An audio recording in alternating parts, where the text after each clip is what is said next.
2020 meeting of the Southampton Town Zoning Board of Appeals.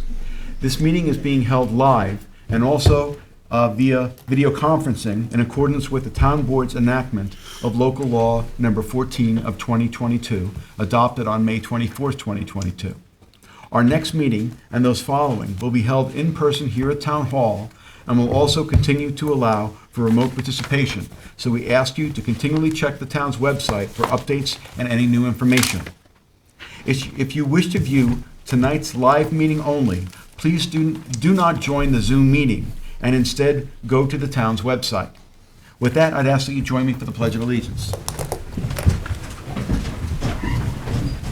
I pledge allegiance to the flag of the United States of America and to the republic for which it stands, one nation, under God, indivisible, with liberty and justice for all.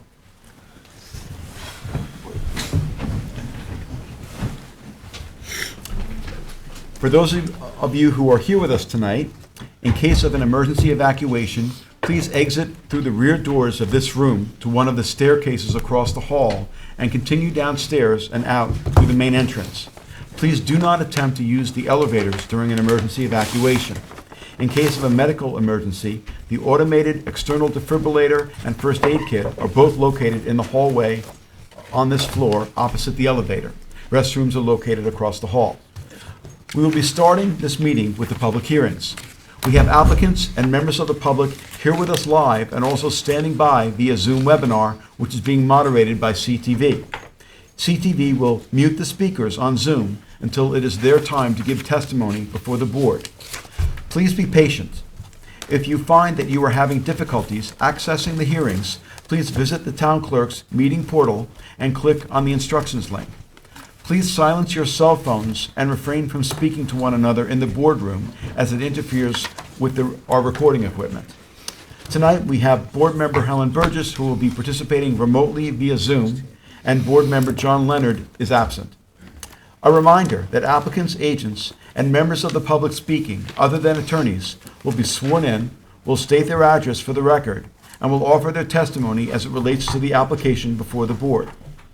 Before handing in any submissions to the board tonight, please make sure that the documents identify the ZBA application name and tax map number. The application name should also be written on your certified receipts. Unless otherwise stated at the end of each hearing, all of these applications will remain open for written comments for all purposes until a date to be announced after the hearing. Those comments can be addressed to the members of the board and sent via email, mail, and/or dropped off at Town Hall to the board secretary, Candace Cowell. With that, I'd ask for a motion to approve the minutes of our last meeting. So moved. Second.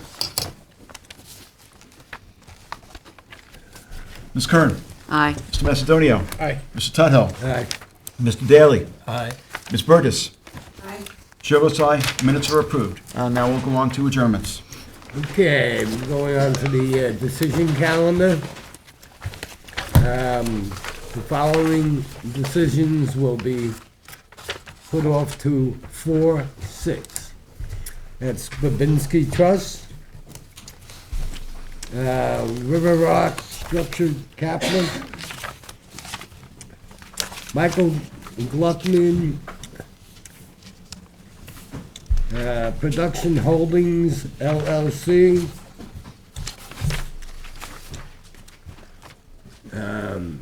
Bodo and Helen Krug von Nita, Lee Skolnick. Second. All in favor? Aye. Any opposed? All right. And then the following decision will be put off to 4/20. And that's going to be Dilip Patel. Can I have a second, please? Second. All in favor? Aye. Any opposed? All right, and then going back to the top of the decision calendar, we have the Brock Riley Living Trust. I'll move to reopen to accept written submissions. Second. Mr. Tudhill. Aye. Ms. Kern. Aye. Ms. Burgess. Aye. Mr. Daly. Aye. Mr. Macedonio. Aye. Chair votes aye. Reopen. Okay, and now I'll move to close it with a determination later this evening. Second. All in favor? Aye. Any opposed? Okay, Town of Southampton Housing Authority, there's two of them, so you folks know. And I'll move to open the first one on the calendar. Second. Mr. Tuthill. Aye. Ms. Kern. Aye. Ms. Burgess. Aye. Mr. Macedonio. Aye. Mr. Daly. Aye. Chair votes aye. I reopen. I did that to accept written submissions. Now I'll move to close for a determination later this evening. Second. All in favor? Aye. Any opposed? Okay, the second Town of Southampton Housing Authority, I'll move to reopen to accept written submissions. Second. Mr. Tuthill. Aye. Mr. Macedonio. Aye. Ms. Burgess. Aye. Ms. Kern. Aye. Mr. Daly. Aye. Chair votes aye. Reopened. Now, after accepting the written submissions, I'll move to close it for a determination later this evening. Second. All in favor? Aye. Aye. Any opposed? Okay, Megan Bishop and Sean Muthig, I'll move to reopen to accept written submissions. Second. Mr. Tuthill. Aye. Ms. Kern. Aye. Mr. Daly. Aye. Mr. Macedonio. Aye. Ms. Burgess. Aye. Chair votes aye. Reopened. Now I'll move to close with a determination later this evening. Second. All in favor? Aye. Any opposed? 111 Schwanks LLC, I'll move to reopen to accept written submissions. Second. Mr. Tuthill. Aye. Ms. Kern. Aye. Mr. Macedonio. Aye. Ms. Burgess. Aye. Mr. Daly. Aye. Chair votes aye. Reopened. And now I'll move to close it so we can have a determination later this evening. Second. All in favor? Aye. Any opposed? Okay, back to the beginning of the agenda on the new applications. Case 1, Robert Scheinman, 470 Edger Woods in Watermill, Suffolk County Tax Map 900-79-2-43. Applicant requests relief from the following provisions of the town code for the proposed pickleball court and a non-conforming lot. 1, 330-11 Residence District Table of Dimension, Residence District's Table of Use Regulations for a principal minimum side yard setback of 10 feet where 20 feet is required. And 2, 330-76D accessory building structures and uses in all districts, and 330-83C yards to allow the pickleball court to be located within the required side yard for a principal building and any other relief necessary. What is jurisdiction, Mr. Chairman? Good evening. Good evening, Mr. Chairman, members of the board, good to see you all. On behalf of the applicant, Carl Benacasa, 860 Montauk Highway, Watermill, New York. 470 Edge of Woods Lane is located on a flagpole off of Edge of Woods Road, Edge of Woods Road, on a flagpole off of Edge of Woods Road in Watermill. It's lot 16 of the subdivision map of River Circle Farm. That was approved in 2016 as a cluster subdivision, which actually created a rather massive ag reserve. And as a result, the lots are undersized for the prevailing zoning district, which is R80. They're undersized, but they are given pursuant to that subdivision approval, R20 zoning setbacks. Our proposal is for a 60 by 30 foot or 1,800 square foot pickleball court located within the required front yard and required principal side yard of the lot, roughly 10 feet from the side yard of 468, a boundary line of 468 Edge of Woods Road. I have handed out a area map which demonstrates the surrounding lots. It is compliant with all accessory structure setbacks. It's located in an area of the yard to minimize interference with other activities and uses on the property. It's located in an area to minimize disturbance with the neighbors. Going through the 5-part test, this lot, the installation of this pickleball or sports court will not affect the character of community, of the surrounding community. Of the 7 lots that border 470 Edge of Woods, 2 have tennis, well actually 1 has a tennis court and 1 is in the process of building a tennis court. It's not substantial given compliance with accessory setbacks, the character of the community, the nature and location of sport courts in the area, specifically in the immediately adjoining lot to the west. and the relatively small size of the playing court, it cannot be said to be a substantial request. It's not easily achieved by another method. Though the subdivision was created in 2016, this home was actually built in the 80s and was the sole home on this much larger parcel before it was subdivided. With the subdivision, the home became part of, obviously, the smaller lot. Given the home was built prior to the lot being created, it's situated in a way that takes up a good deal of space and a good deal of yard on the lot. If you can see from the survey that the rear yard is rather constrained with an existing pool and with the configuration of the home, and that the front yard is taken up in large part by the driveway. This location was chosen, A, because it's a good distance from the driveway, it's a good distance from the home, it affords the lot a good degree of open space for the yard, and again, doesn't impugn with the other, encroach on the other existing accessory structures such as the pool. Can it be easily achieved by another method? No, as I mentioned, the home has been built out in its current configuration since the 1980s. Given the layout and the structure of the existing structures of the yard, it would be difficult to place this more towards the rear. And in fact, placing it more towards the rear would create a greater burden not only on my client, but on his neighbors. And I'll go into that momentarily. Is it self-created? Nope, they inherited the conditions on the lot. And again, it doesn't pose an adverse impact because this was actually designed with the neighbors in mind. The most impacted neighbor is at 460 Edge of Woods Road. And if you look at 460 Edge of Woods Road on this area map that I handed out, it's the lot just to the west, or if you're looking at this, just to the left of the subject lot.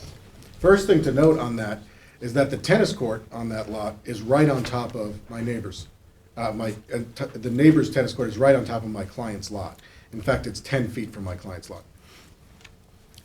It was constructed this way because, there's varying discussion about whether there's been a change in interpretation of the code as far as where accessory structures can go in principal setbacks. But the interpretation, as I understood it at the time, permitted this tennis court to be located where it is on the neighbor's lot. The new interpretation requires relief, and that's why we're here today. But in any event, the sports court, the tennis court, is located 10 feet from my client's lot, and it will be directly adjacent to the portion of the lot where the proposed sports court or pickleball court is being placed. It was done because the neighbor, in fact, was consulted, one, on my client's preference was the location we proposed, and on his preference for the court. He wanted it as close to his court as possible because to put it somewhere else would interfere with his use of the other use of his property, namely the open space in the yard and the pool. That neighbor, who is the most impacted, wrote a letter in support, which I've distributed to the board tonight, and I'll read it into the record. Dear Chairman Grossman, as the representative for 468 Edge of Woods LLC and 468 Edge of Woods Road in Watermill, I am writing this letter in full support of the variance application submitted by my neighbor, Robert Scheinman. I have reviewed the application and the proposed survey. I understand that Robert seeks to build a pickleball court along the rear property boundary line of my property. I further understand that a variance is required for the proposed court, given, among other things, the court will be in the front yard of Robert's property. I fully support the application. As proposed, the pickleball court will be located adjacent to the tennis court located at 460 Edge of Woods Road, so adjacent to his own court. And it makes perfect sense to locate the courts near each other. I encourage the Zoning Board of Appeals to grant the variance in full. He's also had conversations with the two other arguably most impacted neighbors. That's at 464 Edge of Woods, just to the south, and 172 Edge of Woods, just to the north. Those neighbors are both aware of the court and have expressed support to him for its location. So in light of all of that, I'm happy to answer any questions you may have. Sure. I have a question. Yeah. Is it possible for this pickleball court to be located anywhere on this lot that is in a conforming location? Well, given the interpretation as to principal side yard and the location of the front, I guess suppose you could put it towards the rear of the property. It is possible. That would certainly impact, one, the neighbor's quiet enjoyment of his property, which was a concern of my client, and two, it would dramatically burden the open space so that if you look at the backyard, there wouldn't be much open space to use, to recreate and to use. The front yard location was configured in a way that is, one, cognizant of what accessory setbacks are, first of all. And second, a good deal from the driveway access, as much as possible, for obvious safety reasons. And up against the neighbor's tennis court, again, for reasons of sort of consolidating that use into one general area in the neighborhood. And therefore, any sound or burden created by it would be limited to one area. And the other thing I'm just thinking of and looking, and I don't know for sure, but looking at the survey, is that it may be that, well, you might have conformity in terms of it not needing relief to be in a side yard. It may be instead of setback relief, you might need rear yard lot coverage relief. I'm not sure, but I think that's possible. It's an excellent point. I don't have, since it's not in the rear yard, we didn't have a rear yard lot coverage analysis. But Right. that could arguably be the It case. could be the case, or it could not be the case. What, but- which is considered the rear yard? The rear yard, it's actually, That's- Yeah, under the code, the owner can determine which yard is the front. Has he? The front yard would be where the driveway is, Right. yes. And the rear would be behind it. so Where the that pool it's- is. right, so it would have to Right, be. it would have that- to be there, yeah. Yeah, which Carl went over. Yeah. Right, right. But I don't, it's, we don't know one way or another whether the applicant would need rear yard lot coverage, but I think it's possible that might be the case. But, I know that we've had discussions in other applications about when there is a conforming location, that Yes, is, a concern when we're granting variance relief, when there is a way to avoid having variance relief and have the same structure that's being proposed. Is it possible to get that information Certainly. in a written submission, whether rear yard lot coverage would be required if the pickleball court were to be moved into the rear yard? Sure. That was pretty much the only question I had. Then you have run into the problem, it'd be close to the neighbor's pool. Yeah. Oh, absolutely. Yeah, that would raise concerns with the neighbor, absolutely. The risk, yeah, and it may be that, as Carl mentioned, that the neighbors will be more impacted. On the other hand, if the analysis is that it's conforming and there's no relief needed for it at all, that's, something that we have to, I think, consider. Is the intent to keep this at ground level, or is it to bury it down, take it down 4 feet? The intent is to keep it at ground level. Is there any consideration for lowering it? If that's the board's preference, I can certainly speak to my client about that. And do we know whether a variance was issued for the tennis court We don't. It was not. that wasn't needed, the setback? We No, don't- again, they're benefiting Different- from R20 different- zoning, Yeah. yeah, Yeah, and the interpretation was different. right. I mean, it seems to me that, that would be one additional mitigation in terms of noise and viewing and other kinds of things, so I don't know. Yeah. I don't know how the rest of the We're talking board feels about about that. sinking the tennis court, which is an expense. Yeah. So, but on the other hand, we've asked other applicants to do it from time to time. My client is nothing but reasonable, so I will certainly take that to him. Okay, well, if you can, I mean, that's just me, but is it, Yep. would you like to hear at least, whether he'd be, accepting of that would anyone else suggestion? like to I'm comment okay about it? where, I'm okay where it's proposed, to be honest. Okay. I'm not as opposed to where it is located, but I'm thinking of trying to do some mitigation. I would feel more comfortable, I mean, I understand it's gonna need side yard relief because of the technicality of this, that being a side yard. I'd feel more comfortable if it at least met setback of 20 feet. But that's just my sentiments. The other thing we might wanna think about is for relief on tennis courts, we've established kind of a standard Oh, 55 absolutely, by 110. absolutely, and thank you for reminding me. And now- This is a Yeah, yeah, yeah. pickleball court. Here come the pickleball. It's a pickleball Here come the court, yes. pickleball courts, so we may want to give some thought to, Consistency, well, maybe. or, coming with- up with with tennis with the courts. formula.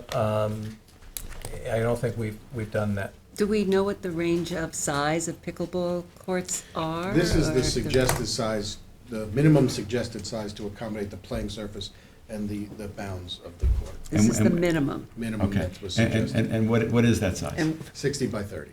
what's the maximum?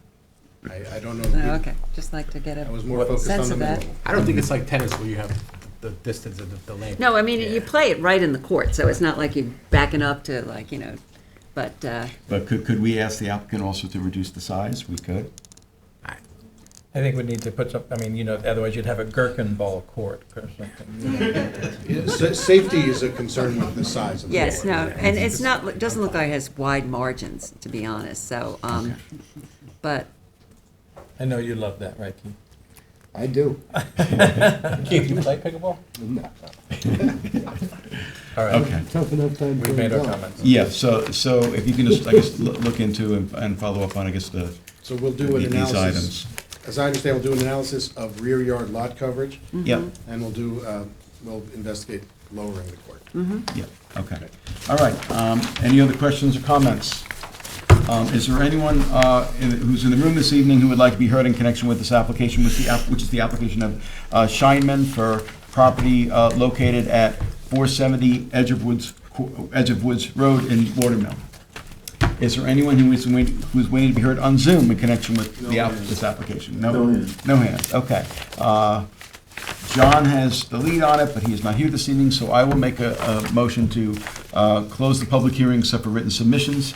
Our deadline on written submissions will be end of business on April 7th, and we'll have a decision ready at our April 20th meeting. Second. Mr. Daly, Aye. Ms. Kern, aye. Mr. Tudhill, Aye. Mr. Macedonio, Aye. Ms. Burgess. Chair votes aye. Thanks so much. Thank you all. Have a good Take care. night. You too. Okay, item 2 on the agenda is Richard J. Flood and Mary Ann Stephens, 188 Noyak Avenue in Noyak, Suffolk County Tax Map 900-5-4-65. Applicant requests relief from the following provisions of the Town Code. 1, to construct a new one-family dwelling on a non-conforming vacant lot. 330-84D Pyramid Law for an encroachment in the amount of 135 cubic feet. And 2, 330-11 Residence Districts Table of Dimensional Regulations for a rear yard setback from 30 feet to 24.2 feet.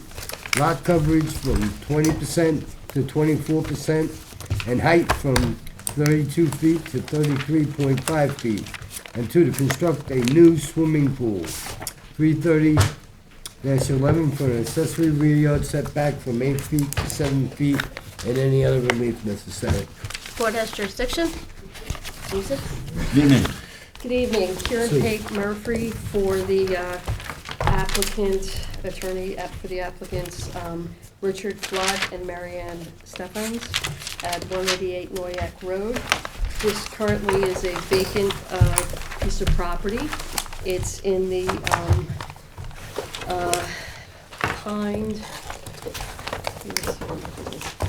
It's in the Pine Neck Park 1926 subdivision. It's in R10 zoning, and this lot is 6,250 square feet. So, So just about anything you try to do with a lot of that size, you're gonna Yes. have issues.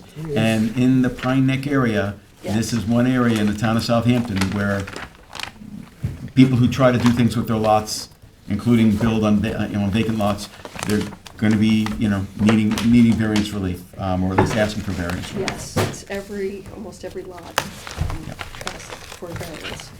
But anyhow, I'd like to first talk about, the principal structure is going to need a variance from 30 feet to 24.2 feet for the rear yard, and you can see that on the survey. This lot is only 100 feet in length, and the lot coverage is increasing by 4%, because it's, let's see, 20% lot coverage would be 1,250 square feet, and this is going to 1,498 square feet. So it's going to need relief from that. For the pool, it's typically 8 feet from the back property line, and this is 7. But we did get a call from the neighbor who's at 20 Elm Street, which if you look on the survey, It's, actually, I'd like to hand out my kind of layout of the properties. And this shows that 20 Elm Street kind of takes up most of the property. Susan. And then I have just an aerial photograph, these are from GIS, to just show you the density of the neighborhood if you're not too familiar. It's behind Cromer's to the west. And, you know, there's a lot of different kinds of houses and things going on. Also, It smells good. yes. Smells Okay. good. Okay, and also part of the setbacks and locating the house is because of the health department. They're gonna have the new septic system, the IA system.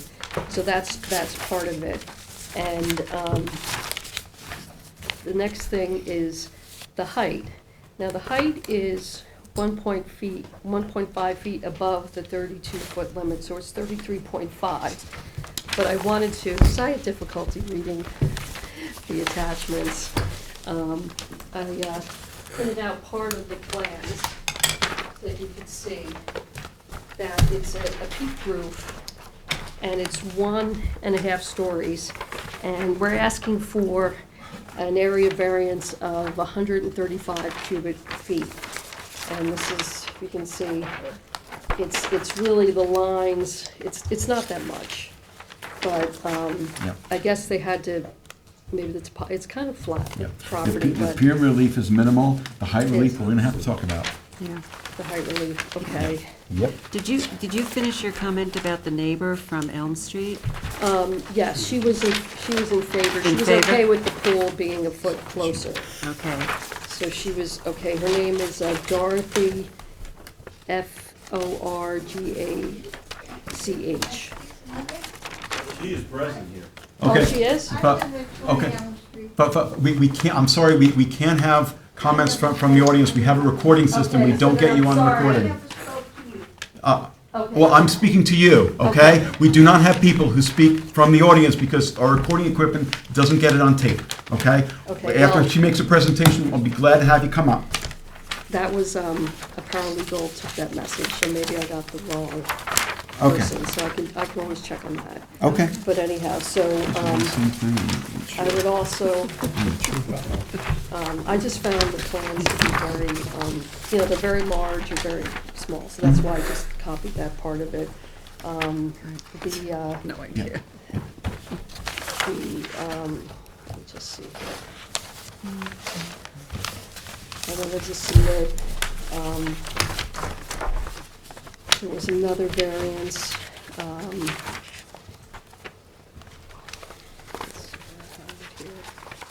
that I wanted to submit that was on the north side, 162 North Avenue. It's decision number D015026, and that's where the board granted pyramid relief for, in the amount of 4,263 square feet. And that's further down the road. So just submit that, and then, this is and then, the other ones were kind of side yard. I have, I'll just submit, this is another one decision, D01124, and it was, for a pool going from 8 feet to 6.1 feet, and that's. And feel free to submit And if you haven't I would already. like the ability to submit more, because I see Sure. the copies aren't that great Sure. during the written comment period. Yep. And That's like I fine. said, the character of the neighborhood, you can see in the aerials I sent, and these were taken from GIS today. Mm-hmm. This aerial is from 2022. And then I just wanted to show you the breakdown. And the pyramid variance that I talked about was 162 Newark Road, that was down the street. And, the character of the neighborhood, there's a lot of houses that are close together, and a lot of the lots are not, they're not 10,000 square feet. So this does fit into the character of the neighborhood. It's a house. The pool is really just 1 foot when it needs to be 8, and that's just the way it worked out. We met the front yard setback of, I think it's 30 feet, well, it's 35 feet, but there's a porch and a walkway, so we wanted, put the house back. And What was the front yard setback for the house? for this house, it's. I have 35. 35 feet, yes. And the required setback is 30? I believe 30, yes. But they have the driveway, they had to put a driveway in. Yeah. And a porch. Yeah, And, okay. You're right, pointing that out. And, to get to the pool, there's steps, and, you want to step into the pool there. And, what else? This is, any other variances this might require. It does have health department covenants on it. That was another reason of space, putting the house where it is. And those are in the application, the covenants, in order to get the health department approval. Mhm. So that had a factor on spacing everything on this property. And, Is this the house that's being built, or is this It's- a prefab? you know what, I don't know that Well, question. Would like to know that, because Yes. the height relief is something that Yes. we grant pyramid relief to folks on small lots, because sometimes it's impossible not to be able to build on a lot that's very small without having pyramid relief. This is a very small amount of pyramid relief that's being requested. So as I indicated before, I'm not concerned about the pyramid relief to speak of. Right. 135 cubic feet, that's very little. But the height relief is something that we generally only grant when we have a parcel that has a limitation, such as for FEMA compliance, it has to be elevated, or there's some other limitation on the property, or the topography of the property causes it to be necessary for height relief to be granted. We very rarely grant height relief for Yes, I understand. structures.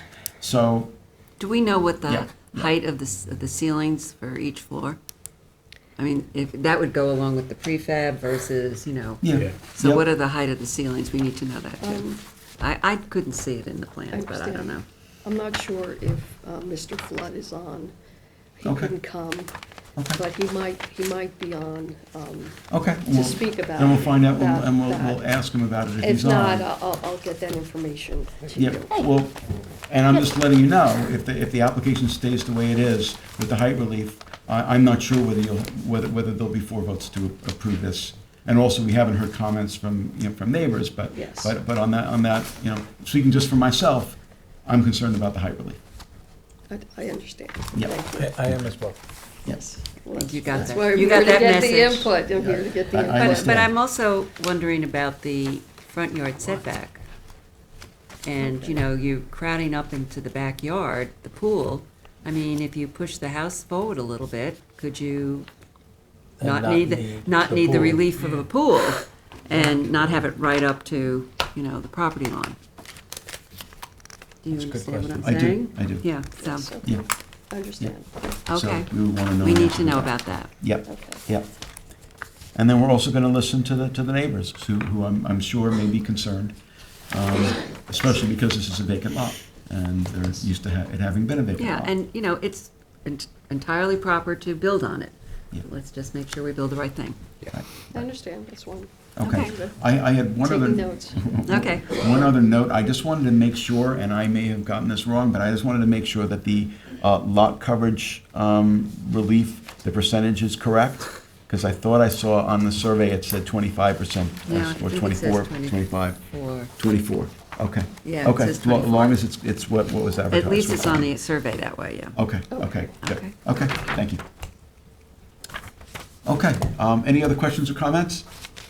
Is there anyone in the audience who would like to be heard in connection with this application, which is the application of Richard Flood and Mary Ann Steffens, which is for property located at 188 Noyak Avenue in Sag Harbor?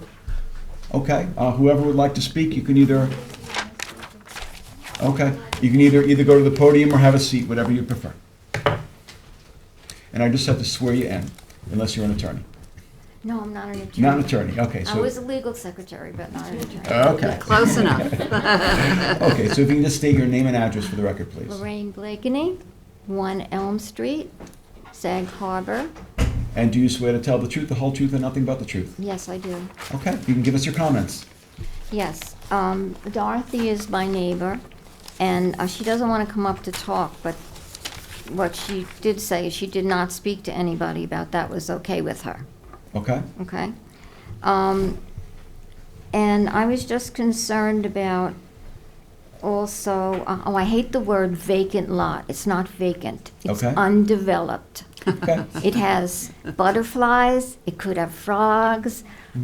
You know, it would be great if it had a tiger salamander, you know, things like that, but it, you know.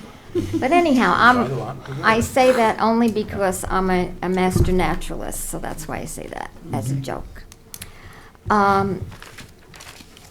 The dimensional regulations and the rear yard setback from 30 feet to 24.2 feet, that concerns me.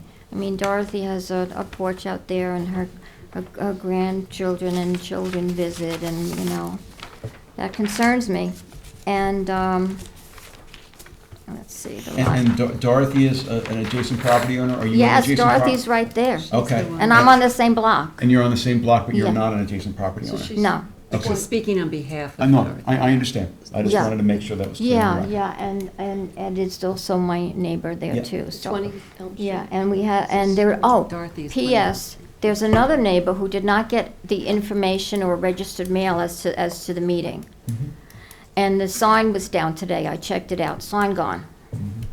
So the sign that says, you know, there's gonna be a meeting tonight, gone. So, I just wanted to let you know that, because I think that's important. The wind was really wicked, so Yeah. it's possible that It was that there was the day before. unintentional. Yeah. It's possible. Yeah. It was It's there the day possible. before. I worked for the town for 26 years, so I get it, Yeah, you okay. know? And I'm retired now, and, so I worry about that, 30 to 24.2 feet on the rear yard setback. You know, Dorothy's lived there for 59 years, so, and my neighbor's 50-something years, and the man who didn't get information is right adjacent to that lot, so I was wondering if he didn't get the information, is this carried over so that he can? No, but he If- can submit in writing, if he wants to send us, you know, correspondence or a Oh, letter. If he okay. wanted to have an attorney submit something in writing, they could, but I'm pretty sure that we'll be closing the public hearing tonight. Although, you know, it could be that the board might see it differently, but Okay. it's either the public hearing would be continued, or it would be left open for written submissions. So either way, the neighbor who couldn't be here tonight will have an opportunity to submit. Okay. Did other members of the board have a question for me? I hear people talking there. I think they're talking amongst themselves. Oh, okay. Yeah. Okay, and so, you know, all this bothers me because I got my house when it was $130,000. It's a little cottage.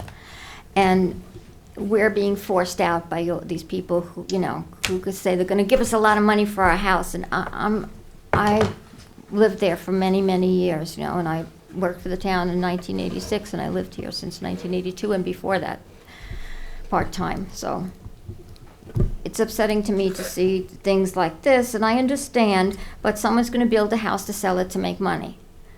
So, okay, this is America, you can do that. But I just don't want to see the neighbors affected. And that pool, the setback 8 feet to 7 feet, okay, maybe that's not so bad. But probably the noise from the pool, you know, she won't be able to sit on her back deck anymore. So that's a concern of mine. Let me think. I think that's all. I told you I worked for the town. I'm a master naturalist. I save bees. We were known, the employees of the town helped save the bees, the honeybees. It was a big thing, and so I'm known as a bee lover. And I guess that's about it. But thank you for your work, because I know it's not easy. And Candace, thank you. Candace and I go back a long way. Thank you, thank you. So, and I appreciate that. Okay. Thank Thank you for your comments. Can I ask you a question? I actually do have a question.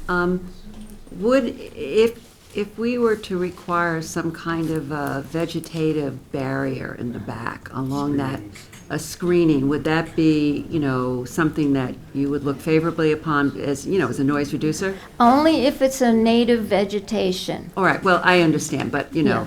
some kind of a vegetative line that's, Yeah, that would be helpful, okay. or maybe a nice fence and that, I'm Well, not the in pool a. has to be fenced. Pool has to be fenced. Oh, So that's right, the that's- pool has to be fenced. That's gonna be Okay, fenced, right, but I was right. just thinking about some sort of a noise barrier. Yeah, maybe that would help, All right. yeah. All right. Thank you for your Okay. comments. Okay, thank you. Okay. And, thank Nice you, to thank see you, you. thank you. Okay. Good evening. Just have to swear you in. If you can just Sure. state your name and address for the record, please. Ed Padine, 182 Noyak Avenue. Okay. Do you swear to tell the truth, the whole truth, and nothing but the truth? I do. And I'm sorry, I didn't get his last name. If you can just, Padine, P-A-D-I-N. yeah. Thank you. First name Ed. Ed, yes. Yeah, yeah. And I just want to mention also moving forward, as you can see, we have a pretty busy agenda tonight. I'll make it quick. So if, whatever you can do to keep your comments brief would be great. I'll be brief. You can always submit something in writing following any public hearing tonight. Sure. Thank you for the opportunity. Basically, following up with Lori, as it is a very small lot, and my concern was the privacy screening. That's important, and the setback. I'm speaking also for Dorothy. I don't know if I can do that, but she wanted me to speak for her. She is very worried of the proximity of the pool to her property. And anything can be done to go by what they're supposed to be going, then that's fine. There's nothing we can do, but it is a very small lot, and the noise is going to be a problem. My parents bought the house in 1969. And we've had that vacant lot. We've had that lot there since we bought the house. The noise is going to be a problem. The lots are very small. It's a .14, and we're on top of each other as it is right now. Oh, yeah. And anything that can be done, please take us into consideration, please. Okay. The quality of life there. Yeah. All right. Okay. Thank you very much. Very good. Thank you for evening. your comments. Is there anyone else who would like to be heard, who's here in the audience in connection with the application of Flood and Steffens?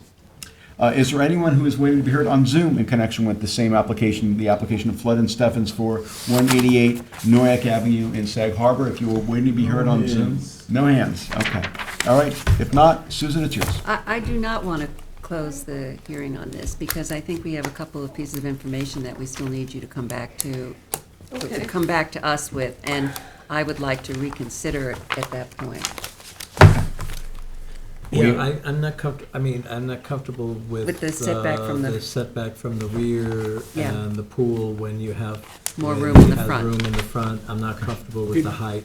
If you push the house 1 foot tall, you wouldn't need the setback in the back. But it's Exactly. also, the house is For the pool. asking for 24 point something where it should have 30. So I would like to see what you can do in terms of pushing the house up, which would then maybe push up the Well, pool.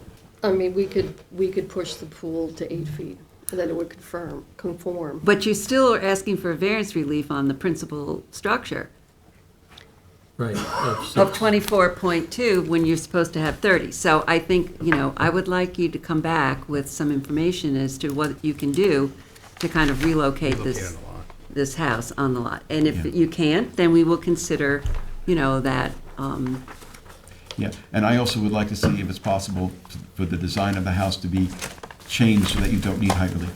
yes, and that's the other point. Yeah, not And- concerned about the pyramid, but height relief. But although if you eliminate the not- height relief, pyramid relief Will will probably may go go away. And just as good neighbors, perhaps thinking about some vegetative screening. Yep. And some beehives. Okay, all right. All right, I'll let the Okay. client Okay. know. And then my So- other question is, when would you like to come back? Yeah. Was anybody on Zoom, Adam? No, No? it wasn't. Okay. Nope. I wasn't sure Yeah, it if was the client on was Zoom. gonna be able to. I guess the next meeting. I mean, the question is Okay. That would be 4/6? 4/6? 4/6, yeah. that would Okay, be so- fine. Yeah. Because it's mostly information that Yeah, you I'm can- sorry, I wasn't That's okay, but, involved in that, and. Yeah, yeah. but we need the information, so. I understand. All right, so then I would like to move that we adjourn this till our 4/6 meeting, and Karen, you know what we need. for- Yes, I'll get more Second. information. Okay. Ms. Kern? Aye. Mr. Daly? Aye. Ms. Burgess? Mr. Macedonio? Aye. Mr. Tudhill? Aye. Chair votes aye. For all of you who are here, we're adjourning it, and we're keeping it open until April 6th. So anybody who'd like to come back on April 6th. And you just- have opportunity to submit written submissions Yeah. anyhow. And also, just check with Candace the day of the meeting, just in case, for some reason, it ends up getting adjourned on that day. And so you have to, I have to speak with you, you have to go to the microphone.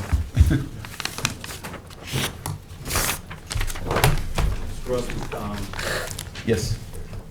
Mrs. Forgash wanted to apologize for speaking out. She wasn't sure. So Okay, that's no- all. no worries. That's Oh, no, not a Okay. problem. Apologies. That's okay. That's Okay. not a problem. Okay, no worries. Okay, all All right. right. Thanks so much. Thank you very much. All right. I'll get Have a you good the night. information. Okay, And thank you. three on the agenda is James S. Normile Revocable Trust and Dorita H. Normile Revocable Trust. Thank you. 112 South Road in West Hampton. Suffolk County Tax Map number 900-358-2-34.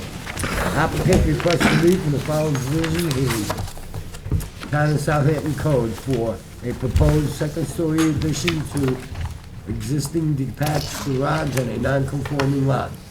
330-84D, height pyramid, a pyramid encroachment of 209 cubic feet. 2, to legalize the existing outdoor barbecue located within the minimum required side yard setback. 330-11, Residence Districts Table of Dimensional Regulations. 330-83C yards, and 330-76D, placement of accessory buildings, structures, and uses in all districts. A side yard setback of 4.8 feet where 20 feet is required.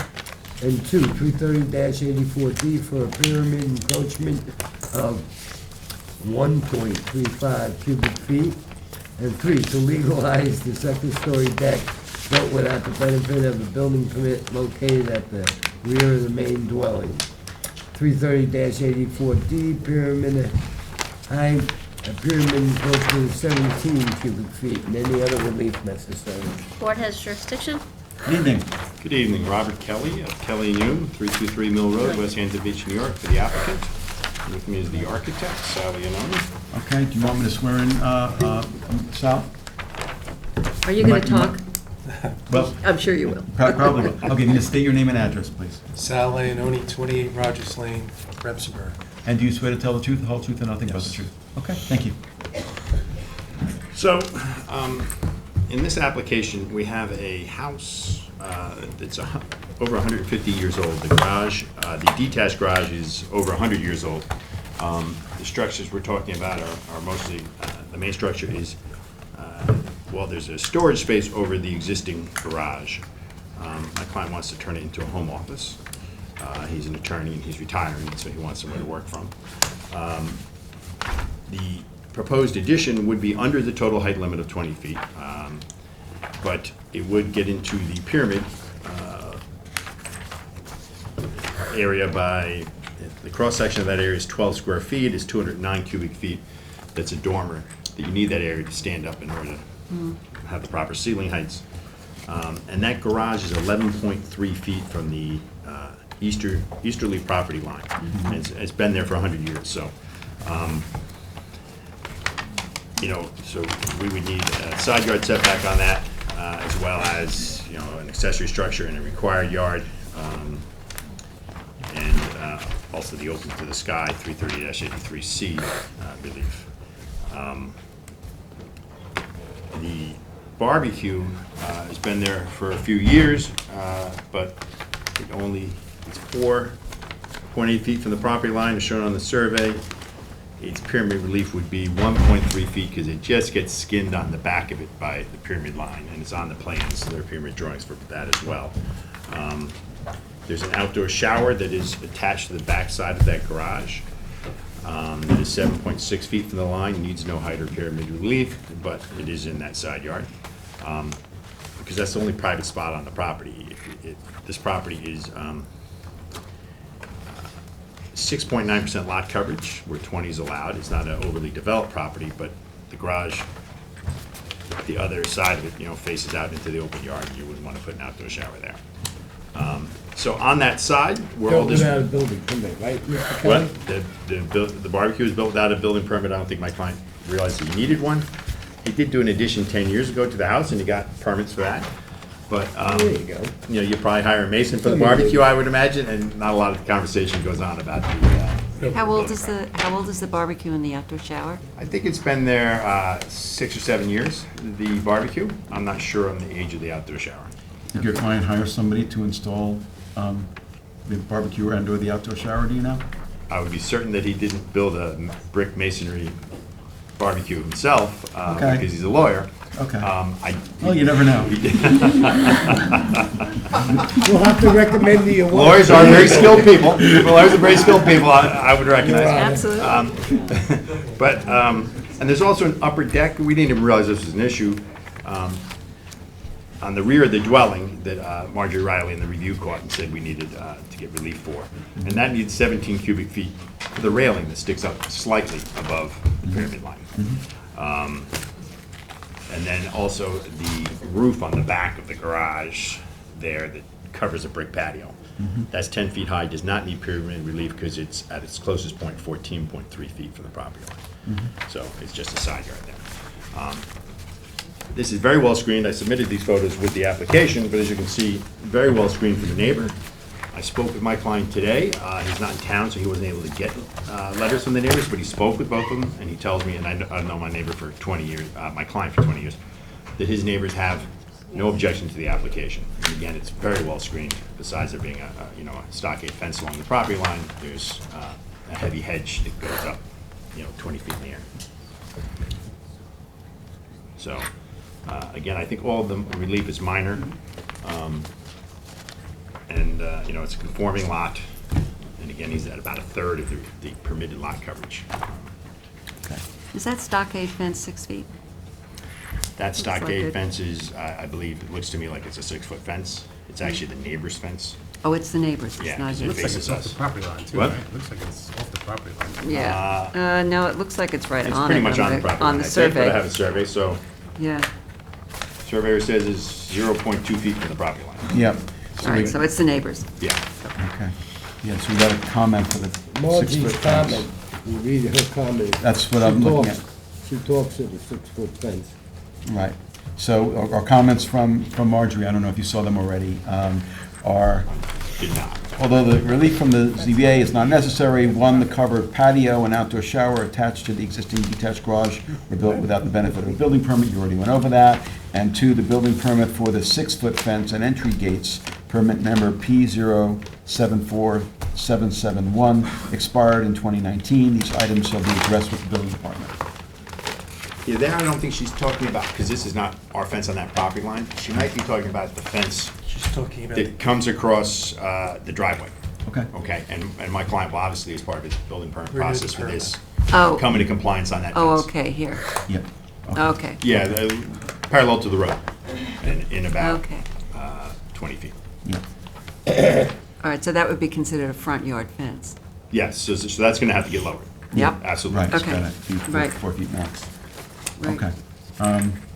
So we have, besides that, we do have, we went over briefly the as-built structures. The barbecue, I can understand them doing that without a permit. The outdoor shower, well, I think probably Probably they the same. should have known. Yeah, well. But my question to the rest of the board is, are we satisfied with Mr. Kelly's explanation, or do we want to hear from the applicant directly about those things? No need for any public flogging. Satisfied. Okay. I'll make him buy me a drink. Okay, okay. To buy us a drink. Yeah. Okay. Any other questions to members of the board? Or Anthony or Katie? Okay. Is there anyone who would like to be heard who's in the room this evening in connection with this application, which is the bless you. application of Normile as trustees. And this is for property located at 112 South Road in West Hampton. Okay, is there anyone who's waiting to be heard on Zoom in connection with this application for 112 South Road in West Hampton? No hands. Okay, if not, Mike, it's yours. Okay, so are we due anything from your office, Mr. Kelly? We're gonna have the fence decreased in the... That's in the, yeah, that's the front yard fence. I can't lower the neighbor's fence. Okay, right, got it. That's good. Good. So we'll leave this open for written submissions until April 7th, and we'll have a decision on April 20th. Second, Mr. Daly? Aye. Ms. Kern? it's aye. Ms. Burgess? Aye. Mr. Tudhill? Aye. Mr. Macedonio? Aye. Chair votes aye. Thank you both for being here. Thank you for your time. Okay, have a good night. That's it. We'll not do it. Item 4 on the agenda, the Andrea Rothbort 2015 Family Irrevocable Trust, 129 Northside Drive in Noyak, Suffolk County Tax Map 900-10-2-3. Applicant requests relief from the following provisions of the town code. 1, for the proposed roof over portion of existing deck. A total side yard setback of 52.9 feet where 60 feet is required.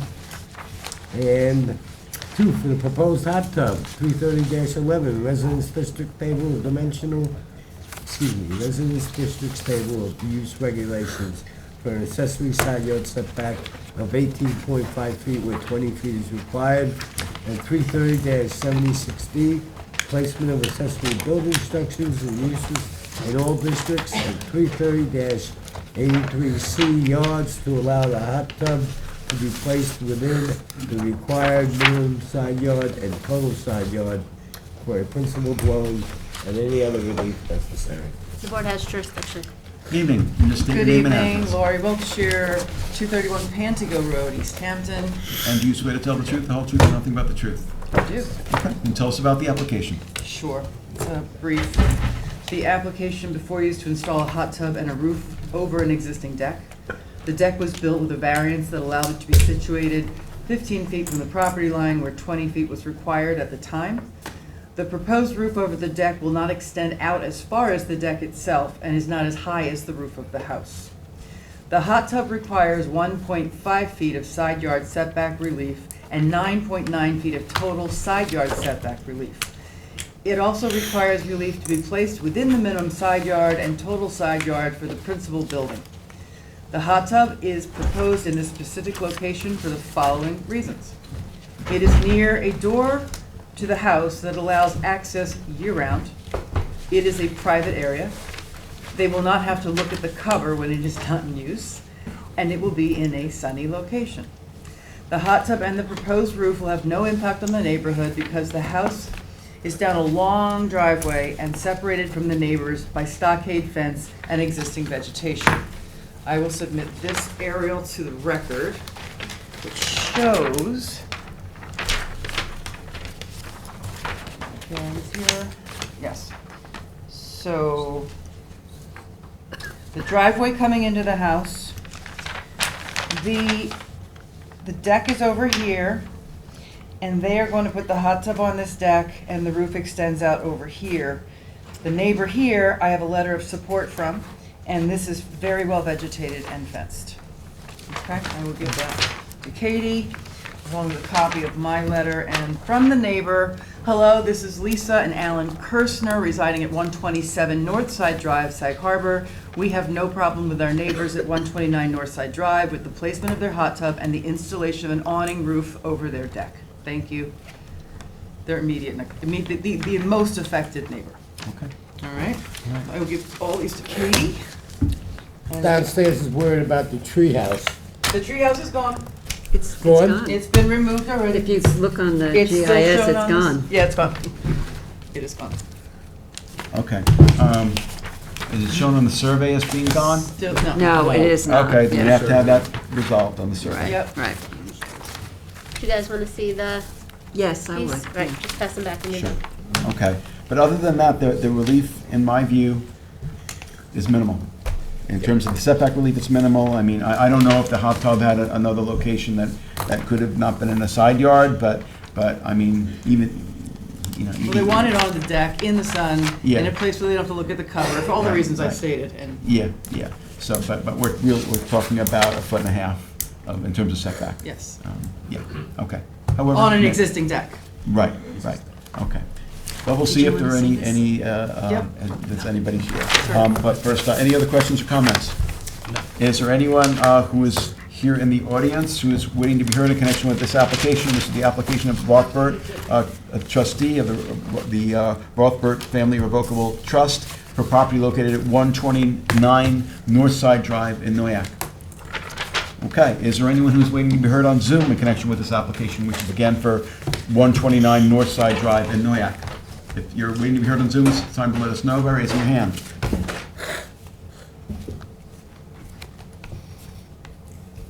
Charlie? Of course. Go ahead. I think I heard no hands. Okay, all right, well, if not, then Helen, it is yours. Okay, well, first of all, I visited the property. I have no problem with this application, and we're leaving it open for written submissions till April 7th, with a decision on April 20th. Second. Ms. Burgess? Mr. Daly? Aye. Ms. Kern? Aye. Mr. Macedonio? Aye. Mr. Tudhill? Aye. What happens Chair if votes I, aye. what happens if I Yes. can't get the survey revised by April 7th? Just Mr. Chairman. let Candace know, and we'll Put it off. We'll Yeah, put it yeah. over till the next. Thank you. Okay, the next meeting. Okay, Yep, thank you. Item 5 on the agenda, Peter Castro and Joanne DeMary, 8 Mullen Road in East Quogue, Suffolk County Tax Map 900-384-2-36. Applicant requests relief from the following provisions of the town code for the proposed relocation of an existing shed. 330-11, residential districts table of dimensional regulations for an accessory side yard setback of 2 feet where 8 feet is required. 2, 330-76D, placement of accessory building structures and uses in all districts.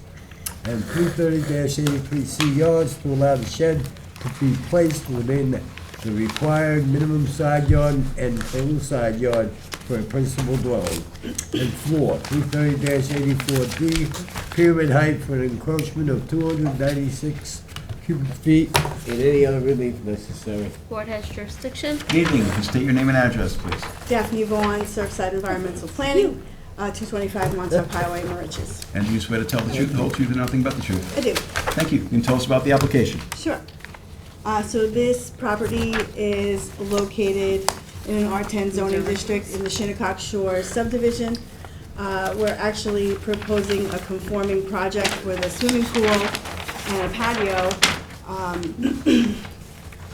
The property currently contains a 1-story residence, a tiered concrete retaining wall with a planter, and a storage shed that's located adjacent to an existing vinyl bulkhead.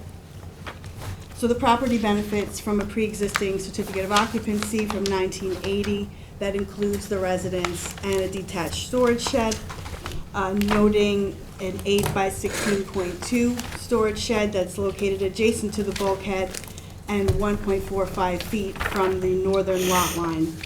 When my clients took ownership of the property in October of 2019, the shed, when they purchased the property, was very dilapidated from water damage and pest and termite damage and normal wear and tear.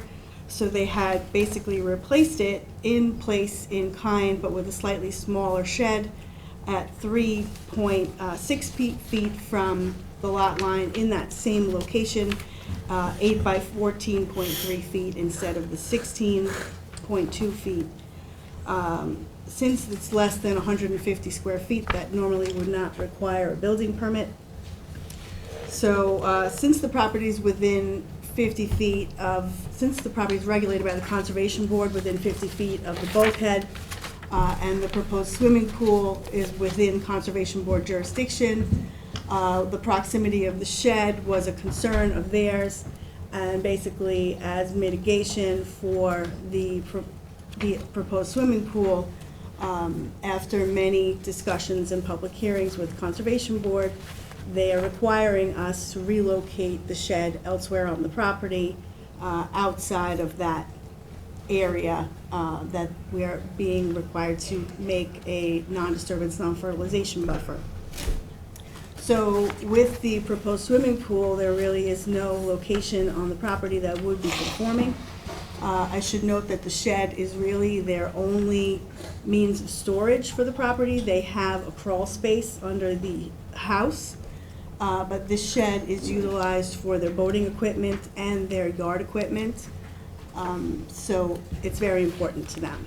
So this package that I handed out shows you pictures of the shed when they purchased the property, the shed where it exists or was existing. The CO from 1980 noting the storage shed, which is very rare to see. The affidavit that went along with that, and what we've circled in the affidavit, is the inspection from the building inspector in 1980 of confirming the presence of the shed. The survey that goes with the certificate of occupancy noting the shed in that location down by the bulkhead. A 1976 aerial also noting the shed. And then we jump to 2018, right before my client purchased the property, and the survey that they had purchased prior to taking title, showing the shed at 8 by 16.3. And then we jump to the most recent aerial showing the improvements on the property and the shed in the current location that the Conservation Board is requesting us to relocate. And then our current survey with the new shed location on the south side of the house. Where we're proposing to relocate it is next to the window well and some of the cellar entry, so we're trying to maintain setbacks from that. And it's also a slightly greater setback than the original certificate of occupancy setback. That was 1.45 feet. My clients, no matter what, have to relocate the shed from down below. So they did have access to someone with a crane recently, so they did bring it up from that lower area. And the last two pictures just show you that it was removed from down below and it's right now sitting behind their house, either awaiting this variance, or if the variance is not granted, they have to remove it completely because they're not allowed to keep it down there. I did also give you our Conservation Board permit because I gave you the resolution when I submitted the application back in the fall. We did officially receive this about a month ago because they had to go through the covenant process with their bank. So we just received this with the same survey that we submitted to you.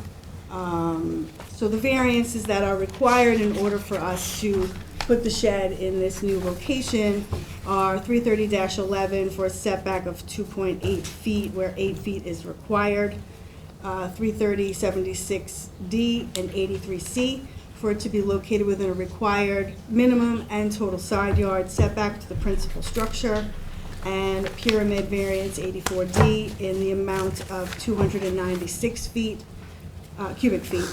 The shed in its original location had a pyramid encroachment of 225 cubic feet, so it's really a difference in pyramid from down below to up above of 75 cubic feet more. So that's my story. Okay, so the first thing I just wanted to clarify for the record was that when the applicants purchased the property, removed the old shed and put it in the new shed, they may have not thought that they needed relief for it. I guess my question is, do you know whether they communicated with the building department about replacing the shed, as to whether they needed a building permit? I think they did. I'm not 100% sure. All I know is that it was falling down, like they said that the inside of it had raccoons living in it and termites damage. It had sustained water damage over the years. and was a big mess and was not going to be useful for their needs. So they took it down. And I believe that they did say that they spoke to the building department, and And I presume they said had- because it was less than 150 square Yeah, with feet. In a with conforming the location, that would have been true. involved. Right. If you go up to Marlin, Barracuda, all those streets up there, we've been through it before. Probably 3/4 of the sheds are illegal up there. You know what I mean, they're parked right on property lines and Yeah. everything else. Yep, okay. Well, I'm just asking the question because, Was it located in the same spot It was the as? same spot. Exact They same replaced spot it as the in old same- one? But They I don't actually know that- made And it smaller. slightly Right. Smaller, more but it had convenient. a CO for the. No, it had the CO for the Yeah, existing structure. existing, so they just Right. replaced it in the same spot. I understand, but, you know, I guess the reason I'm asking this is because, well, first of all, sheds in conforming locations, if they can conform to the size requirements, don't need a building permit at all at this point. So that's one thing, but the other thing is, you know, when you're in doubt about whether you need permits or not to do something on your property, better to try to find out. But that all having been said, this shed, I guess my next question is, it looks, based on the pictures of it, it looks like it's in pretty good shape. Well, but this is a new shed. New shed, okay, so it's got to be in very good shape, and I believe we need a letter confirming that it would withstand a major storm in order for us to grant variance relief for a shed. So I believe that is a requirement if we grant the relief. So that's something we're going to need.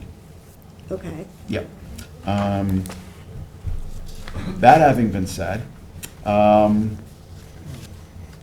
What's between the I shed mean- and the next property? And that's what yeah, I'd like to know. and also, it was, yeah, well, we can answer that Like a question. shed. I see some hedging, but Yeah, there's actually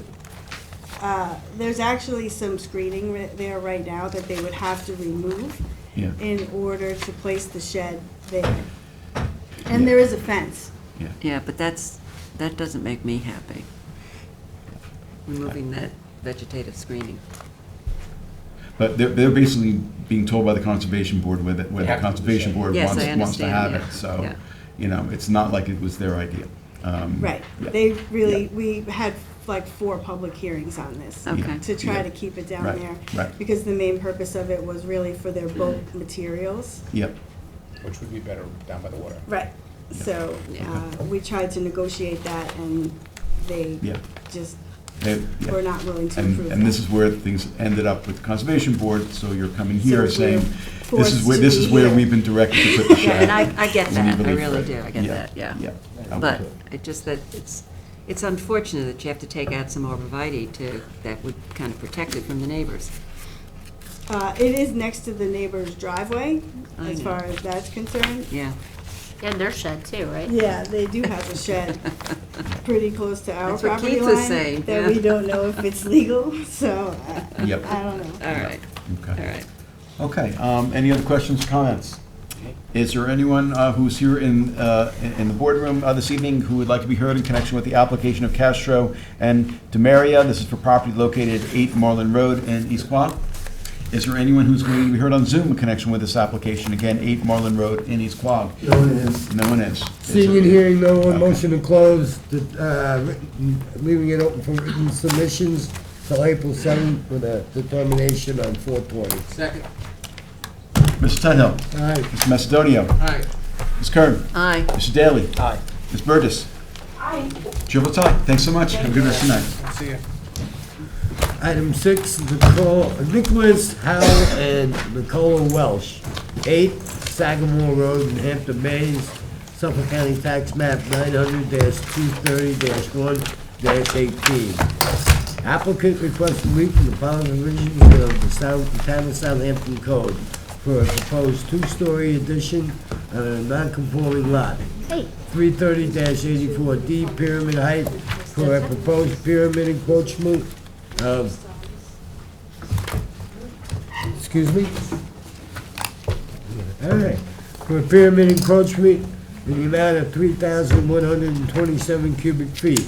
330-150D continuance for a required side yard setback of 12.9 feet where 16 feet is allowed. And 330-11 Residence District's table of dimensional regulations for a front yard setback of 38.9 feet to the house where 60 feet is required. 2, for an existing patio located within the minimum and total required side yard, 330-83C yards and 330-76D, placement of accessory buildings, structures and uses in all districts, and 3, for a front porch, 330-11. A front porch setback of 36.1 feet where 60 feet is required, and any other relief necessary. Board has jurisdiction. Good Yes, evening. Adam. Good evening. For the applicant, Kimberly Judd, 737 Roanoke Avenue, Riverhead, New York. I also have with me my client, Nicholas Howell, and the architect, Robert Stromsky, if you would like to swear them in. Sure, I can swear them in. If you can, whoever wants to go first, you can go at the same time. You can just state your name and address. Robert Stromsky, 44 Circle Drive, Jamesport, New York. And you swear to tell the truth, the whole truth, and nothing but the truth? I do. Okay, sir. Nicholas Howell, 8 Sagamore Road, Hampton Bays. And do you swear to tell the truth, the whole truth, and nothing but the truth? Thank you. Hold on one second. Kim, these are all the same? Yes, Right? they are. Okay, so you're just these two written subs? Yes. Okay. Let me just get these down. I just Okay. wanted to let the Mr. board Adam? know, first of all, And then what that is- the pyramid relief we're seeking is not actually what was advertised, the 3,100 cubic feet. It's actually 1,920 cubic feet. Yeah. Yep. I can only say that we first submitted our application last August, and we had to revise our pyramid plans 3 times. And my application that was sent out says 1,920 square cubic feet. So I don't know where there were so many plans going back and forth all the time. So I know the building inspector was probably confused as I was. Kimberly, you said 1920? Yes, cubic feet. Okay. It's already a start in the right direction. Yes. Yeah, So it's, thank you, that was a really good So I modification. apologize for that. Yeah, good. I would like to say, if you have in your package, there is this aerial photo that I provided, if you could pull that out, because I think it gives a good visual as the character of the neighborhood and where my client's property sits. It's a color photo, and it has a lot of call-outs as to past variances, and I think a lot of the board members, you're familiar with this neighborhood. This is the amended map of Charles Jackson, which is the 1931 file map. This lot contains 10,000 square feet, and as you can tell by its location next to the marina, it's in the RWB, Resort Waterfront Business Zoning District, and that zoning district has a minimum lot requirement of 40,000 square feet. So almost an acre is the zoning. The zoning up until 1972 was hotel. 72, it was changed, and it was upzoned, and the lot area was upzoned. But as you could tell, all of these lots in here, with the exception of this waterfront lot that's undeveloped, are non-conforming as to lot area. And there were several ZBA decisions that were granted to my client's predecessor in title, him and his wife and his One 5-year-old kid. one 5-year-old kid lived there year-round. The predecessor entitled, there was a ZBA decision, and I'm going to address the building inspector's comments in the sheet as well. The ZBA granted a decision in 1978 for the house and a garage with the front yard to 30 feet. But the house was actually built to 38.9 feet, so not, more conforming, but not conforming yet. CO in 1991, a certificate of compliance for the deck in the back in 1991, certificate of compliance in 2005 for a 6-foot fence. Another ZBA decision in 2006 for the swimming pool. And the swimming pool granted a rear yard of 18 feet, but the pool was built to 22.9 feet. So again, they didn't push it back as far as the variance permitted. And also in 2008, a certificate of compliance for the swimming pool with a code compliance barrier. This house, I don't know if anybody had a chance to go take a look, it's a small house. It's a 2-story dwelling, and currently it contains 855 square feet on the first floor, which comprises a living room, a dining room, kitchen, bedroom and bathroom, and very small second story, which is 617 square feet, where the bedrooms are upstairs. The application proposes an addition to the first floor of 545 square feet, and an addition to the second floor of 439 square feet.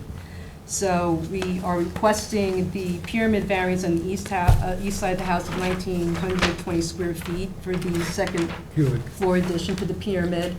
And this is pursuant to the past board precedent. The height of the wall for the second story will be 8 feet. They will not exceed 8 feet, as the board has repeatedly wanted that number to be adhered to. And a side yard setback to allow a side yard of 12.9 feet instead of the required 16 feet.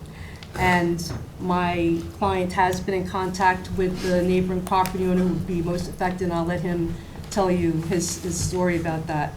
So the front yard setback, if you look at this picture that here, it was advertised for a front yard setback for the house, because we're continuing that non-conforming front yard setback that had previously received a variance to 30 feet. So we're continuing that with the addition, but also the building inspector wrote it because of this front porch entryway. If you look over here, the stairs have always been there. It's a very high door, so the stairs have always been there. I think what triggered the building department review was because of this roofed overhang right over the door. So that's triggering the front yard setback now for the stairs, which have always been there in some fashion since the house was built, but then at some point before my client bought the property, because when he bought it, it was already there, there's a roof overhang which triggers the front yard variance request. And also in the advertisement, you'll see this at level here, it's the concrete pavers, I guess, that are on the pool. They have always had this around the pool, but as the board is aware, the building department has changed its interpretation as to structures in a required side yard. So now the patio, which has been there since the pool was built, now is being pulled in for relief, even though it's been there because of the new interpretation on structures in a required side yard. So I know you looked at this, you're like, oh, this is a lot of relief, but I think when you look at the patio that's been advertised, which is already there, and you take a look at the front entryway here, we're talking about the side yard to the east, and we're talking about the pyramid. As far as the neighbor who is going to be most affected, her name is Catherine Embray, and I'll let my client tell you how he contacted her. Or Yeah, so Catherine is a relatively elderly lady. She doesn't come out of her house much, so actually this application weirdly saved her life. So I went around to try and see her in September to try and talk to her about the application. Knocked on the door, there was no answer. The day after, I went around, knocked on the door, there was no answer. Noticed her car hadn't been driven for a week.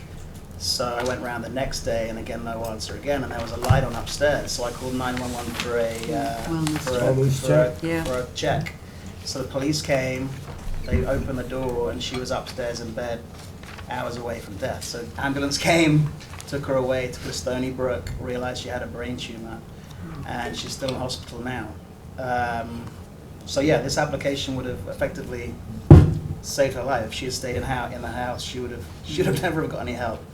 I've been in contact with her brother, who has power of attorney. I have a good relationship with him. I've been through the whole plans with him. He is fully supportive of this application. We have a pretty high vegetation line between the lots. So yeah, I've been pretty involved in the family ever since the application has been brought into their attention. And if you just take a look back at the aerial again, I was contacted by Marine Water, the tenants for the large property in the back here. So my client's property is the one highlighted in orange. The Marine Outwater lot here contacted me and said they had no opposition to the application. I think just this map just shows that throughout the years, the small nature of, and this, by the way, this lot is not in a flood zone, surprisingly. The flood zone cuts right across over here. It's a lot higher. So it's we're outside of the flood zone. We don't require any lot coverage relief. We meet our west side yard setback by a lot, and we conform to the total side yard setback. So in effect, the relief for this new addition is generated pyramid and the side yard setback, which is only 3.1 feet. And the front yard setback is generated by his predecessor in title putting the roof over the stairs, which have always been there. And again, the patio, which was advertised, which was there since the pool was built in 2006, which has been there. I think if you take a look at the aerial, you look at the, I think the 2 teepee has also been in for several variances. I think just recently too, once for accessory structures, if I'm not mistaken. Yeah, I think we just got a two-level parking garage. Yeah, we've been Approved. busy down there by Yeah. Jackson's Veranda. Yes. Yeah, yeah. Because the lot sizes and everything else over the years. they don't have it. Are you wedded to the roof over the front door? Common amenity in the town of Southampton. No, I just was asking. Yeah, I mean, trying to get in the house with a 5-year-old and I've got shopping, it's nice to have protection from the rain and the Okay, wind and the snow. I'm just asking. Okay, so we have a bunch of different variance relief. The You're doing great. the pyramid relief is, less than 2,500 cubic feet. So, I mean, this is an addition. I don't know that we have, we already talked about the ceiling heights. I don't know that we have any concerns about what is really a relatively modest amount of pyramid relief in my view. But certainly can ask questions about it. As for the setback relief, it appears to me to be pretty modest overall. But we'll see if any neighbors are here that have any concerns. Any other questions, comments? Is there anyone from the public who would like to be heard in connection with the application of Howell and Welch? This is for property located at 8 Sagamore Road in Hampton Bays. Who's here in the audience? Anyone like to be heard? Is there anyone who's waiting to be heard on Zoom in connection with this application? Again, 8 Sagamore Road in Hampton Bays.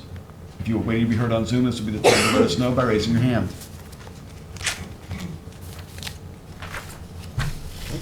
Charlie?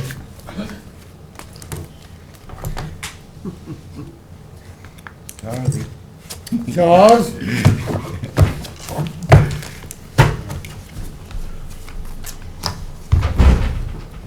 I think that means no. I think, well, we got to make sure. Can't hear you. No hands, okay, thank you. Okay. Okay. Sorry, before you close, can you Sure. please provide us with a copy of the full-size, still signed copy of this document? Yeah, I Two of them. see 2 full-size. Okay, thank you. Okay, all right, so I would move that we close this application, again, the application of Howell and Welch this evening, except for written submissions. The deadline for written submissions will be April 7th at end of business, and we will have a decision ready at our April 20th meeting. Second. With a microphone. Oh, okay, no problem. Welcome back. Mr. Tudhill. Aye. Mr. Macedonio. Aye. Ms. Kern. Aye. Mr. Daly. Aye. Ms. Burgess. I, Chair votes aye. Thank you all for being Thank here. you. Have a good rest of your night. Happy St. Patrick's Day. I know you may not believe this, but my great-grandmother on my father's side came over from Ireland in 1896. So I don't have my green on tonight, but I have it ready for tomorrow. Tomorrow, good for you. Good for you. All right, Thanks so much. Item 7 on the agenda is Northfield Property LLC, Susan Bristow, applicant, 91 Northfield Avenue, in Spear, Suffolk County Tax Map 900-350-3-86. Applicant appeals the determination of Ryan Murphy, Town Code Compliance and Emergency Management Administrator, dated April 4, 2022, that the auto repair shop located at 91 North Phillips Avenue in Spearfield, Suffolk County Tax Map 900-350-3-86, is an approved pre-existing I don't non-conforming have use. any affidavits for this. Pardon? I don't have any affidavits for Oh, this. this was previously. Oh, it's a open. continuation. Yes, So you don't have to read it, continuation. sorry. Thank you. Yeah. I was like, where are they? Charlie? Yes. Sorry I about got that. stressed for a second. I was Yes. like, I'm gonna have to look at all these. This is 91. Well, at least everybody knows that. Yeah. Okay, good evening. Good evening, nice to see you, Mr. Grossman. You as well. Members of the board, my name is Nika Strunk. I'm the attorney for the applicant, Susan Bristow, who is here with me. And I have my associate Danielle Labelitz with me, and Brant Reiner from Nelson Pope and Voorhees, who is our planning consultant, is also here. Okay. Would you like me to swear everybody in? Why not? Okay, all right. Pam, you can just state your name and address, please. Susan Bristow, 36 Drew Drive, Eastport, New York. And do you swear to tell the truth, the whole truth, and nothing but the truth? I do. Okay, thank you. Ma'am? I'm an attorney. You're an attorney, okay, I don't have to Yes, swear you in. she's Okay, And and you can just state your name and address, please. Graham Reiner, Nelson Pope and Board, 70 Max Road, Melville, New York. And do you swear to tell the truth, the whole truth, and nothing but the truth? I do. We might have to turn that microphone a little bit closer to you for if you speak, or when you speak, I should say. Yeah, just so hold we on get one you. second while they get the Yeah. going. And I have done masonry work, so. Wow. Were you the one who did that? Okay, so this application this evening is brought by an aggrieved neighbor to appeal from a determination of Ryan Murphy, who is the Town Code Compliance and Emergency Management Administrator. His determination was that the property owner at adjacent property at 91 North Phillips Avenue beyond Remsenburg, determination was made on April 4th, 2022, and it determined that the property owner had taken action to remedy certain conditions in violation to the satisfaction of the Department of Public Safety. And he further explained in an email that day that he was able to confirm that the auto repair shop on the property at 91 North Phillips was an approved pre-existing non-conforming use and currently allowed to exist. Our appeal challenges that because for two reasons.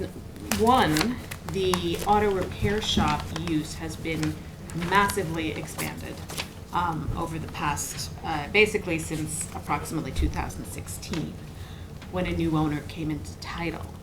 And secondly, because there continue to be following, when Mr. Ryan, let me withdraw that. When Mr. Ryan made this determination. Mr. Murphy? I'm sorry, Mr. Murphy, thank you, made this determination. There were multiple non-permitted uses in addition to the auto repair use on the site, still in operation, and still in operation today. So that's why we're appealing his determination. We would ask this board to do what town enforcement has not done and determine that this use is not lawful. So to that end, I'm going to ask Mr. Reiner to start by demonstrating some aerial photographic history of the property. And there is litigation over this as well, right? We have an action for nuisance and for, as a taxpayer's action to enforce the town code. Yes, but that has been stayed pending the determination of this board because the judge wanted to see what the town's own zoning board said on this issue before he moved further on the case. Okay. Thanks. Yep. Thank you, Mika, members of the board. Brand Reiner from Nelson Pope and Voorhees again. Nika Strunk asked me, our office, to analyze the land use of this property, looking at aerial imagery and studying the surveys associated with this site. So if you don't mind, I'll walk you quickly through the history of the site dating back to 1962. This imagery, actually all the imagery you're going to see is taken directly from the Southampton town files. So it's something that the board might be familiar with. But we started in 1962. You see that the site is outlined in yellow in all of the images. The use of the property at the time is undefined. We do know that the residence that currently exists on the property is shown in this aerial as well. It's closest to Phillips Avenue. Excuse me, but the site is somewhat used, and there are clearing limitations that are somewhat defined by the vegetation types on the property. That was in when? 1962. And you're saying the use was undefined? Isn't that when they got a variance? Again, we're studying only the actual operation on the property. I'm talking about the cleared area that's there, right? Okay. Again, we know the residence because that is part of the surveys that are on the property right now. The structure that's located closest to the street on this imagery is the residence. Mm-hmm. It remains there today. The rest of the use of the property, again, is undefined. It's difficult to tell from the green But imagery. that's what I'm saying, just based on the aerial. It's not based on the records. We know what the use was. It was, they got a variance. Well, we don't know that if it was ever used as a cement. They did get a variance for a cement block and cast cement products plant, but I have no information as to whether it was ever actually used for that use, property. I There's just, no I don't think that's record. fair to say, just based on an aerial. I mean, Okay, go well, on. Grant is just, I'm just I trying hear to, you. I mean, I hear this you. is an unusual situation. This board has Totally. never had an appeal made to it when there's a taxpayer action going on. So I'm trying to give them a little scope as well. I Never understand. have we I seen an understand. appeal from the code enforcement like this. I believe that. I'm sure you're right. Okay. Again, we're speaking to what we see in the aerial imagery. And again, the site utilization is demonstrated by the clearing that you see here. Moving forward to 1976, after there was a CO issued for the property, there is an establishment of a new structure, a larger building, again, which currently exists there on the site today. And as you can see, there are areas of the property that are being utilized around the building that appear to be consistent with what an automobile repair shop, because we do see some vehicles stored throughout the property, but they're confined generally to the area around the larger building. Moving forward to 1984, again, the images are somewhat grainy, so it's difficult to demonstrate exactly what is going on. But the area, again, this commercial building is still here, and the uses around that building tend to be fairly consistent. The only difference is the area out here and towards the western area of the property appears to be underutilized or unutilized or reverting back to some kind of vegetative state. Moving forward in 1996, you see more prevalent vegetation back here in this area. Again, you don't see my cursor, so it's really hard to tell. But the areas around the commercial building, again, it's still being utilized, fairly consistent with what we saw in 1970, 1980s aerial. But that area towards the west has the appearance of starting to revert. And again, in 2001, we start to see the idea of, again, that area in the west looking like it's going to revert back. The use of the property is contained to around the commercial larger building, fairly consistent with the 1996 aerial. As we start to move into 2004, the area, again, the use appears to be concentrated around the building, and moving west, there is the appearance of some possible reoperation of that underutilized area towards the western part of the property. 2008, again, we have this weird color striation on the property. We don't quite know what that is. But again, the use of the property, you can see the vehicles just west of the building, fairly consistent with what we saw in the 70s, 80s, 90s, and early 2000s. And then in 2010, again, fairly consistent. The operation has a little bit more clearing to the west, but fairly consistent with what we were seeing in the 90s and 80s. Now in 2013, the area to the west of the building and what would be considered the earth and gravel driveway does start to become reactivated. We can't quite tell what it is, but there is some kind of activity.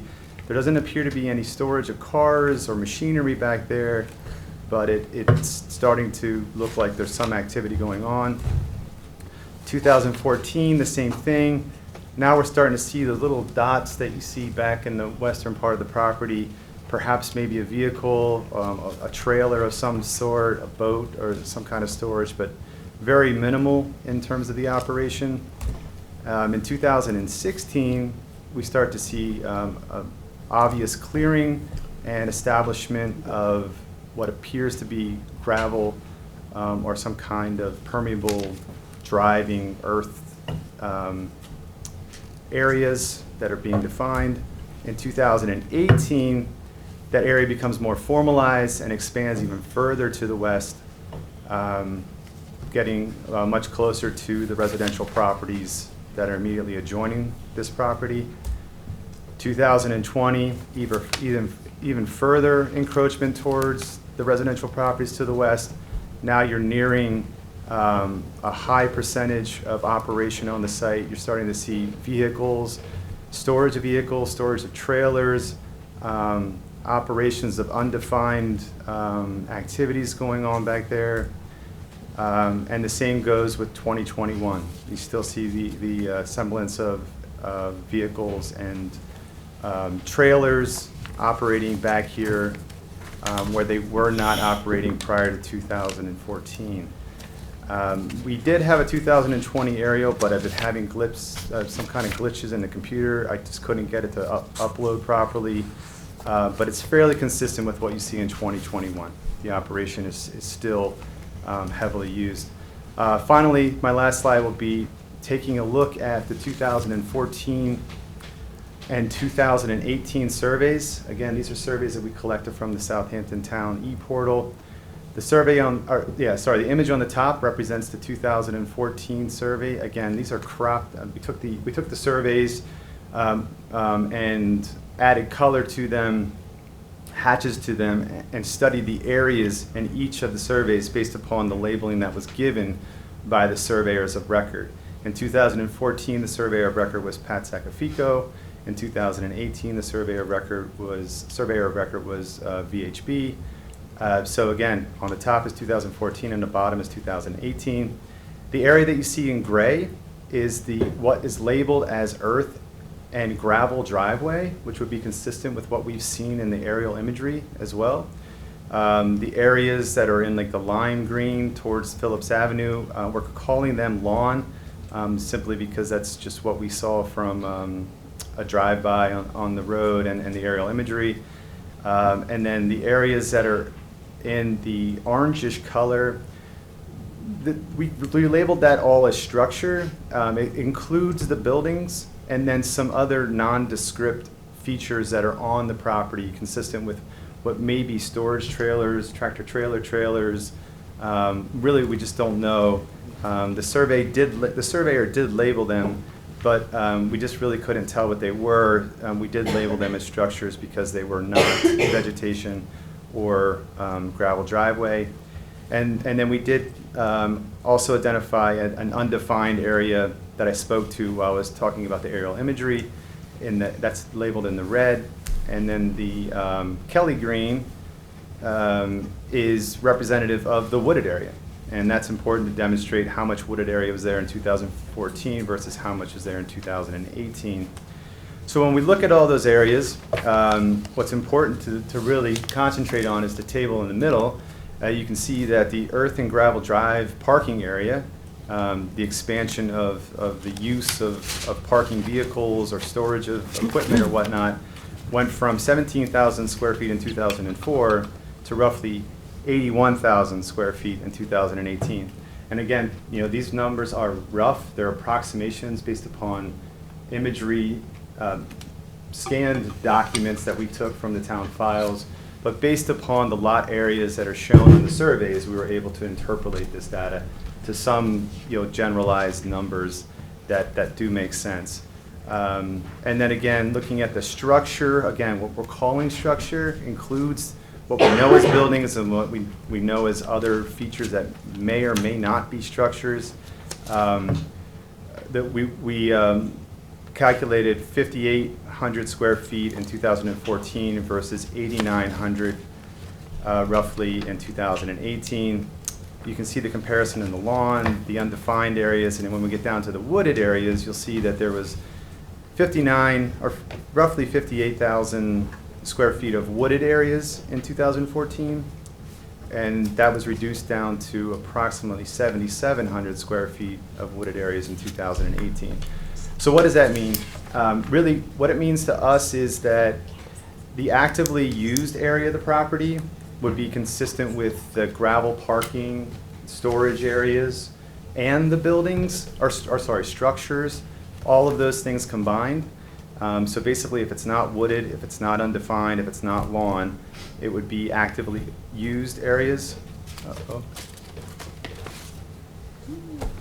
Sorry.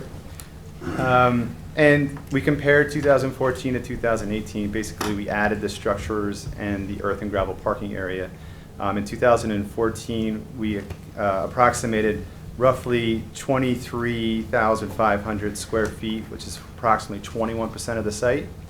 And in 2018, that increased to 90,600 square feet, approximately, which is equivalent to approximately 83% of the site.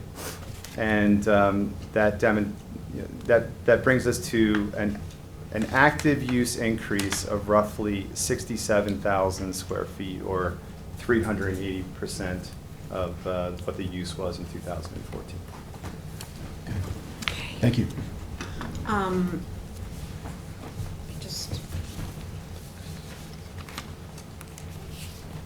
So, I appreciate Ms. Garvin's point that this is not your typical application that you see here in the zoning board.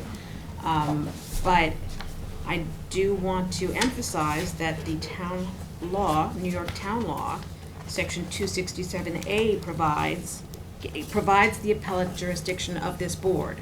And it states, hearing appeals, unless otherwise provided by local law or ordinance, the jurisdiction of the Board of Appeals shall be appellate only and shall be limited to hearing and deciding appeals from and reviewing any order, requirement, decision, interpretation, or determination made by the administrative official charged with the enforcement of any ordinance or local law adopted pursuant to this article. Such appeal may be taken by any person aggrieved or by an officer, department, board, or bureau of the town. So this board has an important appellate role in when a person is aggrieved by a determination of the code enforcement official of having the jurisdiction to hear that appeal, and that's why we're here today. I'd just like to point out that my client, actually, Brent, would you be able to go back to the 2021 aerial? Thank you. My client's property is directly to the west of this site. You can see her house and her pool The there. most impacted. Yes, she's the most impacted. I mean, I believe there are numerous people impacted, but but she is certainly the most impacted. So briefly, I have submitted a brief. I think what Mr. Murphy, and I apologize for confusing him with Mr. Ryan briefly a moment ago, I think what his main, one of his main failings, was that he did not recognize that the fact that there is a CO from 1965, which we have submitted a packet of exhibits. Some of them you've seen before, some of them we're gonna take you through in a minute. But there was a CO for this. This is Exhibit E in our packet. And actually, I'd like to ask my associate to give Mr. Gilmartin. You did? Yeah. I didn't even notice it. Okay. Okay, perfect. So this CO is for a 1965 to Arthur Fechtman for a new building, steel fabrication, welding, radiator repair, general auto repair. So there's a CO for a building that has an approved number of uses, one of which is general auto repair. However, when this CO was issued in 1965, the town of Southampton was subject to its zoning ordinance as of that date, which is the next tab. It's Exhibit F, and about 5 pages in, page 5 of that document, over on the right column, these are the regulations that apply to public garages and filling stations in business districts. And this applies in both the E, F, and G business districts. This was, I believe, the G business district, but the code carried over these regulations in all of those districts. It states public garages and filling stations, when permitted by the Board of Appeals and subject to the following provisions. Now, I don't know if the Board of Appeals ever permitted a public garage. A, no repair work shall be performed in the open, and I'm going to skip down to D. No automobile parts, dismantled vehicles, and similar articles shall be stored in the open. So right there in 1965, when this CO was granted, it was clearly subject to the restrictions of the zoning code at that time that did not allow work to be performed in the open, this type of work, auto repair work.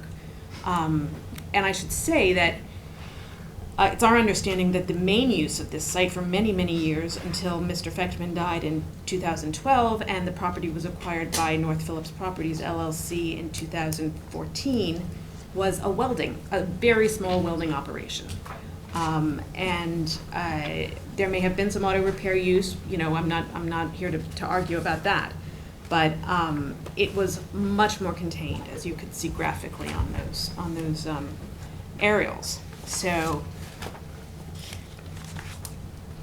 the law, I'm going to just summarize very briefly, and then I'm going to ask my client to speak for a few minutes, is very clear that when a use becomes a non-conforming use, this property was rezoned in 1972 to residential, and it is still residentially zoned. It is currently in the CR 40 zoning district, which is a residential district. The use became a pre-existing non-conforming use that is allowed to continue. However, it is not allowed to be enlarged unless this board approves that, this zoning board of appeals. And in any case, it's not allowed to be enlarged more than 50%. So, and that's your own zoning code that provides that extremely clearly. So I have a case there where almost exactly like ours, and this is the Cave case that I cite on page 11 of my brief. When an auto repair use was improved in 1965, it was for the use of the building on the premises for auto repair. The case that I cite says that the nature of plaintiff's activities and uses prior to 1972 had not implied an appropriation of the entirety of the sites to junkyard-related uses. Operation of a junkyard is a non-conforming use in which the land is merely incidental to the activities conducted upon it.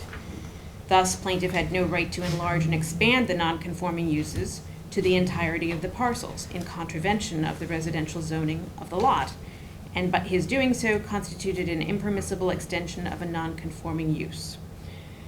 And just like this case, it's stated, by any measure, plaintiff's use of these lands to store, salvage, repair, and sell junked vehicles in whole or as parts has expanded substantially beyond the scope of 1972 levels. And that's exactly what we have here.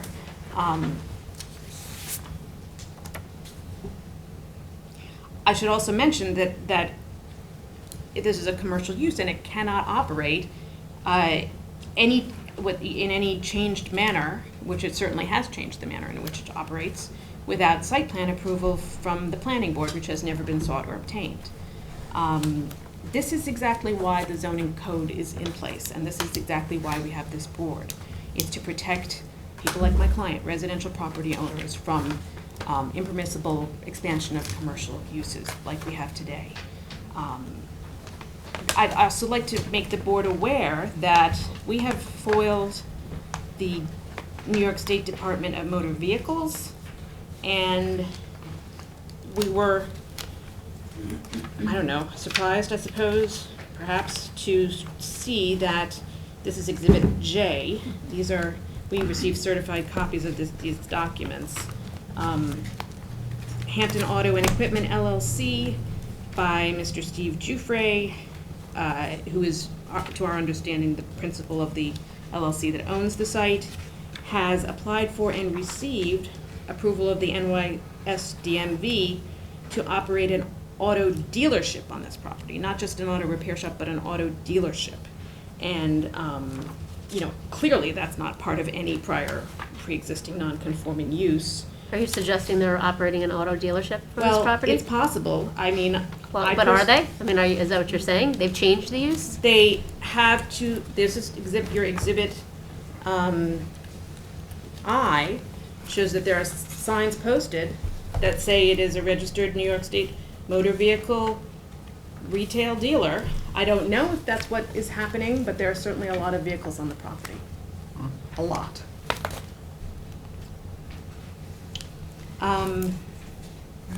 So, given this situation, obviously my client is concerned and her neighbors are concerned what's coming next. You know, you had a minimal welding business that was there for decades, that did no harm to the neighbors.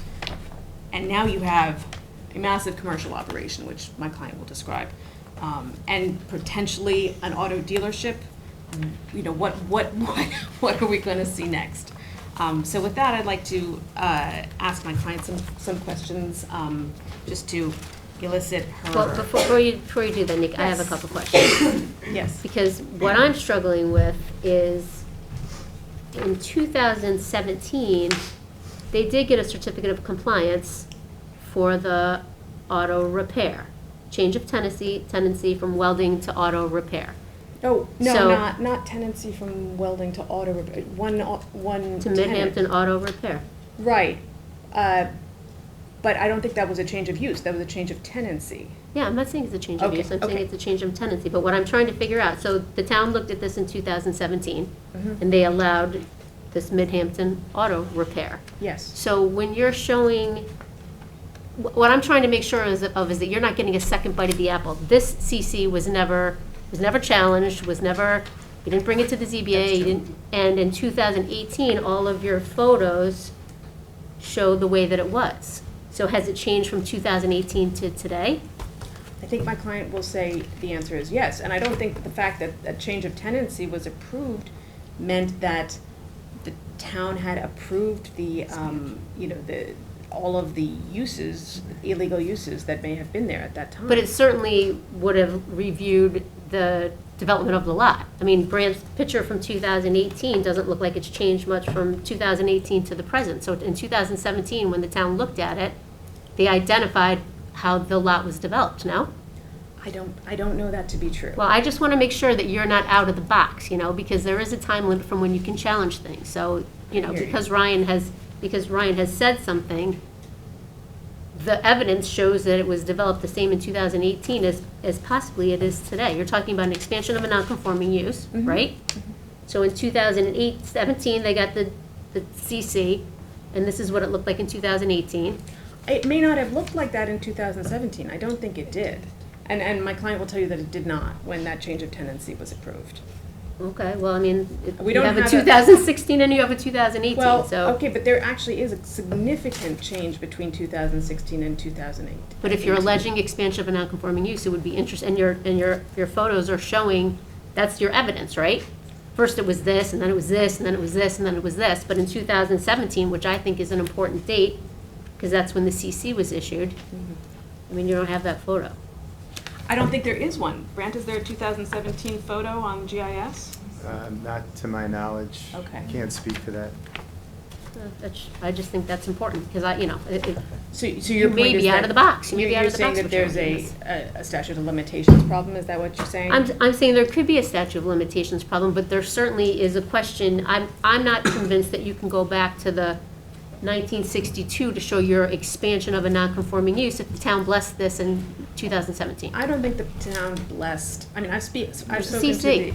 the, I hear you, but I've spoken to the building inspector about this, and he has told me that he does not believe the town ever blessed any of this. Certainly not, I mean, there was no site plan approval.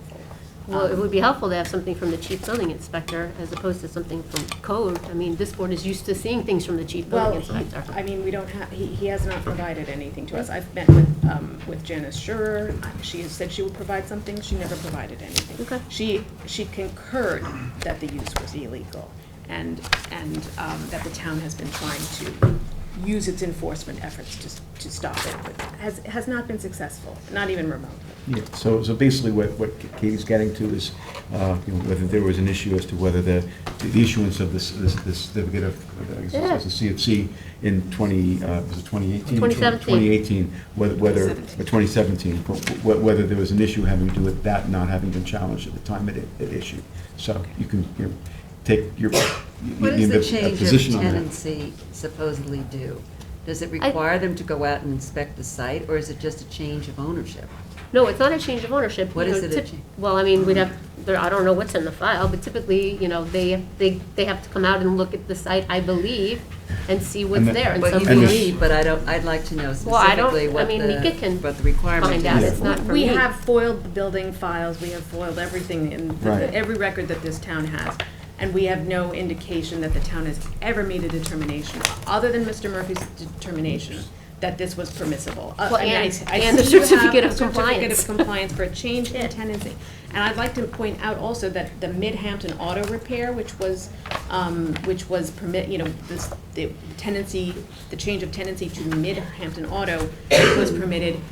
Currently, there is, to our understanding, a new business in operation there. What is the name of it? Do you know? Hampton Auto.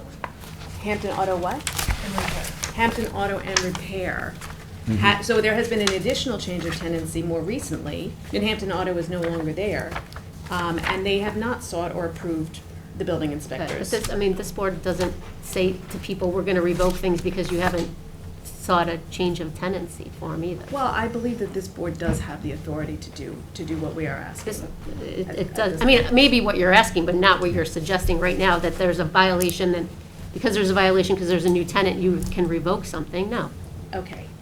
Can I just, I can help satisfy the questions going back and forth here. Okay. I have a Well, document. Nika, are you okay But I- with but I- David speaking, or do you want to finish your I presentation? would like to finish my Yeah. presentation. Yeah.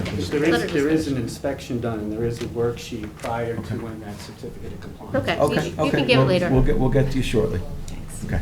Hopefully. Sorry, I just wanted to ask. No, that's okay. Fair You enough. say it. Okay. We've got a half hour. I know, but it is complicated. Now, I'm gonna, with this board's permission, I'm gonna examine my client as if, you know, I know you're a quasi-judicial board and you're much less formal than a court, but I'm going to examine her as if she were a witness in a, you know, a judicial procedure.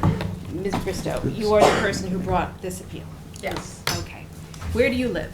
36 Drew Drive, Eastport, New York. Do you own that property? I do. And how long have you lived there? 24 years. Okay. So you had acquired it in 1999? 1999. Okay. Can you describe your neighborhood? It's a residential housing development with a homeowners association, single-family homes on lots of from like half an acre to an acre, some of which back up onto a pond, some of which back up onto woods. And it's a very, you know, it's a just completely residential, single-family home, lovely neighborhood. Okay. At the time you purchased your property, can you describe the property located directly to your east at 91 North Phillips Avenue, what it looked like at that time? Well, as far as I know, it was literally just woods. I could only see oak trees and other vegetation and wildlife. And unfortunately, the realtor that sold me my home told me that it was greenbelt. And so I thought it was. I did not even know there was a structure to the east of me. Okay. What, you said it was wooded? Basically like 100-year-old oak trees as far as you could see, yeah. Okay. Can we have some photos that I'd like the board to look at, which are at exhibit G? You have those two, Susan? So I know we have, I think, 3 or 4 photos here. Is this what your backyard looked like at the time you purchased? Which exhibit are you referring to? It should be G. Yeah, I think this was later than 1999, but yes, this is what my yard looked like, yes. Okay. Were you aware that there was any commercial use of the property to your east? I had no idea until the property was sold in 2014 that there was any commercial use. And how did you become aware of that? The realtor who sold the property needed me to sign a piece of paper to help him with the sale, and he came to my home and said that there was a residential home and a welding business on the property, and it was being sold to someone else who was going to maintain the welding business on the property. Okay. After the sale closed in 2014 of the property to your east, did you notice any changes to that property? Not really until 2016 and 17. some changes started. Some changes started. What did you notice in 2016 and 17? The loads of trees were just cleared off the property, and it became, the property is on an incline, and once the trees were removed, it just became like a mudslide. It just looked like a mudslide filled with trucks. Okay. What happened after that? That went out, that version went on in 2016 and 17. In 2018 is when the actual change happened that caused myself and my neighbors to communicate with each other and say, we have to do something. In 2018, the balance of the oak trees were cleared all the way up to my property line. And so the property just became one bare mud pit with flooding, and our homes started to flood because there was no vegetation, and again, it's on an incline, so it was just like every time it rained, it was like a waterfall coming down into our properties. So you said at that point you decided to do something, is that right? Yeah, it was like summer of 2018 when the property was cleared all the way to my fence line. And myself and my most affected neighbors, the homes on either side of me, got together and we met with the local community organizer, Craig Catalanato, for advice, and I personally phoned every single department I could find on the Southampton town website and tried to find what department, and I was bounced from one to the next, and everyone just passed us off. I could not find who I was supposed to talk to about this. My neighbors went to a Southampton town meeting in West Hampton and spoke to John Bouvier and Rich Harris about the issues.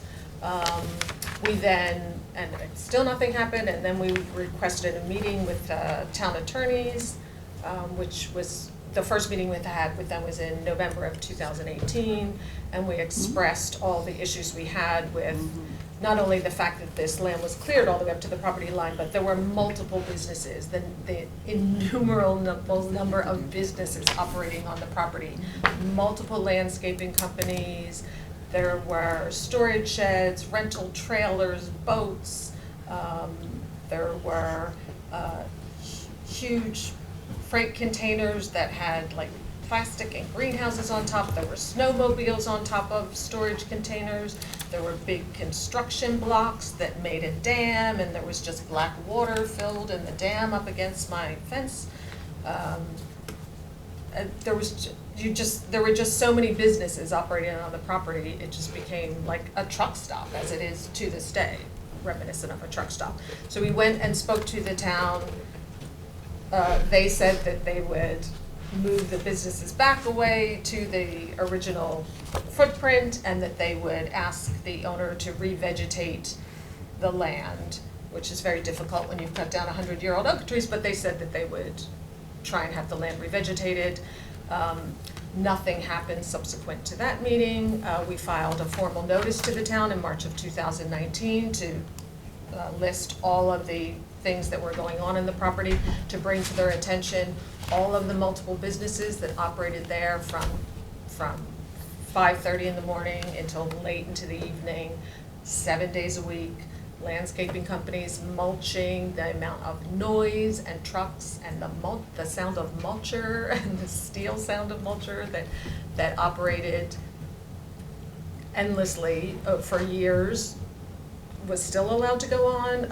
We had, some of my neighbors spoke to the Southampton Press. There was an article in the paper about that nothing was being done despite all of our complaints.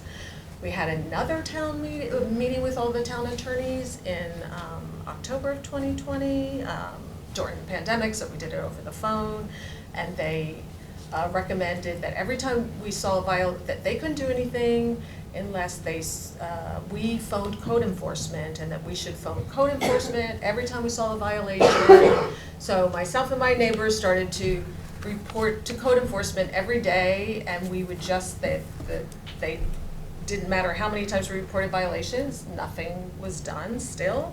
We had another meeting this time with Town Supervisor Jay Schneiderman present, and the town attorneys again, and Jim Burke was there, and Ryan Murphy was there from code enforcement, and we expressed again all the multiple businesses that were operating on the property that had nothing to do with auto repair or welding, and just the general noise and the impact on our lives and our homes and our inability to use our homes or our backyard. I have a pool that I haven't been able to use, and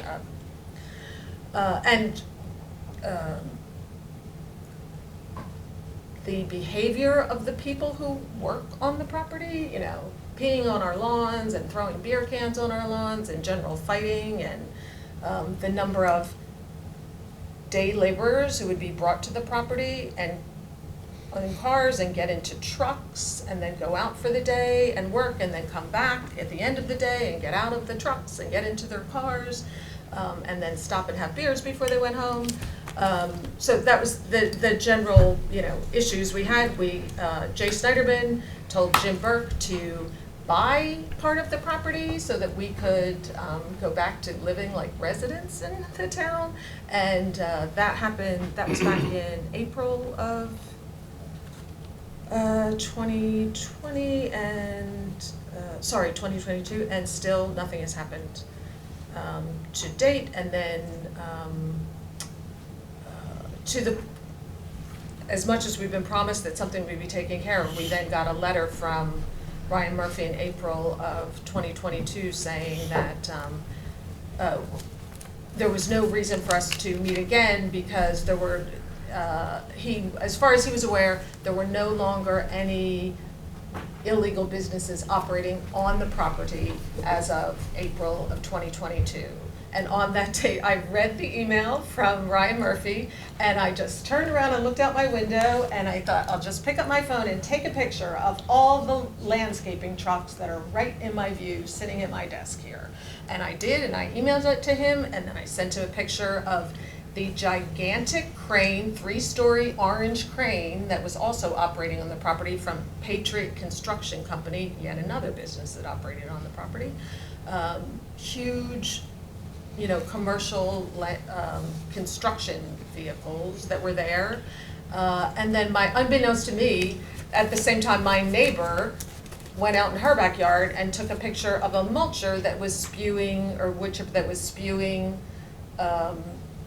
you know, debris from the landscaping businesses onto the town property, across the fence of 91 North Phillips onto the preserved property that is owned by the town. Okay, I'm just gonna stop you for one moment, and that's okay.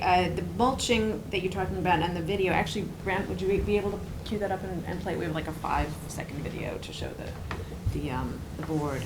This was done, this video was taken after Mr. Murphy's determination? Yes. Okay. Close the power.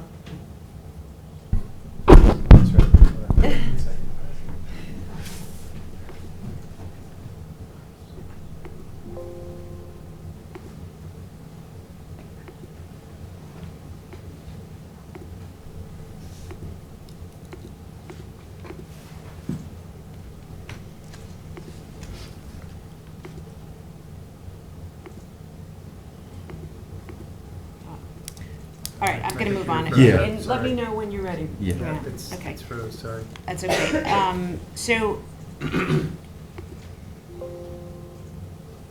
I'd just like to direct your attention to Exhibit H. Are you familiar with these photos, Susan? Exhibit H. Yes. Now, these say on the bottom, April 2022, am I right? Or they say on the side, April 2022? Yes. Right. Now, do these depict, fair and accurately depict the state of the site at 91 North Phillips Avenue as of April 2022, following Ryan Murphy's determination? Well, in this moment in time that these photos were taken, it doesn't show, you know, the specific things that may have been operating there. There were. Right, it's a static Yeah, there photo, were right? Yeah. landscaping businesses and Patriot Construction or some other construction company operating there. I can't tell from this photo. Okay, what but was going on. I mean, from what you've observed of the site, was this a fair and accurate depiction of the site as of this date, April 2022? Yes. Okay. Do you have it, Brant? Yep. Okay, let's look at the mulcher, or the wood chip, or whatever it is.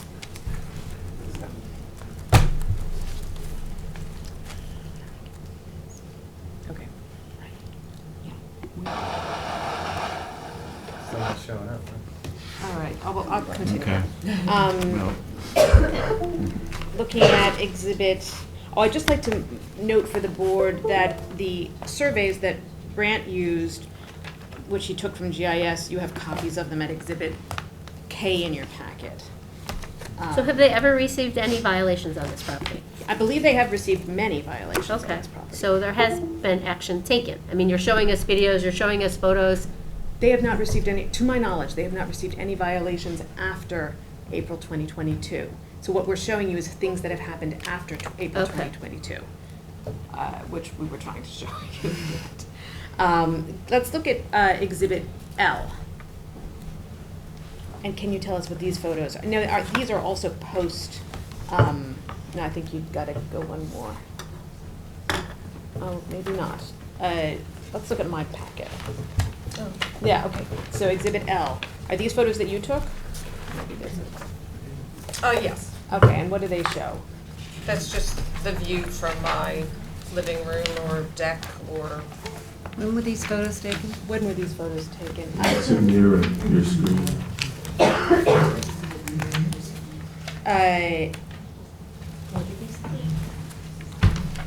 He's asking me to do something else. Oh, I'm sorry, these were pre, his determination. Let's look at, Yeah, now there's deliberation going on. exhibit N. Yeah, yeah, something's going on, we're having feedback of some sort. I don't know what happened with it, but just so you know, we now have feedback going on. I'm not even plugged in. I understand. All right, so we can't dispense with those videos? I can turn it this way. Yeah. All right, Yeah. well, maybe we could do that. If you want to put it up there. Maybe we need to Yeah, put why this don't we over do to that? another meeting. Yeah, All right, well, let's just review these, yeah, and we do want you I know, we're summarize. winding up, we're winding up. Yep. Exhibit Yep. N is, these drone photos were taken in January of 2023, is that correct? Yes. Okay, and they continue to show, am I right that they show multiple junked vehicles and other vehicles and parts of machinery strewn on the property? Yes. Okay, and that continued after Mr. Murphy's determination that everything was in compliance, is that right? Yes. Okay, and the final exhibit, which is N, I think we have two photos. These are taken by drone? They were, yes. Exhibit, oh. All right, so let's just briefly, these are about 5 seconds each or less than that. Yeah. This is the one that was taken last week. Yeah, yeah, and it's causing feedback to have multiple. How are we gonna verify that? I'd be it's happy actually to give you a copy of the video with the official timestamp on it. Should I play it? Go ahead. Okay, all right. Well, this is not the wood chipper, this is, tell us what this is, Susan. Oh, this You is guys can go over there to just see it as well. the trucks that operate on the property regularly. I think we're the board, we're. Oh, I'm Yeah. sorry. Yeah, let's see Okay. this. Yeah, yeah. They How can come I see. can't see the trees we planted in 2018? Okay, no, we're not having a back and forth. You'll have an opportunity to speak to us shortly. Okay, all right. So, and if we can shut the computer down because here it's affecting the recording equipment. This is not working. Yeah, it's feedback now. Well, something's going on. All right, Brandon, Okay. it's your review, Okay, so we'd like to sum up so that we can hear from Mr. Gilmartin. These last two, Exhibit N, am I correct that you took these last week? Those are March 5th. March 5th you took these. And where did you take them from? This is Exhibit O? Yes, Exhibit O, I apologize, Exhibit O. The doorway of my living room. So these you took from your living room, is that right? All right. We're going to submit those videos on a flash drive to Candace Okay, and ask sure. that they be made part of the record. Yeah, no problem. Yeah, okay, you have it, okay, very Would you good. like us to step back while Mr. Yes. Martin speaks? But Yes, what if is, you- what is it that you, what is it that you're seeking? Thank you. Yes. I mean, that was my final question, I apologize. Susan, what is it that you're asking this board for? We would just like the area that is in use by the businesses that might be allowed to operate on that property to operate within the footprint that they operated in up to 2014. I don't know if we had that. Well, certainly this board has the power to declare that anything beyond those boundaries is unlawful. But why? Why Why? 2014? Why for 2014? Oh, no, it should be I'm sorry, that's what my client said. 2014 As a was- legal matter, the use the area changed, it happened to change, the ownership changed in 2014. As a legal matter, the extent of the use is measured from the date that it became a pre-existing non-conforming use, which is 1972. But it was issued to the whole property. Well, no. It was just the It was for the building. building. It was just for the CO building. was for the building to be used for auto And the rest of the repair. property could not be used. Correct. At that time, there was no permitted outdoor use for auto repair use. That's correct. But you never said they were repairing cars outside. Well, they're doing something outside, that's for sure. They're doing landscaping and other things.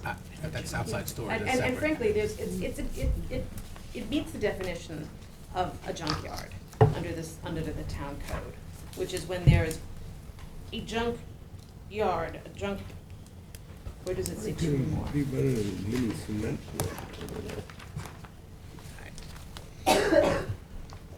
It's the definition of, includes any place of storage or deposit, whether in connection with the business or not, where two or more unregistered old or secondhand motor vehicles no longer intended or in condition for legal use on the public highways are held for any purpose, and such terms shall include any place of storage or deposit and blah, blah, blah, blah, blah. So basically, are you saying that a motor vehicle junkyard is defined in section 199-1 of the town code as a place where there's two or more unregistered old or secondhand motor vehicles? That's the way it reads to me. Okay, okay, Okay, so, let's wrap it up a little bit here. Okay. Got other people here. Okay. so that is what we are requesting. is Okay. that- Okay, you understand? Yep. Okay, Thank you. okay, all right. Thank you all for your comments.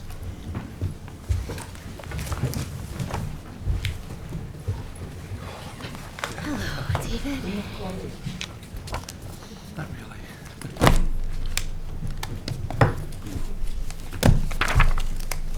Who's the lead on this? Bob, right? Robert. Yes.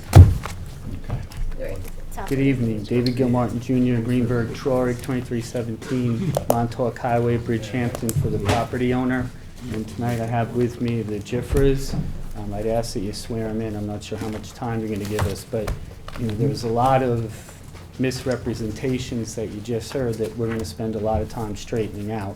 So you might want to swear them in because they're there on a day-to-day basis. Well, if you want me to swear you, you can both be sworn in, just need you to get to a microphone.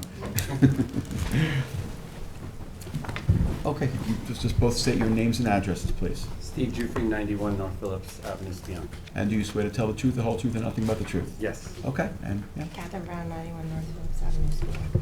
okay, and do you swear I to tell... didn't hear your name. Just speak louder. Yeah. Catherine Brown, 91 North Phillips Avenue, Spionk.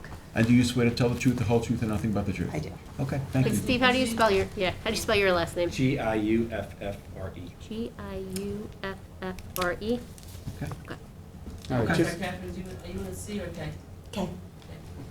just to clear up the first matter when I stepped up, is there was an inspection done prior to the September 6, 2017 certificate of compliance. I'm going to add, put that up. That was done on September 1st. So yes, somebody from the town was out at the property. But I'm getting a little bit ahead of myself. This board doesn't have jurisdiction to hear this case. Right? You don't. Your jurisdiction under 267, which was quoted by the applicant, is limited to an interpretation or a determination by a town official. The Murphy correspondence are neither of those things. Let's take a look at them separately. The letter, I don't know if you've had the opportunity to read it, was an acknowledgement of the remedial action that was taken on the property to come into conformance with the code. This is an enforcement matter, right? I think Ms. Strunk said before that they're frustrated. That's why they're here, because code enforcement isn't doing anything about it.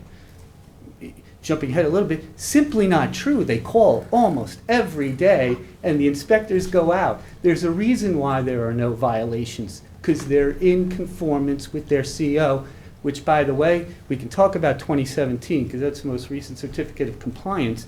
The CO on this property is from 1965, and I'll get to it later. I don't think we need to, but I will. But this idea that they get to define what the use is under the old code is just pure nonsense, right? So we have this letter, and it's an enforcement issue. It's not a zoning board issue.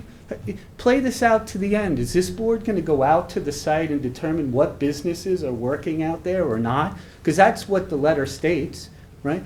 You don't do that, right? So the Murphy letter has got to be out. Then there's this email. Likewise, it's not an interpretation or a determination. It is a double hearsay statement of Ryan Murphy, who's quoting Janice Scherer. How can that be a determination? It's simply not. And that's where this case really ends, right? You do not have jurisdiction. But the rub here is that it's a 1965 CO. Almost 58 years ago this was issued. They're 57 years too late to challenge that, so they make up this cockamamie application having to do with the Murphy communications is all I can call them, and then trudge into here and say, hey, listen, code enforcement isn't doing their job. We need you to do it for us. That's not the role of this board. It is simply not the role of this board. The second thing I'd say to you, and in my submission, we talk about two cases. And those cases are clear that a determination or an order or an interpretation has to be filed with the town clerk. These were not filed with the town clerk, right? And that's the basis. You'll see a second department case, and you'll see a Supreme Court case that came out of the village of East Hampton. Where is that, David? Because that I do take issue with, because most of the things that this board hears, even appeals from the building department, are interpretations from the building department that are not filed in the town clerk's office. If we get an interpretation from Sean McDermott, he doesn't file that in. Well, he should. He doesn't. Well, he should. They used to be filed. If you look at page 5, so it's going to be Manacharian versus Zoning Board of Appeals of the Town of Newcastle, and then Michael Aaron versus Zoning Board of Appeals of the Village of East Hampton. Okay.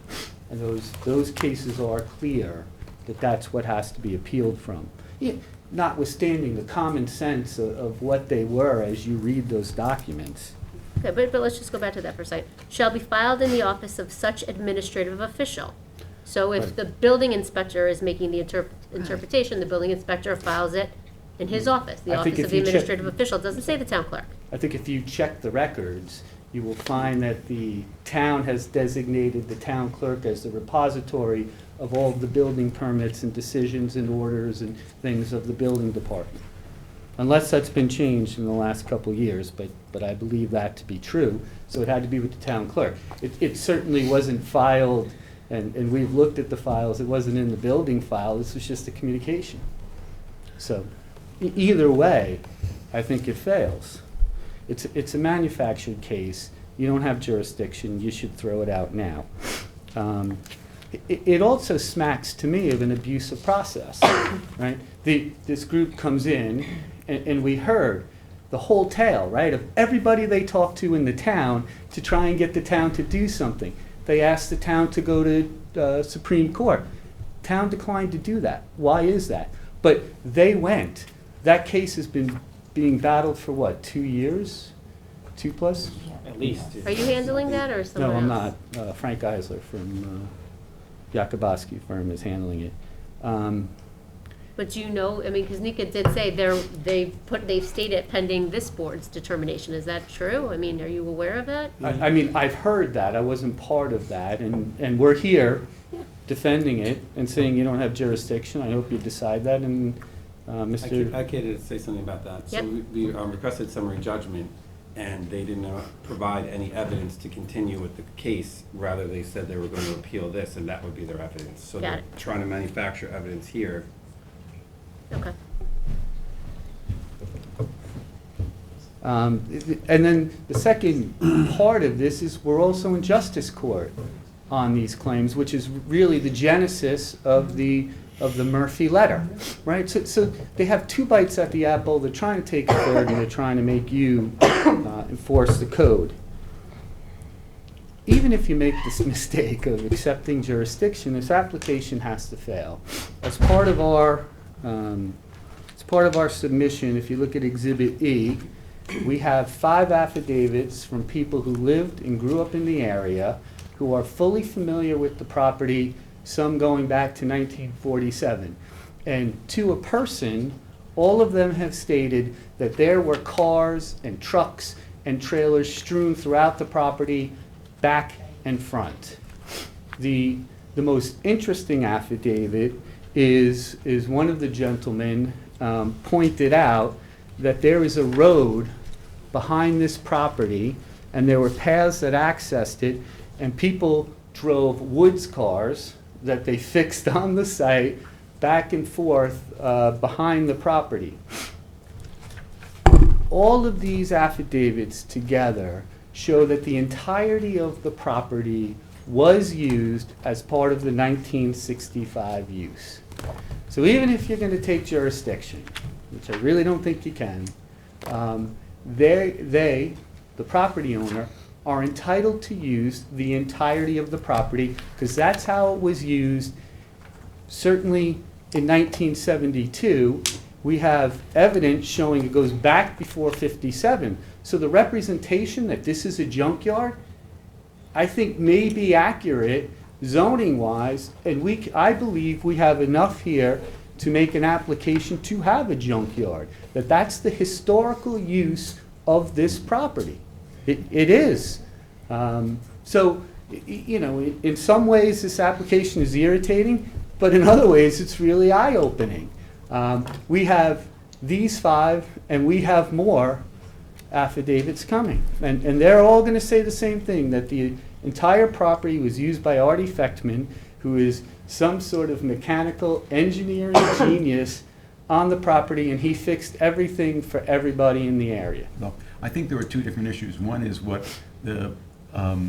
was permissible in terms of what happened, and then was what actually was going on the property. And while I'll take a look at the affidavits, and I think all of us will, we're also going to take a look at those aerials in more detail. So, right. So, yeah. so you look at the aerials, but I think the testimony from Mr. Rayner was that they're grainy, right? So I don't know. They're It's not that. undefined areas. Well, I mean, how can we? Well, listen, we'll have that out. I understand your cynicism.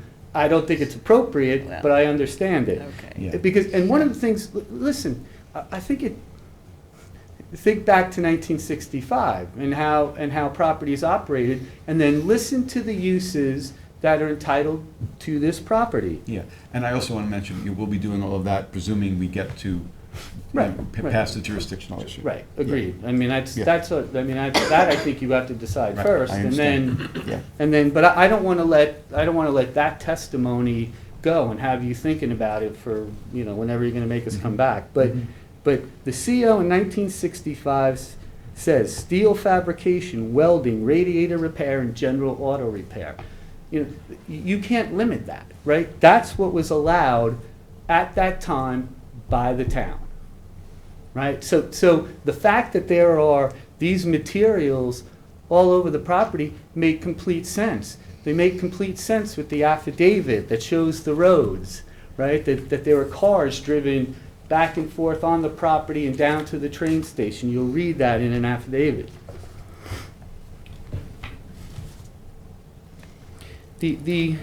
you know, the interesting thing is the representation that, of what our use is and what's allowed and not allowed. I've just read to you the 1965 CO, and what the applicant is trying to do is to limit us to a use that they decided to pick out of the pre-72 code and say, you know, it was a public garage or, you know, whatever that part of it was. Bear with me, I think I have it.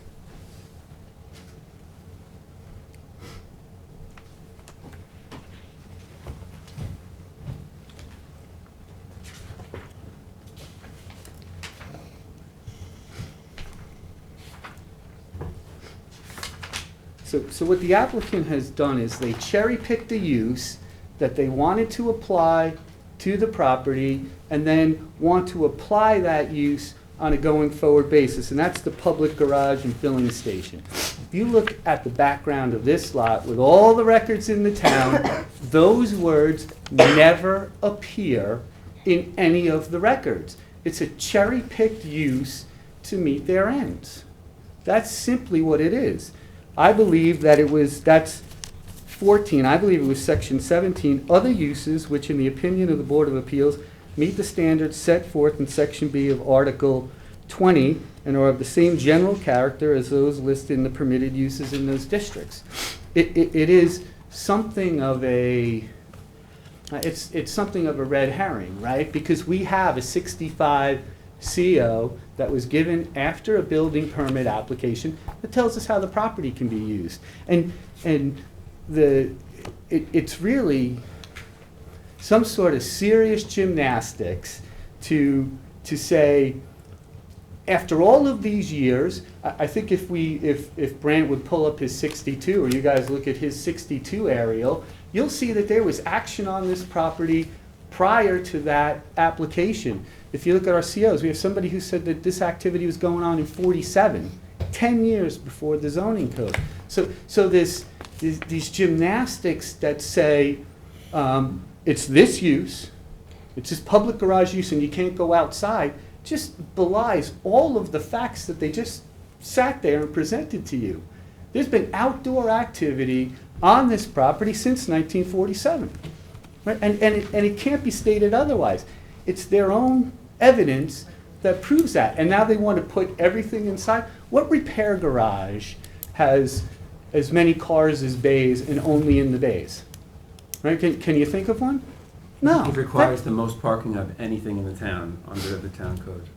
So you know, a repair garage is entitled to have vehicles and things waiting for parts and all of the things that a repair garage does. They're entitled to do. The other thing I'd say is it is clear that code enforcement has been out. What did you tell me before? 200 unfounded complaints? I mean, this has been going on almost every day for years, so it could be... There are no clearing restrictions on this property, right? No clearing restrictions. Had there been, we would have been cited. You would have heard about it tonight. We would have heard about it in Supreme. We would have heard about it in It says it in the complaints, and they were notified at the time, so it was not... David, I know that you said that Ryan wrote this letter as it related to like conformity for justice court. When it says to whom it may concern, like who was it written for the justice court judge? Like who was it? It was written to us. We requested it for the Supreme Court to clarify that for the taxpayer action. He wrote this basically just saying this is an update to the Supreme Court as to That has where. been resolved, so there's Okay. no need to go forward, basically. Okay.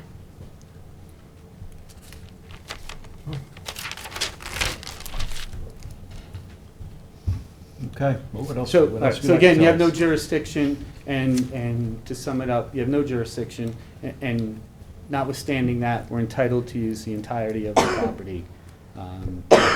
We'd ask that you deny jurisdiction or deny the application, trying to limit where we can have our business. Okay. Since your clients are here, do you want me to ask them if they'd like to say a few words? Okay, what would you like to tell us? Just a few things I guess we wanted to clear up. Ms. Pristow stated that she didn't know that the business was operating there prior to our ownership, but she filed according to the previous code enforcement officer and the previous operator, she made several complaints about the prior business.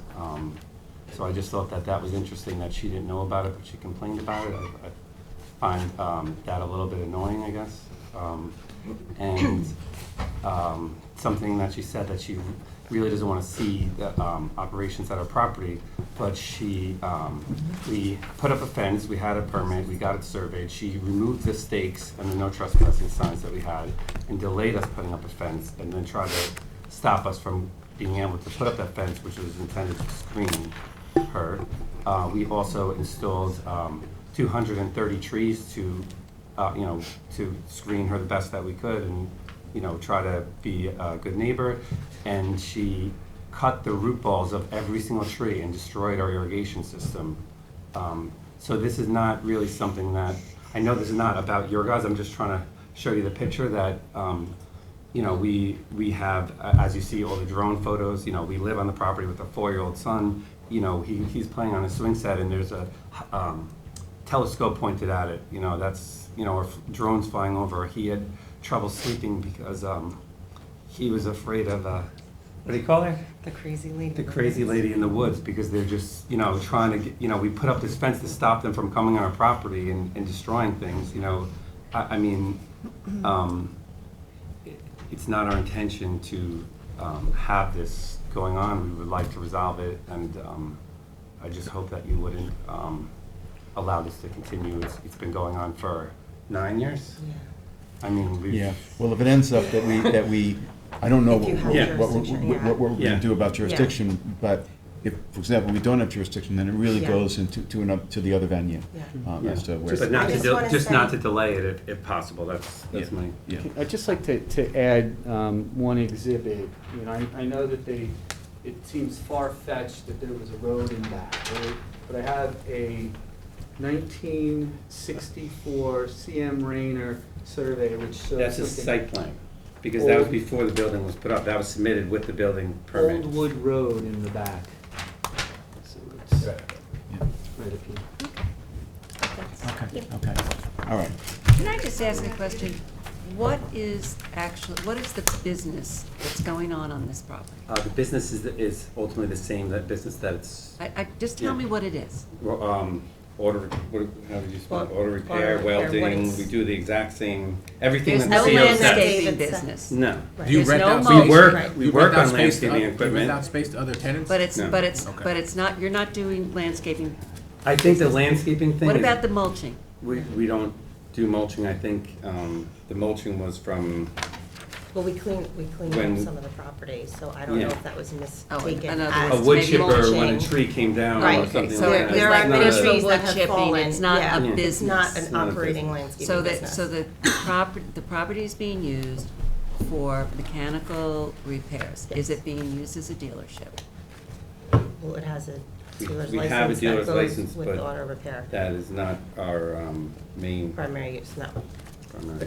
It's a common accessory use with Yeah, repair it's accessory garages, that use. they have a license that. I that see they have a license, but They I'm had just asking. Mr. Feckman, I think, had a license at one time, and he built trailers, and then he required the permit, so we just kept it going, to not lose any kind of. We don't wanna We're lose very anything. aware that, if we do something, that, they will just pick up on it, and so we renew every permit. Every year, we get inspection by the fire marshal, they determine that we're in compliance. We, before we bought the property, we had the previous owner update all the COs. We waited 2 months before we closed to make sure that no one tried to contest the COs before we bought the property.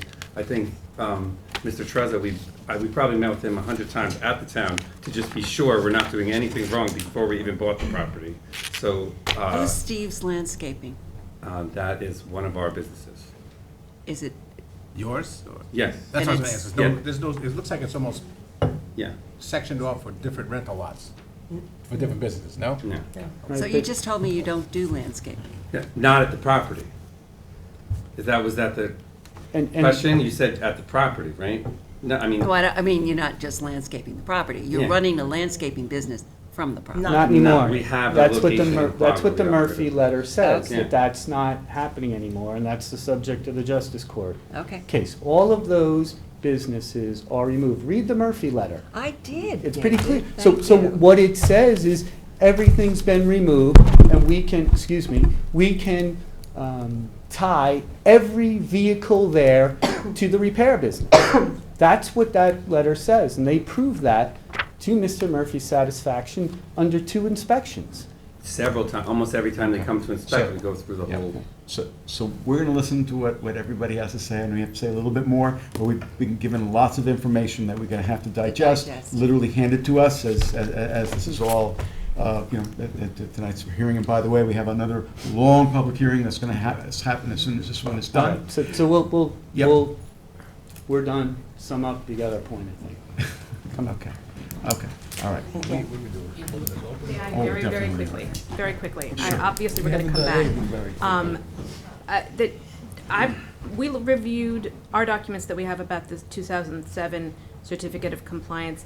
We believe that the 2014 survey that you have was submitted to the building department, not showing any of the current uses or the current development of this site in support of that application.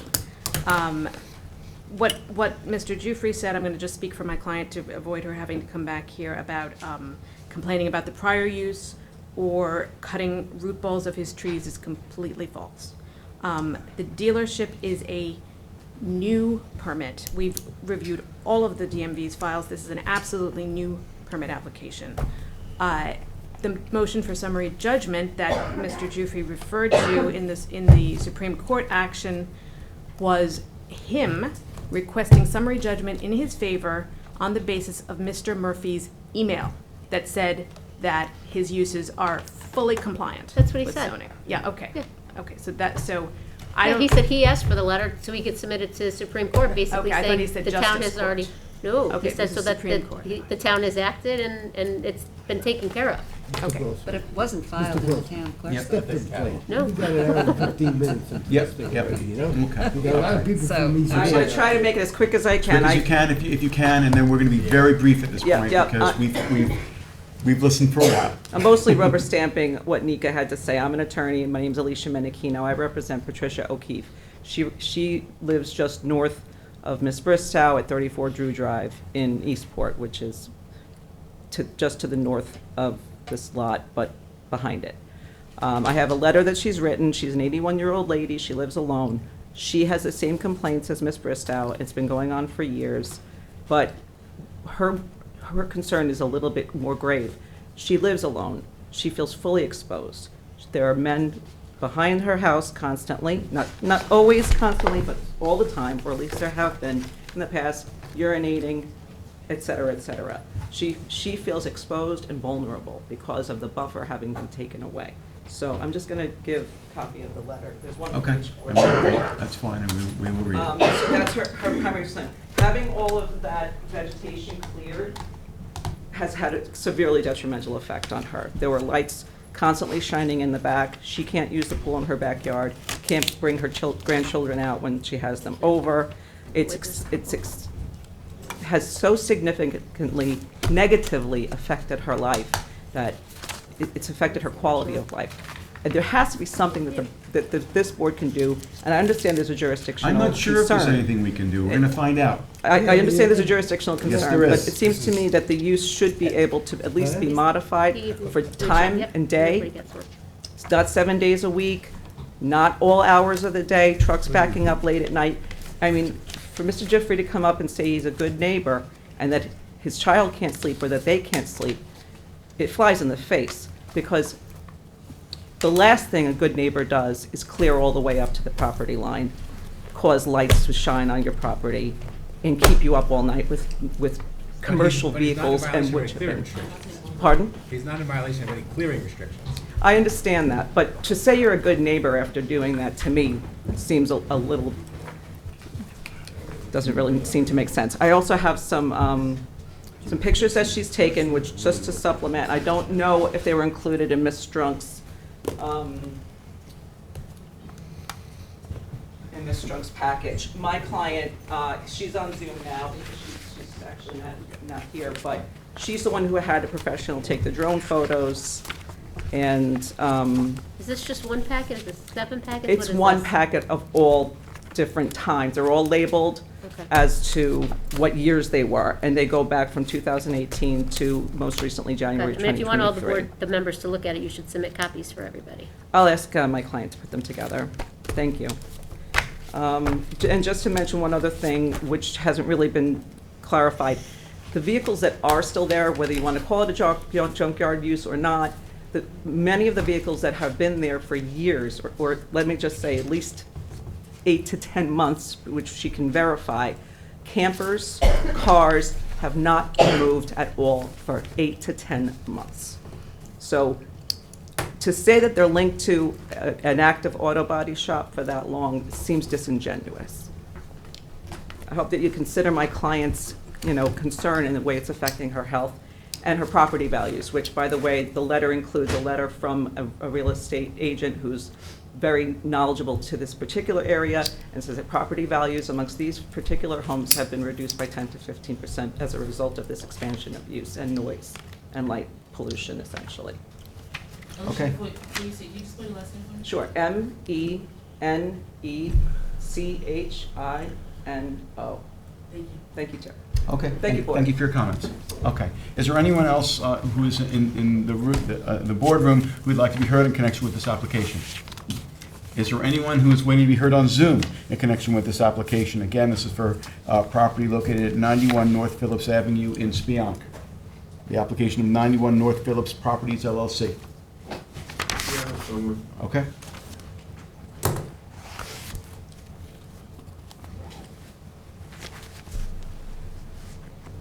You can speak. Hi, can you hear me? We can hear you, but we only see a little tiny box of you for some reason. But That's anyway, right. well, I just said, unless you're an attorney, I have to swear you in. If you can state your name and address for the record, please. Sure, it's Patricia O'Keefe, 34 Drew Drive, Eastport. And do you swear to tell the truth, the whole truth, and nothing but the truth?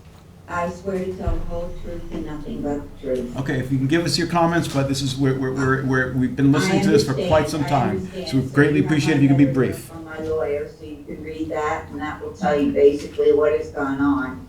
I'll just give you quick. In 2018, when all the trees were starting to be cleared down, I went to the planning board and asked, what was happening behind my backyard. And they told me nothing was happening behind the backyard. People had to go to the planning board and to the zoning board of appeals to clear that much land that was so close to our property. And that's basically how it started. We have stop work order issued. I won't go into all that because you'll see that, but the pictures that we have taken over the past 5 years have been horrendous. I really cannot go out in my backyard. My property values have decreased tremendously, and the majority of my wealth is in my home. And I question whether Mr. Dufresne lives where on that property, seeing as he has a house in Hampton Bays, so I don't know what the story is there. And it's just been an extremely upsetting thing, and my thought is that I was told that he never went for any variances for changing businesses and doing whatever he did. So he didn't go for variances, he didn't go before the planning board to clear that much land with our homes there, and that's our concern. And I thank you so much for your time. I know it's a long night. Okay, thank you. I just want to clear up one thing. Mr. Giffra owned a house in East Quogue that he sold to defend this nonsense. Okay. All right. Is there anyone else on Zoom who's waiting to be heard in connection with this application? No, sir. Okay, if not, we got to figure out what we're doing here. Do we need to continue the public hearing? Katie, do you Well, I think? think the board is right that you first have to determine whether or not there's jurisdiction. So I think it's, Yep. okay, but let me just finish. So I think what you should decide is ask the attorneys, have they briefed the issue on jurisdiction? Because that's something we should look at first, whether or not you want to give them time to brief it, or whether you want them, I think we can take that on written.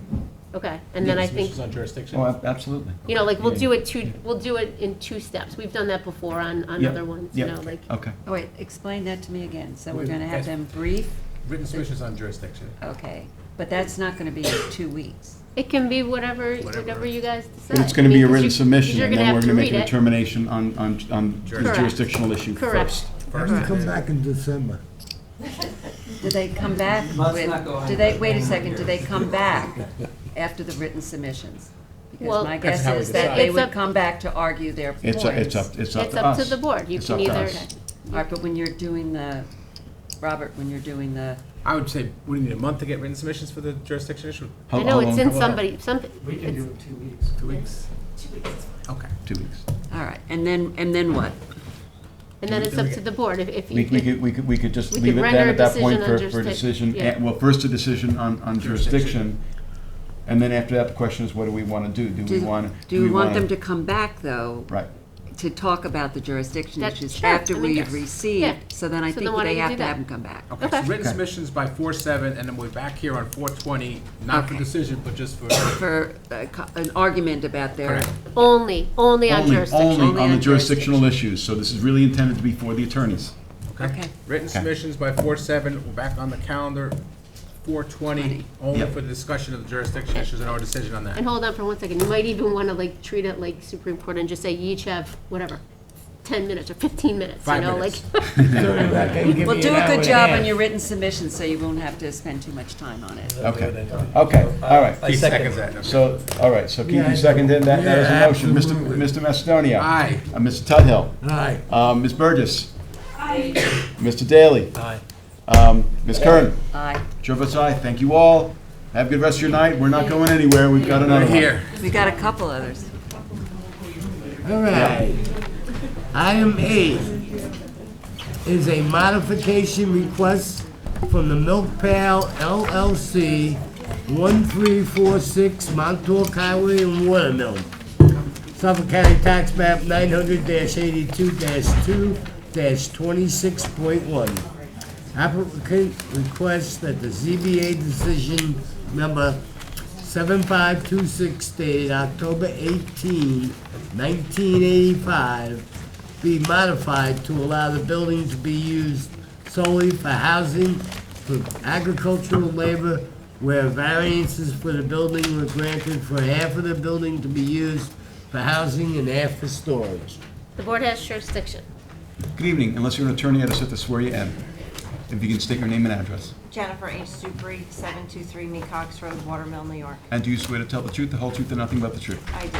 Okay, can you tell us about the, what is a modification request? Back in 1985, my dad asked to build a building to house our agricultural labor and to have half as storage. Since then, we've required more agricultural labor, and with the lack of housing in the area, I'm asking to then move into that storage area to build extra housing for our employees. Building is not getting any bigger. Nothing's changing. It's just moving into the existing storage units. Making the existing storage housing. Yep. Okay. And this was a decision, I believe, from 1985? Okay. So And I it's- think there was, Candace, there was a concern about when it was done originally, there was a side setback of 60 feet. We, since then, purchased property on the other side, so there is no concern of that anymore. And it's all surrounded by my peach orchard. Okay. Have you heard from any of your neighbors about this modification request? Directly next to us has no issues, and I believe one behind Jim McLaughlin, which is an old family property too. It's all woodland. He has no problem. Other than that, I have heard nothing. Okay, okay. And this is for your needs on the property in order for the property to be utilized in a way that would be helpful to you? It's in order to keep us going and farming. Yep, yep, okay. Would it still have to be CO to have that separate, right? That is all separate, I think. Yeah, I mean, this is a modification to a variance and to be followed by whatever Planning, building, approvals. all that. Right. There's a CO on it now, but once Yeah. everything's done, then everything. And the new CO, okay. I'm Right. Okay with that, that's I fine. follow the rules so that nothing happens. Okay, we appreciate that. Okay, okay. Any questions from members of the board? I just have a quick thing. Sure. We did refer this to planning, or did we not? Or are you before planning? Not yet. They told me to come here first. Yep. Yeah, we did advise in this case. this applicant comes to us for all the parking Okay, needs there. so, but have we, Candace, have we referred this yet to planning? I don't think so. I don't believe so. That was the last. Okay, so we just have to keep it open for a planning board For referral. I did referral speak, report. I did speak with Claire. She said it was a type 2 under secret, and Anthony confirmed that. So I think just keep the record open for a planning board referral. But I know you have been working with the planning board. So Okay. that was my only thing. Okay, very good. Okay, any other questions or comments? Is there anyone who's here in the boardroom who would like to be heard in connection with this application, which is a modification request of Milk Pail LLC? If you would like to be heard, you can come up to the podium. Okay, if not, is there anyone who's waiting to be heard on Zoom in connection with this application? I'm sorry, I didn't give the address. No hands, and again, this is for 1346 Montauk Highway in Watermill. Okay, if not, Keith, it is yours. Anthony, how much time you need for that planning board referral report? What did you say you're going back on for? Well, 4-7? 4/7 would be For closed. written subs, and unless 4/20 you think would we be a need more time. decision. Our agenda set for March, first meeting in April. Can you do your second meeting in April? Is that okay? Yeah, Yeah, no, I just mean, give us time, 'cause we we'll can do just this quick extend the, one. we'll just do the, extend the written subs, Submission yeah. period. Oh, okay, that's Yeah, fine. That's yeah. To 4/20? We could do the following day, 4/21 written subs, Okay, and then the and then the May. decision would be the first meeting in May, the date on that. No, you can, we can just do the, extend the written subs to the week before 4/20. Okay. Really? Okay. Because there's 3 weeks in between this meeting and the next. Oh, so it would be for Maybe 13. 4/13? Yeah, it's the planning board, so Okay. we can reopen it for the written subs. 4/14, anyway. 4/14, right? 4/14. Oh, right, Written subs, 4/14. 4/14, decision 4/20. 4/20. Keith, you want to make the motion? Yes, I second I it. thought you just did. Well, I didn't want to usurp your Fine with authority me, as I'll the lead. second what you just said. How's that? Okay, very good. Mr. Tudhill. Aye. Mr. Macedonia. Aye. Ms. Burgess. I think we heard. She said aye. Ms. Curtin. Aye. Mr. Daly. Chair votes aye. Thank you so much. Hope we entertained tonight. Yeah, yeah, fun night. Thanks for hanging in there. Yeah. Okay. I wouldn't want to read it if you didn't want me to read it. Last but not least. I do want you to read it. It is at 4:14 on Friday. It is, but that's a written sub date, which is what we usually do is Fridays. Thank you very much, Charles. Thanks for looking out for us. Candace, do we want Keith to read this whole thing? I mean, I know we have to do jurisdiction. Do we want him to read it? No, I would just say just, the end of it, where it says the public hearing. Oh, yeah, Closed. starting That's down it. there. Yeah, I would say read Where it the says end the of it. public hearing, right here. Public hearing, yeah, in the matter of this, Yeah. and then start there. There we go. All right, item 9 on the agenda is East Quogue, 535 Realty Inc., 535 Montauk Highway in East Quogue, Suffolk County Tax Map 900-341-1-52. The public hearing for this application was closed on June 16, 2022, but the record was left open for written subs until July 1, 2022. On December 15, 2022, this board reopened the application and scheduled a public hearing for additional testimony regarding the application. And the board has jurisdiction because we did ask them to renotice and republish. Okay, who's here on behalf of the applicant? Okay, good evening. Good evening, Mr. Chairman, members of the board. I'll be brief. I know that this has been a long evening. I have a PowerPoint. Hopefully it's loading. Would you introduce yourself, please? I'm sorry. John Scott Prudenti for the applicant, 535, East Quad 535. Okay.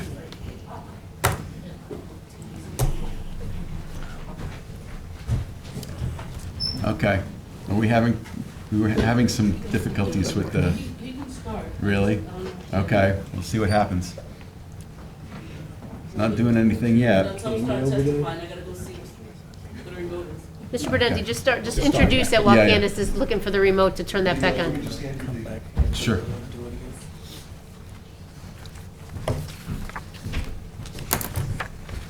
Mhm.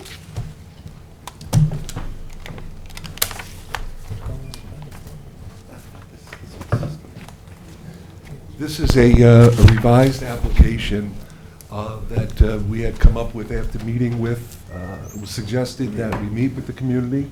And you're not, I hold met- on, Charlie, you're not getting? The remote is out. Okay. Okay, I'm sorry, go, you can continue. We thought we weren't getting you on tape. We had gone to the site. I met with a town official and members of the community. They had a very good exchange of information. Concerns were shared. Based on those concerns, we came up with a different plan. Then we had a subsequent meeting at the East Quogue Elementary School with a number of people that, whoever wanted to come. I presented actually what I'm going to present to you tonight, and If we can get it working, you can present it to us tonight. Okay. Ah. Here we go. So I think the first place is, I know that this has been a long application. I'd like to show you how the condition of this property was before my client bought it. This is actually right before the sale. If you're noticing the above-ground fuel tanks on the side of the building, the condition of the building, the property is paved property line to property line. There is absolutely no buffers afforded the neighbor to the east and the neighbor to the south. But I know that you've done this whole PowerPoint presentation, but can you just tell the board how the application's changed? I mean, we've taken a lot of testimony on this.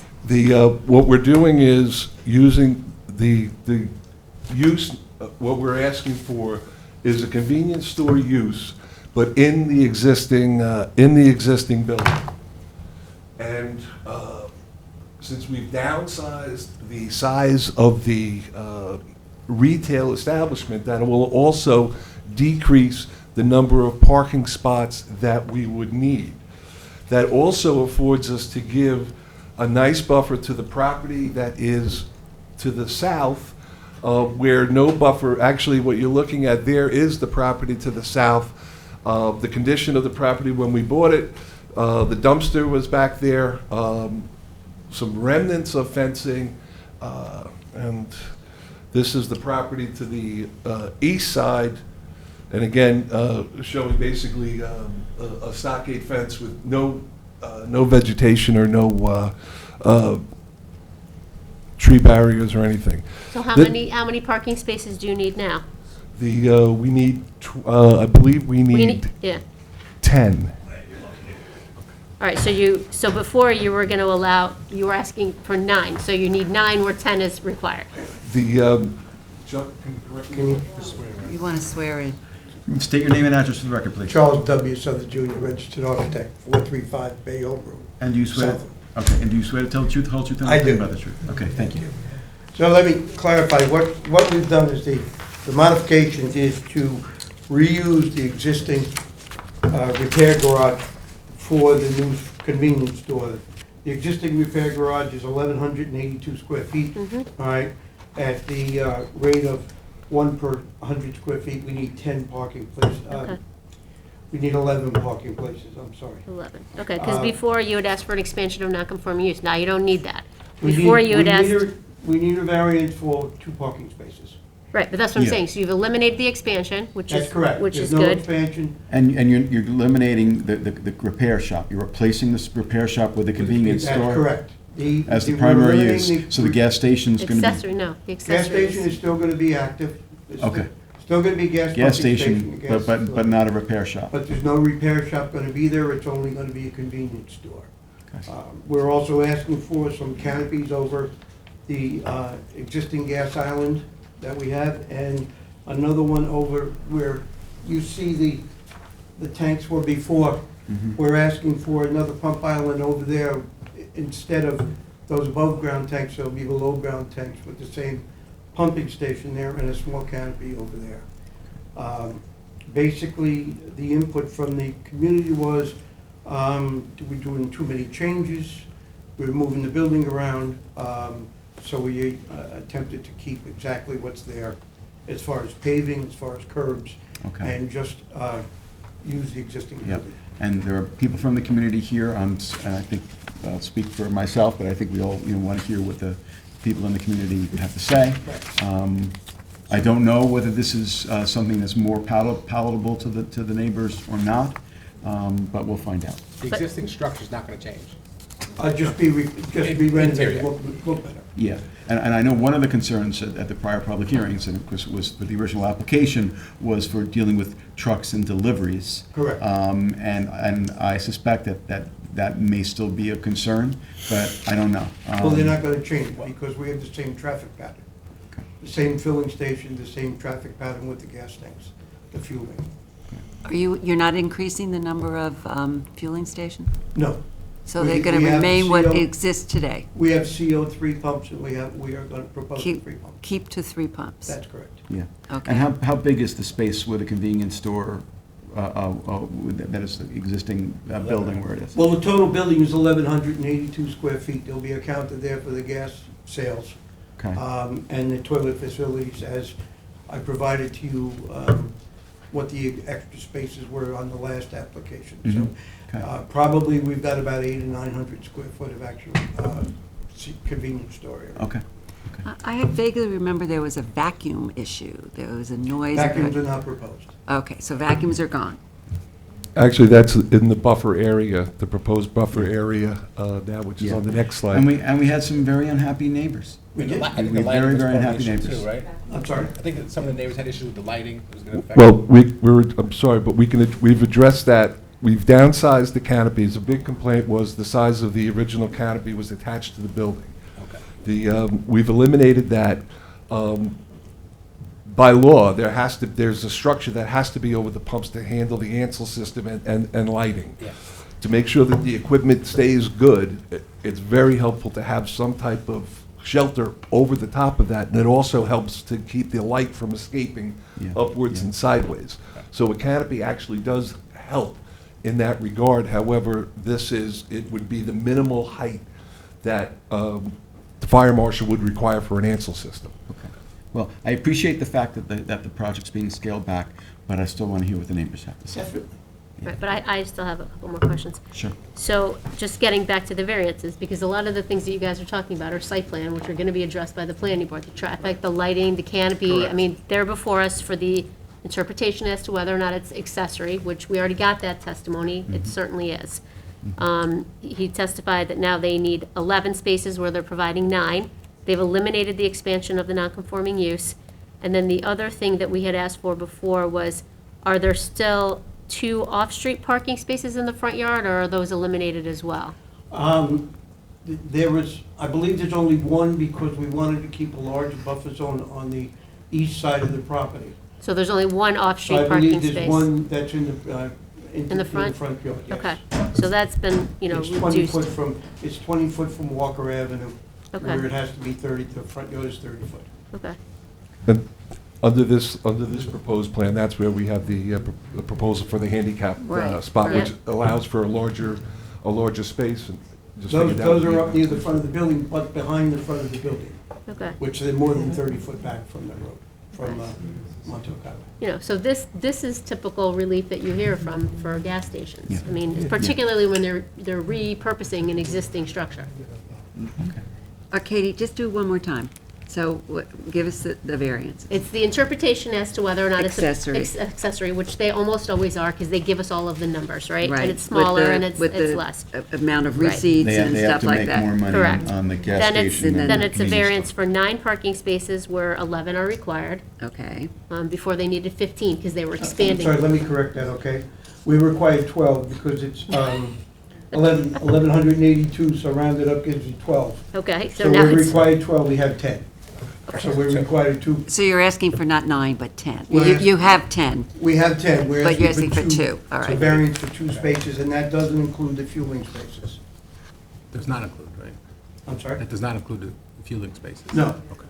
Okay, what else? and then he said 1 off-street parking space in the front yard. And that's for the handicap parking is what? No, that's a different one. Oh, okay. This one's on Walker it's 20 foot back from Walker, all right? And it has to be 30 foot back from Walker. The two in the front, well, the one in the front is a handicap, but that's behind the front yard. Okay. That's behind the front of the building.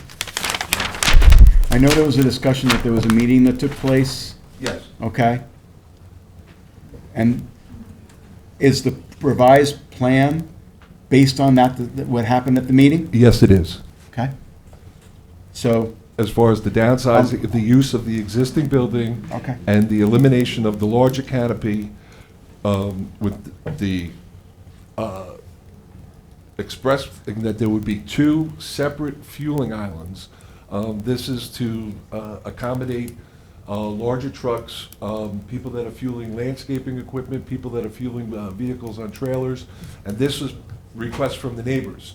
And we said that we would accommodate that, and that's where we tried to come up with the best way. Originally, we wanted to put the pumps in the back of the building, but to make it conducive, we put it on the side, which would allow trailers. It's a boating community. I've talked to one of the town trustees. They would be in favor of that. They don't want people fueling boats with gas cans down by the water. okay, all right. Just to clarify, the pump island is staying exactly where it is. It's not changing, okay. All right, and it's only 3 pumps. Only 3 pumps. There are 3 pumps. Yeah. Okay. Okay. All right, anything else you'd like to tell us? Okay, if not, then we'd like to hear from the folks, the neighbors, whoever would like to go first. If you can just try to be brief, because it is going to be a late night for us. It's not over even when we're done. Okay, you can just state your name and address, please. Hi, Cynthia Cantor, 3 Walker Ave. I am adjacent to the property. Okay, and do you swear to tell the truth, the whole truth, and nothing but the truth? I do. Okay, thank you. The plan seems slightly confusing here as we're trying to go through it and listen to what they're saying, going back and forth. Yeah. Number of spaces in the front of the building, all of that seems to be not quite solidified for us to even make comment on right now. My main purpose here is to really keep the HO zoning on that property. We don't want to be opened up to what those last people were opened up to. By changing the HO zoning, allowing a convenience store, even as an adjunct building, and changing the property in the manner that they're saying, just seems to fly in the face against what took place in 2005, when the zoning board, just, as yourselves and community members, worked extremely hard to change that property to HO zoning, as well as a number of other properties in our hamlet. To keep our hamlet beautiful, to not have a building that's open up at 11 o'clock selling beer, cigarettes, all the other things that will come if this variance is given to this property. Okay, but right now, with the revised application, basically they're trading, arguably, they're trading the auto repair shop use with the convenience store use. They're trading, but the auto, giving up. right, neither one is allowed in the HO zoning, although the one is grandfathered in. God bless them. Right. May they enjoy that and use that. They bought the property with the HO zoning, so I believe any relief to them on the HO zoning is actually basically spitting in the whole face of the community who wants the town and the hamlet to stay beautiful, who does. We can argue back and forth 100 times. Do we need a gas station or convenience? Those are all supplied on that block, a half a mile one way, the half a mile the other one. The gas station is well used by boating and all. That's all great. However, in terms of variance, there isn't a uniqueness in this. They've brought upon this hardship that they may say to themselves. They bought the property with those explicit HO zonings on that property when they bought it, grandfathered in with the repair shop and the gas station. I asked Mr. Mendelson at that time, why would somebody pay that much for that? He said, well, there are only 2 gas stations in town, and gas stations make money. Whether that is true or not, that's for them to come to. And will it change the character? This will change the character of the hamlet. And none of these variances given and none of the changes that will go to this property are in the spirit of the HO zoning that we are begging you to save our hamlet. Begging you to. Thank you. And it's good to see everyone well. Okay, thank you. Thank you for your comments. Who else would like to be heard?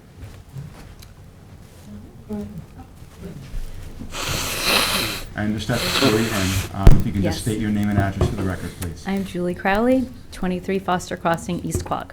And do you swear to tell the truth, the whole truth, and nothing but the truth? I do. Thank you. Thank Give you. us your comments. And thank you for your service, Board. I appreciate it so much. Okay, so some numbers. So we'll be learning a little bit more about the parking spots. So now they're asking for 17% less parking spots, right? So the numbers are important, I know. So this is something we want to look at, is what they're doing with parking. I wasn't sure basically when this meeting actually, the notification that we saw was a sign on the telephone pole. And it was only about maybe 2 weeks ago. I don't know if that's within the time frame. It is. It is, okay. So we had some time, a little bit of time, to do our homework. Today was the first time that I think we were able to foil and get some of the information. Okay. You know, they're asking, and also I wanted to clarify, they're not asking for any parking spots on the street. That was one of the things that was unclear. Okay. They're asking for 25% more of impervious coverage. That is significant. 25% more. They're asking for 84% more of the building coverage. That is incredible with the canopy space. This is going to change the feel of that corner. It does not comply with what the feel of our neighborhood is. It does not even align with what usually the ZBA and how you make decisions, I'm told. Okay? The setbacks are inadequate. 30 feet back from the front, which is Montauk Highway, 33 back from the side on Walker Avenue. At some point, you see 8 feet and 15 feet. I don't know if I'm correct, but... But all the structures exist, so the setbacks are the setbacks. There's no new building exists. And except for the parking spaces now that they're asking for, which is on Walker and on Montauk But the Highway. setbacks are from the property lines, not from the parking spaces. Okay, so, but they're looking for relief for parking. The number of spaces. The number of spaces. And then one space in the front yard. And then Or the one on front, or Walker whatever it Avenue. is. I believe there's one they're looking for on Walker Avenue. Okay, so they're looking to take up more space on that as well. You know, we're really, really afraid that this is going to change the nature of the whole neighborhood. And I think it's the responsibility for the zoning board to not approve for this. It fails in the parking, it fails in the setbacks, and it fails in the lot coverage. Today I reviewed the FOIL, and there were about 75 letters from neighbors who are not in favor of this application. There were people... The revised application or the original No, application? this is from day one, okay? Well, but it's a different application. So, and then we are allowed to then provide more letters? Sure. Okay, so now it's open, because I believe that there are more letters that were You absolutely written. submit them. Okay, so Submit we'll... anything you have, submit. Okay, thank you. Appreciate that. And then there are people, besides the 12 people that I count so far, that are here today, there are people on Zoom who are very endurable because we're here all night, right? And I'm hoping that the people that are on Zoom have stayed up late enough to make a comment as well. The planning board did not... Can I just ask a question? Yeah. What was your point about lot coverage? Lot coverage, because when you have the canopy space included with the building space, it's beyond what you usually allow on that property, according to what it's zoned for. I have down, you're allowed 20%, and according to the survey, the proposed lot area coverage is 13.3. I don't believe I have to double check, I don't believe the canopy Yeah. counts towards building coverage. Right. Right. Right. So The I- coverage Alright, is just a so- building, roofed structures. Right. Walled. How Okay, buildings. so it's the roofs are not included in that lot coverage. I don't know if the Canopies are canopy not? is, I don't believe it is. Even though it kind of looks like it, but it doesn't. I don't believe it is. Something like that. Yeah. Okay. Nope. Okay. All right, so I So I don't think apologize. that there is a lot coverage issue. Nope. Okay, so They're the not other... That asking it's for a not asking variance for on it, relief, and they're underneath, with the 20%. Okay, okay. It, however, will look like that, I would think, if you might agree with me on that. So I respectfully ask that the ZBA does not approve this application. I think you're going to hear a lot of pushback. When that meeting happened, I was not aware of it, actually. I don't know if any of the people that are here were at that meeting. And I'm sorry to say, I wish that I was there. I actually have adopted Walker Avenue as one of my streets that I clean up, and I'm actually the person who started the neighborhood watch in the neighborhood. My sign is right there on the other side across the street from the property. So, but I did not know about that. Had I known about it, I would have attended and would have helped out and given my opinion. And do you live next door? I do not live next door. I live at 23 Foster Crossing, which is about a half-mile south of the site. Okay. All right, but I've run Do by. you have an every day. attendance list for that meeting that you had? I don't. All right. It was just something that the applicant did, it wasn't town Okay. sponsored. Anybody who wants to submit anything as to, who was there or who wasn't there, feel free. No, not from the audience. We have a recording system. If you'd like to ask a question, we have to be able to record you, okay? I just think, I'll finish up. I Sure. think that they are asking for a very significant amount of relief, and it's not called for in our Okay. community, okay? Okay. Thank you for Any your good help. comments? Appreciate it. You had a question you wanted to ask? Sorry. Okay. You just said that it was a new application, not a reopening. I'm only No, confused on the no, it's a procedural. it's a revised application. Okay, because I know there was a posting on the telephone post. I am one of the adjacent neighbors, and Yeah. Jane is the other one. Again, I'm not saying no letter was sent.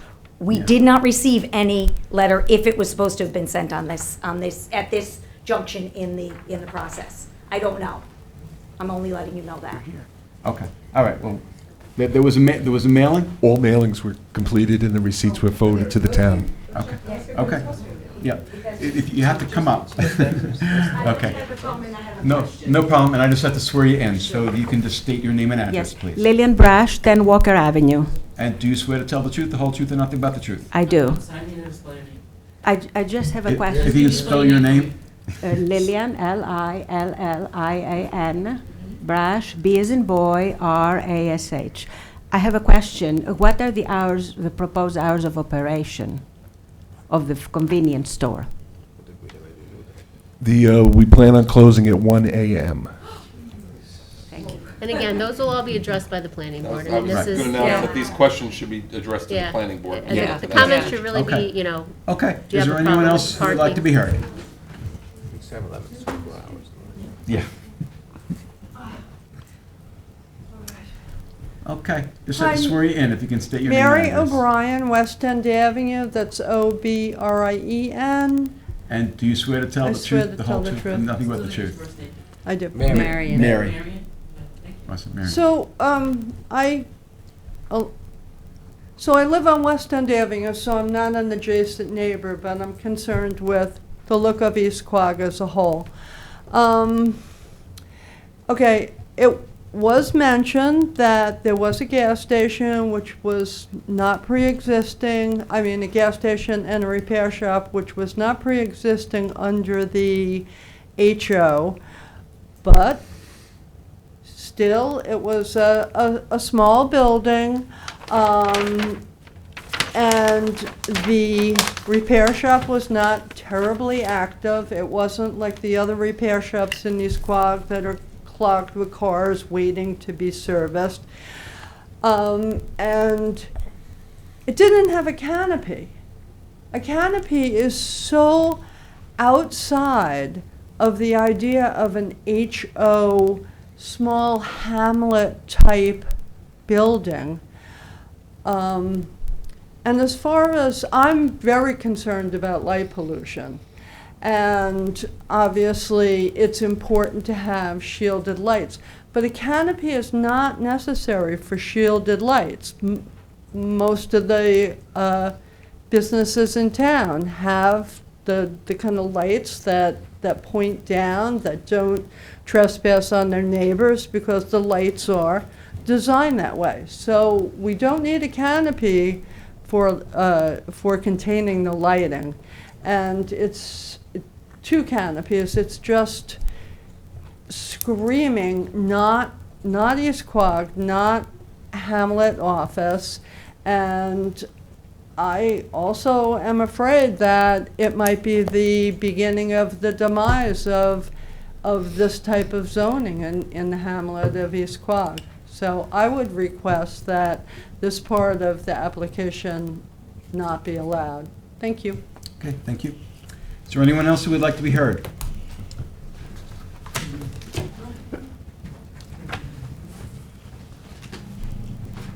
Excuse me.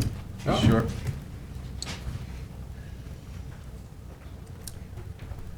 And I just have to swear you in, if you can, when you're ready. Raymond You can state- LeCan. you state your name and 35 address. I'm sorry? If you can state your name and address. Raymond LeCan, address 35 Walker Avenue in East Quogue. And do you swear to tell the truth, the whole truth, and nothing Yes, but I the do. truth? Okay, you can give us your comments. I would like to first say that Mr. Stoddard, who I've known quite a while, I believe misrepresented what happened at the meeting when he came to see the community. Okay, I was there. I'd say 12 other people who I hope you will hear from, who will support what I say.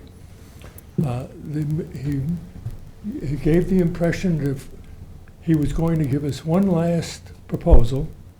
He mentioned that he was working on this, and if we didn't take it, we'd have to accept the one he had already given, and it would be worse. All those things were said, and I recall them distinctly. So it was not the character of the meeting that he's Excuse me, putting forward. this was the meeting that I had Yes. at the East Quogue School, so you're That's- saying that I said these things? That's right. Okay? And other people were there, so I won't be the only one to tell you that. Okay? Now, none of that really matters a great deal, because that meeting went over not at all with anyone. Okay? There was not a single person, and 13 people, there was not one person who agreed that Mr. Stoddard's pitch was meaningful to them. In other words, it was a negative rather than a positive. Okay. Now, let's move ahead. And Because if you can please be brief in your comments, we would yes, greatly I appreciate it. will be. I'm going to make them very fast. I've looked at Mr. Stoddard's new revised plan, which I've only had really about 3 or 4 hours to do because I only got it earlier this afternoon. Here's what I find. The parking spaces that he shortened, by the way, they're shortened, and that's important, relative to the previous plan. If you look at this plan carefully, he shows a line of 40 feet from his barrier on the south side, or I call it the south side, all the way up to the other side of the curb. Look at that line on the drawing, it's very clear. Which means you have to subtract the width of the curb from the 40 feet. And now you have to insert 2 cars, one behind the other, in a space that's less than 40 feet long when cars are approximately 20 feet long. It is impossible not to have accidents for people trying to get in and out of those parking spaces. You'd have to use a forklift to carry them out in sideways and pull them back out the other way. So good luck with that one, okay?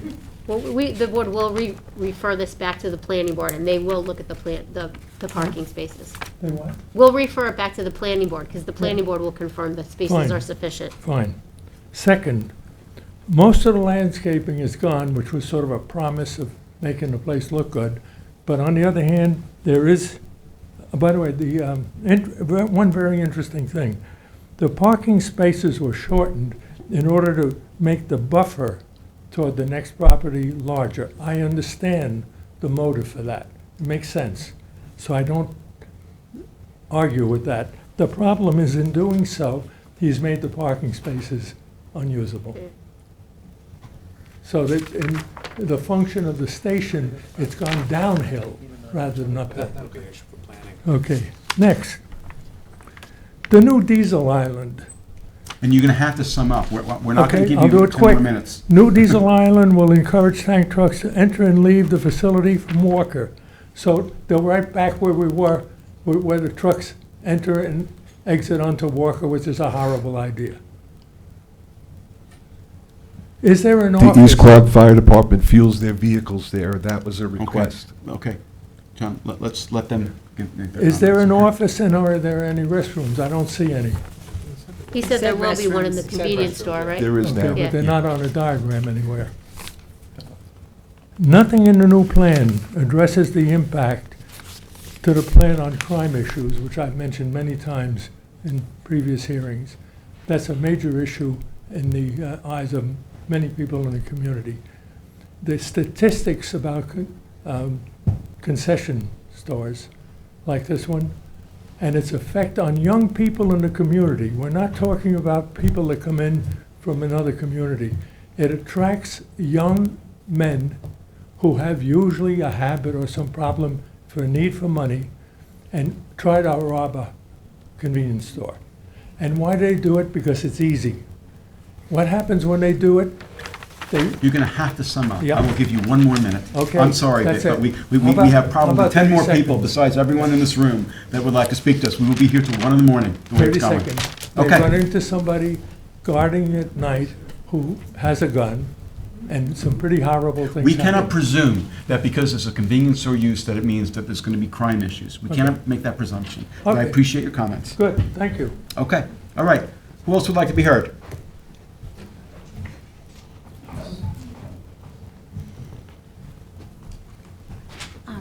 Just have to swear you in if you state your name and address.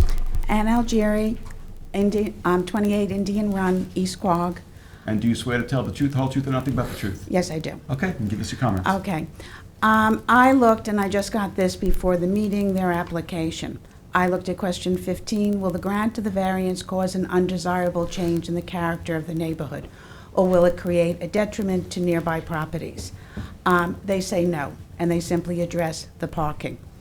17, will the variance sought be substantial, and if not, why not? And they also say that this is a current vehicle repair fueling station. There is no buffer zone at residential use, and there are no marked parking stalls at this time.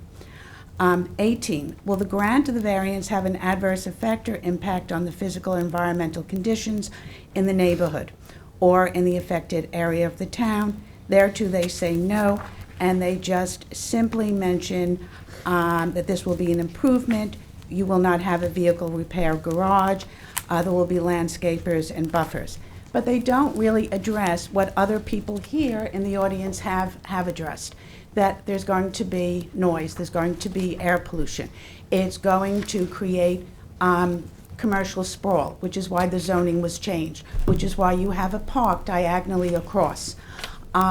It is going to change the hamlet, the atmosphere, the character of it.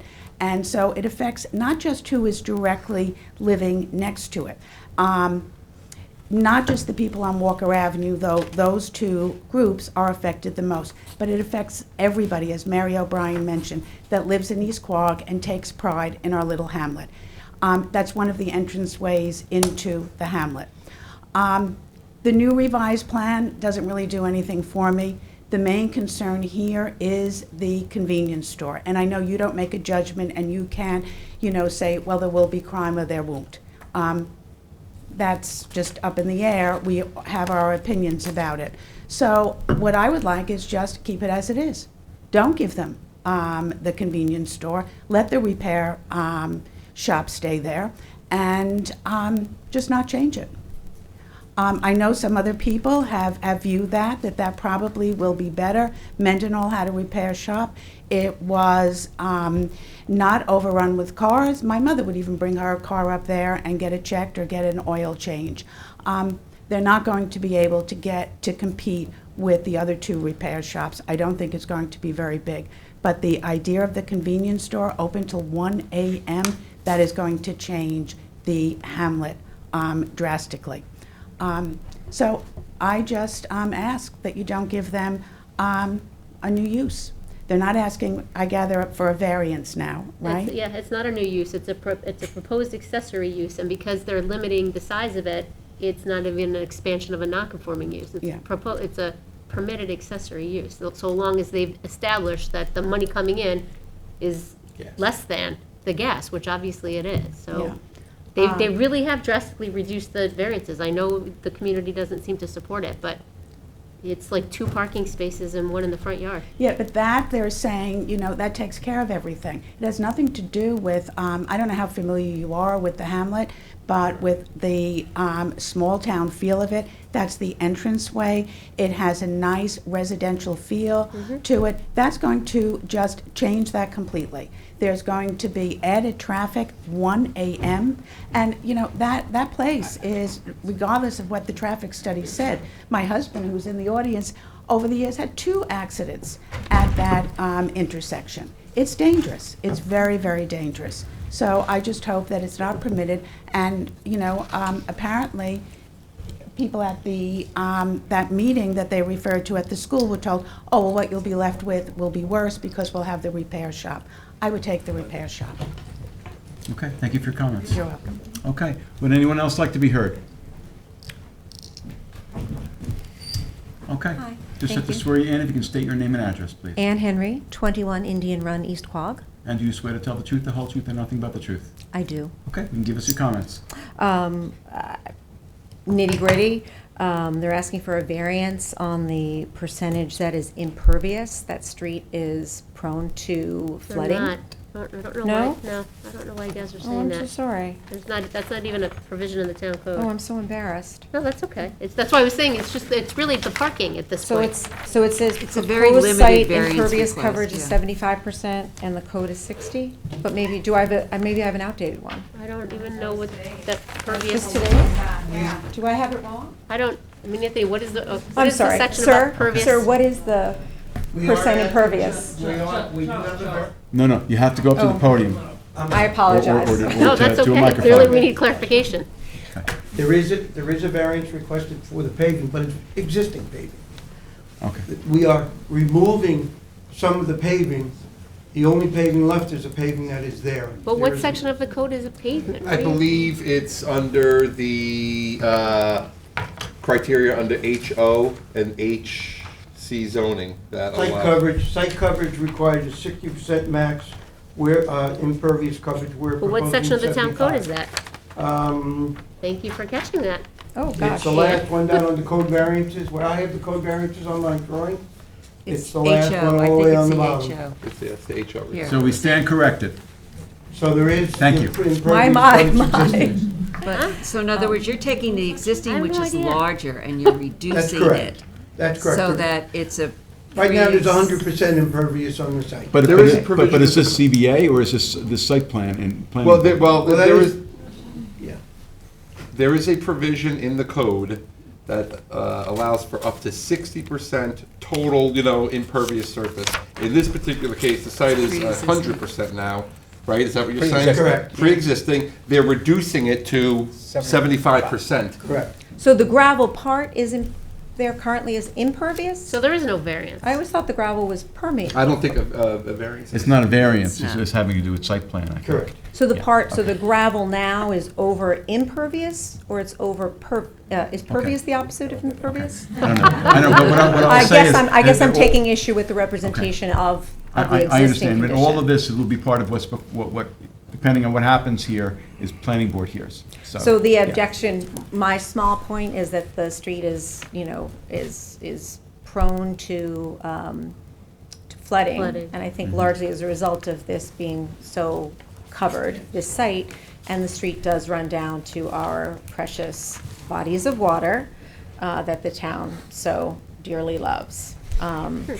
And I also, this has been stated before, but in order to do the HO zoning, other property owners on that street did give up their rights, their previous zoning, in order, for the greater good of the community. And this really is a slap in their faces.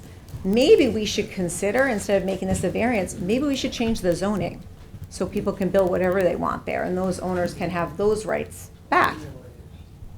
And more convenience stores can go Well, in. changing zone changes go before the town board, that's not our board. And I do think 1 AM is, well, it's vulgar, sir. It's vulgar. Vulgar to you both. Okay, is there anyone else? Is there anyone else who would like to be heard in connection with this application? I'll be super quick. Okay, if you just state your name and address. Noel McCann and 35 Walker Ave, East Quogue. And do you swear to tell the truth, the whole truth, and nothing but the truth? I do. Thank you. Say Noel, Yes, Noel, Noelle. last name? LeCann, Lecann. Okay. 35 Walker. Thank you. You can give us your comments. So I just want to say really quickly, the CAC group announced that meeting a day ahead of when it occurred. So, Dad and I were able to drop everything and go to that meeting. But as you know, most people didn't know about that meeting. It was very poorly attended and nothing was resolved at that meeting. So just for the record, and I'm happy to make a list of who was there, if that's helpful, but it Sure, was a why not? tiny You number. can submit that, you can submit that to us. And Okay. it probably went a lot like this, right? No, I mean, it was really just, a little chat, and it was a little threatening when you said, if you don't like this, we're just gonna go back to the old plan, so, be it as it was, that, Yeah. I think it's an important point. Okay. That's Okay. all. All right. And also, I'd like to just say, Jim Comiskey, who couldn't be here tonight, I mean, he had to give up that right and agree to the HO along with everyone else. So, it just really just seems so unfair to just spot award a variance to one entity. That's it. Okay, all right, thank you for your comments. Yes. Okay, just have to swear you in and state your name and address. Ed Salzberg, 616 Jackson Avenue, East Quogue. And do you swear to tell the truth, the whole I truth, swear and to nothing tell but the the- truth? yes, I do. Okay, you can give us your comments. Yes, and I spoke at prior meetings on this topic, and as my neighbors have said, we really think this is out of character. I think the revised proposal, one of the downsides, is now they're talking about keeping the convenience store open to 1 a.m., which is, again, really out of character with the town. If you know that town, at 6 p.m., it's really quiet, and so keeping this open to 1 o'clock and being a convenience store really changes the character of that proposal. So I think this was a step back, again, staying open to 1 a.m. The question of, I know you're really focused on what is the current zoning requirement and what is the variance. I'm still concerned that my understanding is that for a new gas station convenience store, you need something over 30,000 square feet. This has about 16,000 square feet. They have the grandfathering in, but it is clearly not consistent with what the town planning board and the town planners felt was appropriate for a convenience store and a gas station. So it just doesn't make sense, and I think you've heard it from the community. And, we've been here before, we'll keep coming back.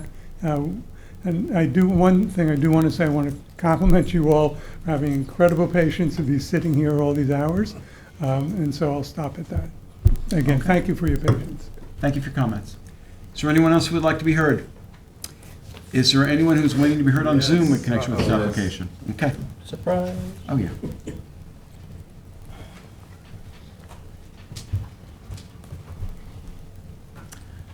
Good evening. Okay, Jess. Can we limit it to like 3 minutes or something? Yeah. We we can. have- We can. Okay. Can you hear us, Jessica. Jessica? Yes, Okay. hi. I just have to swear you in unless you're an attorney. Sure, Okay. If you I'm can not state- an attorney. You're not an attorney. You can state your name and address. Sure, Jessica Insulaco, 24 Peacock Path, East Quogue. And do you swear to tell the truth, the whole truth, and nothing but the truth? I do. Okay. And at this late hour, we're asking people to try to limit your comments to 3 minutes, please. No problem. I actually really just want to hone in on the parking. So when I read the code, it said convenience stores need to have an absolute minimum of 12 spaces. And this group is looking for a reduction of about 17% for 10. But then, in addition, they have a filling station, and the filling station requirement in the town code is a minimum of 5 spaces, plus 4 spaces for queuing line area for each pump. So I just don't see that addressed in here. To me, that sounds like 17 spaces. I don't know if there's some kind It's of not. other math I'm not aware Well, of. That's not. the plan, But there's- the plan does say 16. The plan says total provided 10 spaces plus 6 fueling spaces equals 16 spaces. Right, but the fueling spaces may speak to those 4 spaces queuing line area for each pump, but that doesn't speak to 5 parking spaces minimum. I don't think that's clear at all. So I think you guys really need to look at that, because as I recall from previous iterations of this plan, we really didn't get at parking, they've never been able to get at parking. I thought the number was around 15 spaces, and they could only squeeze in 9. Yep, we will. We're going to refer to the planning board. Yeah, so that's it. I think that's the big deal, is they're not gonna make it on parking. Okay. All right. Everyone else has covered everything else. Okay. Very good. Thank you for your comments. you. Okay. Thank you. And who else do we have? We got one more.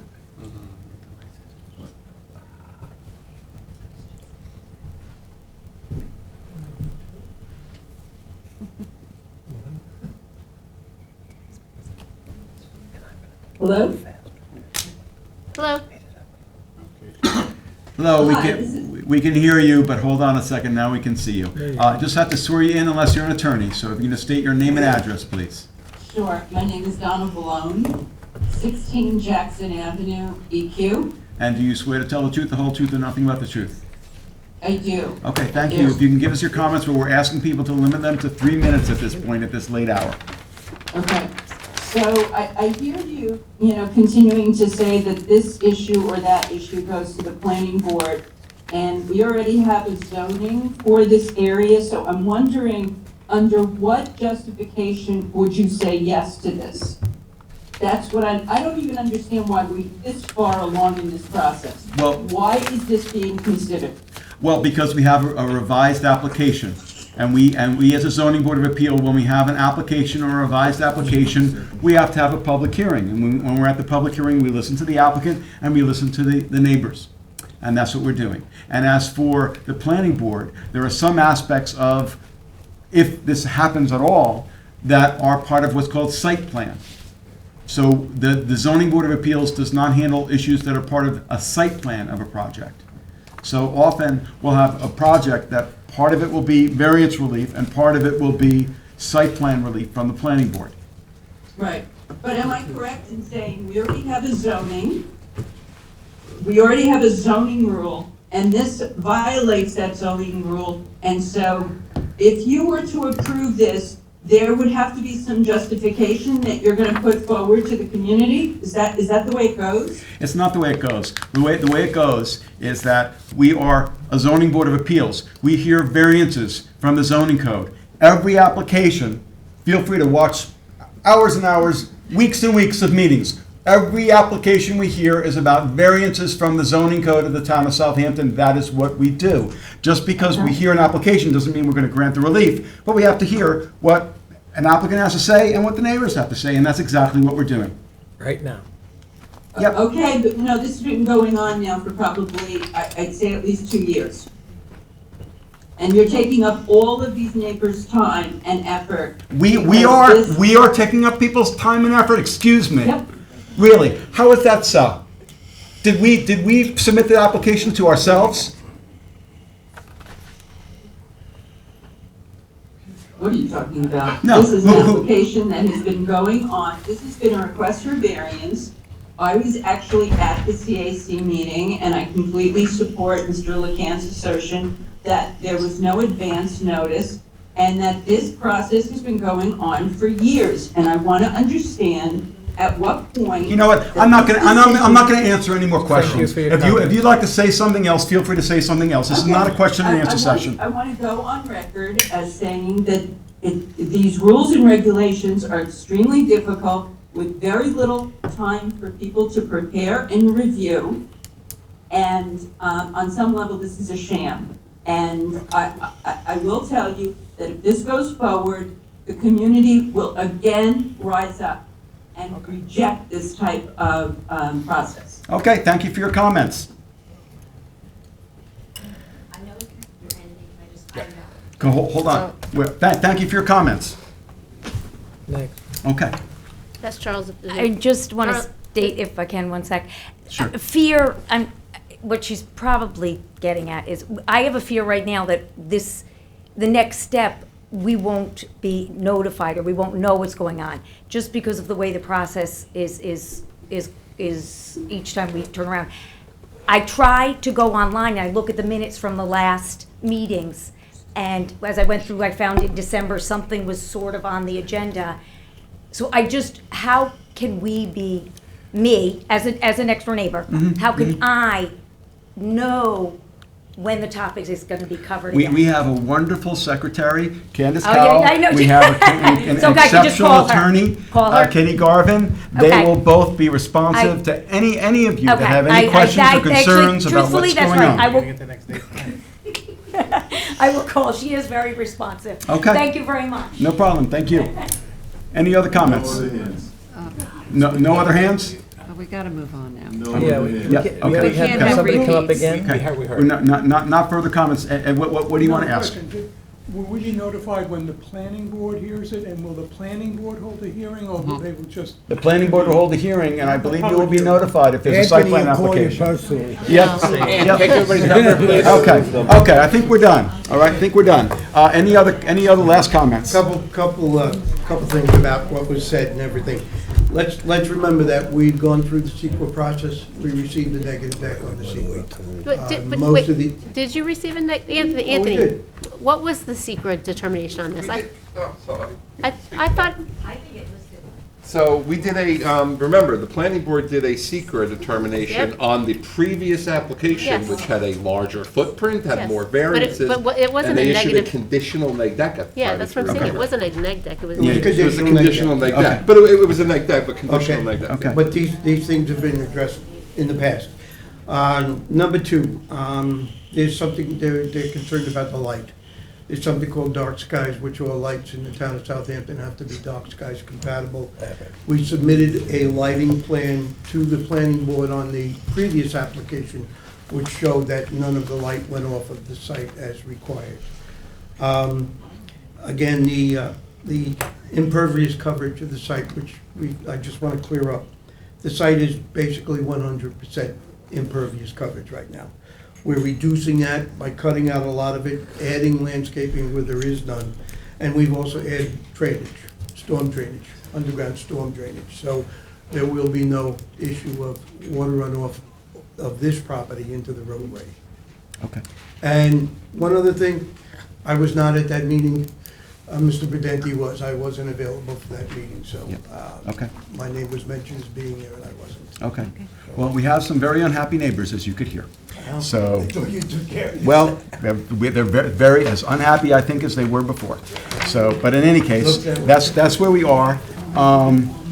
Who is the lead on this application? Keith. Keith, would you like to make a motion? Gotta go to the planning board. When is the Well, planning board gonna? It's gonna go, it has to go, we haven't even referred it to the planning board No, yet, because we right. were waiting for the plan. So we do need to refer it to the planning board. They will give you guys a report back. I'm not sure that you need any more testimony. You've had quite a bit of testimony. Yep. I do think the planning board will confirm what everybody was talking about. You guys can sit, there's no more public comment. The planning board will confirm, if the parking is appropriate, if the sizes are appropriate, and they'll give that to us in our report. So certainly, we'll All right, I'll confirm. move to close the public hearing. Second. Okay. Are we having a written comment period? Yes, we absolutely Yes. should have a written comment Written period. There was a comment lot of period. people And who when said is, they and when didn't. is that written comment period going to end? I think you could give it, I mean, the planning board's probably gonna take at least a month to get it on their agenda, right? Yeah. So Maybe a maybe little give time. them, maybe give them a month public comment period, because they can submit. Why don't we do this? Give them, written submission date of 4/20, how's that? 4/21, the day after. 4/21, whatever you want.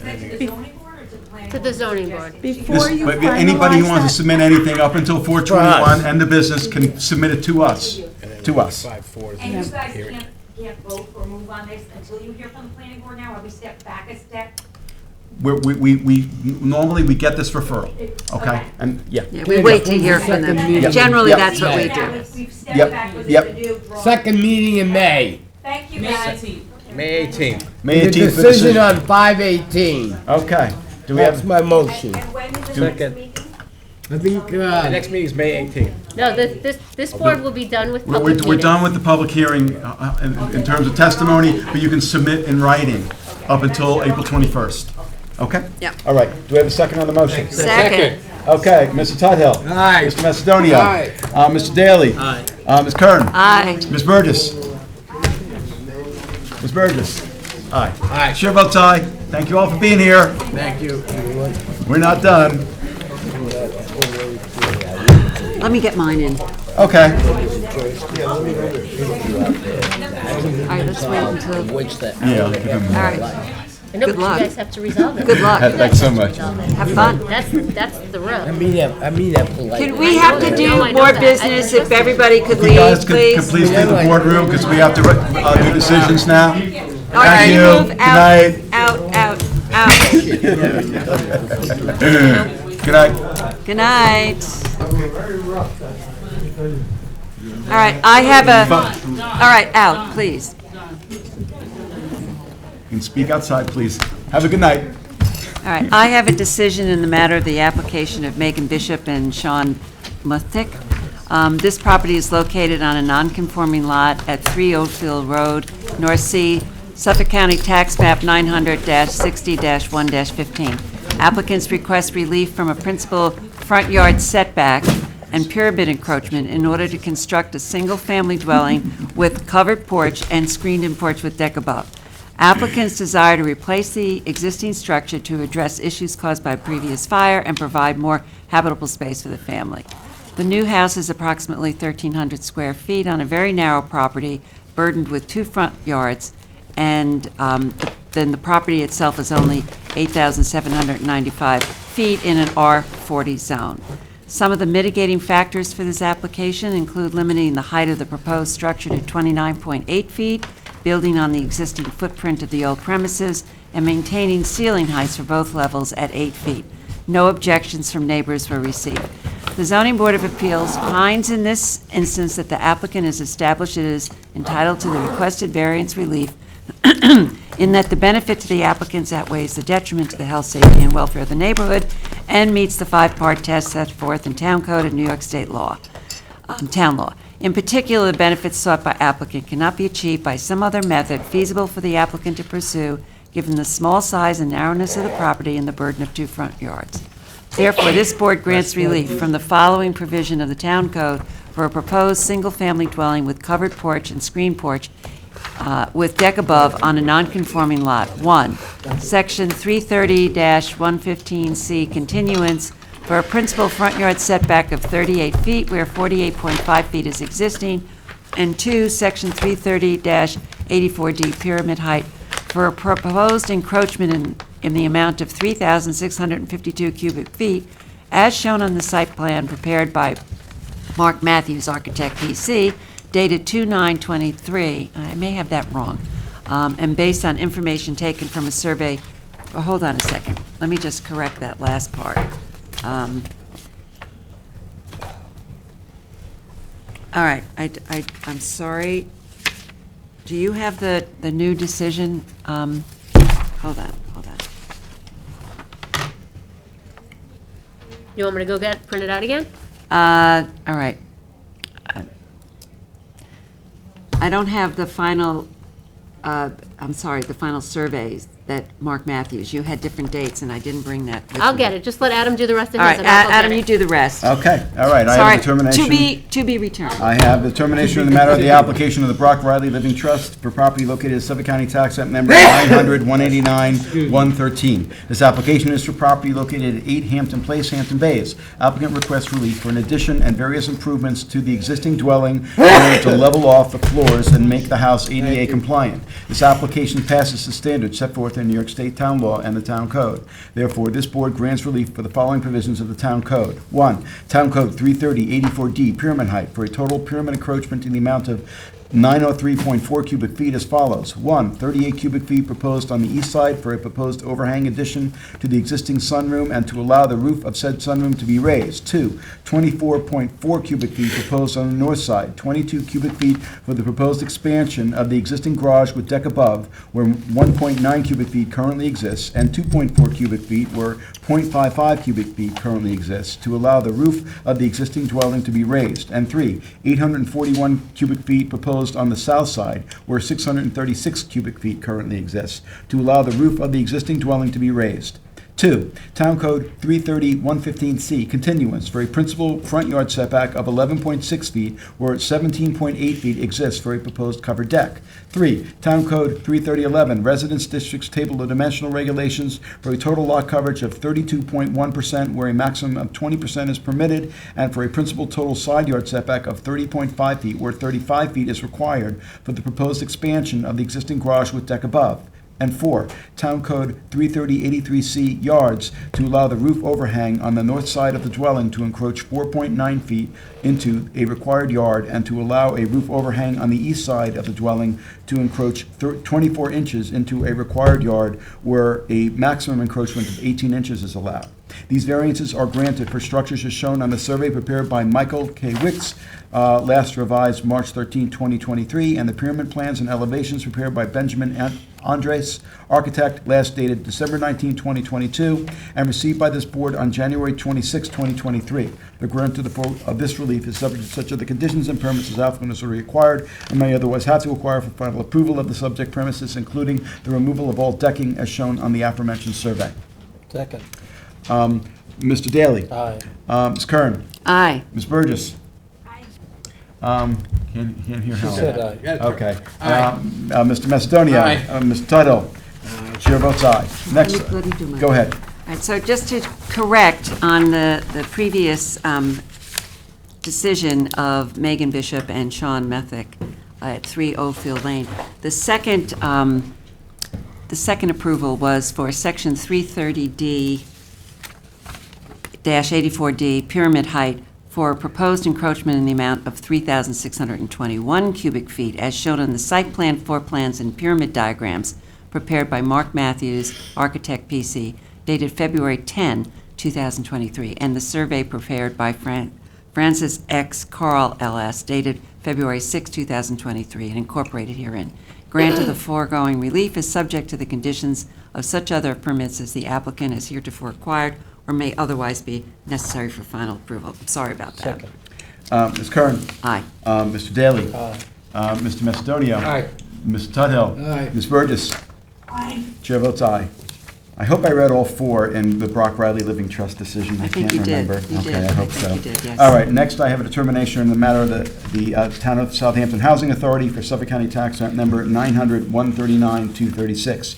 This application is for property located 100 Vale Avenue, Riverside. Applicant requests variances for a rear yard setback and total lot coverage for a single-family dwelling on an undersized lot. This application passes the standards set forth in New York State Town Law and the Town Code. Therefore, this board grants relief from the following provisions of the Town Code for a proposed single-family dwelling. 1. Town Code 33011, Residential Districts Table of Dimensional Regulations for a proposed total lot coverage of 23.7%, where a maximum of 20% is permitted. And 2. Town Code 330-115D2, Continuance for a principal rear yard setback of 28 feet where 39 feet is permitted, as shown on the survey prepared by Nathan Teth-Corwin, Land Surveying, last revised March 16, 2023, and the floor plans and elevations prepared by Ryan Kessner, Architect, PC, last dated December 14, 2022. This relief is subject to such other conditions and permits as applicant has already acquired and may otherwise have to acquire for final approval of the subject premises. Second.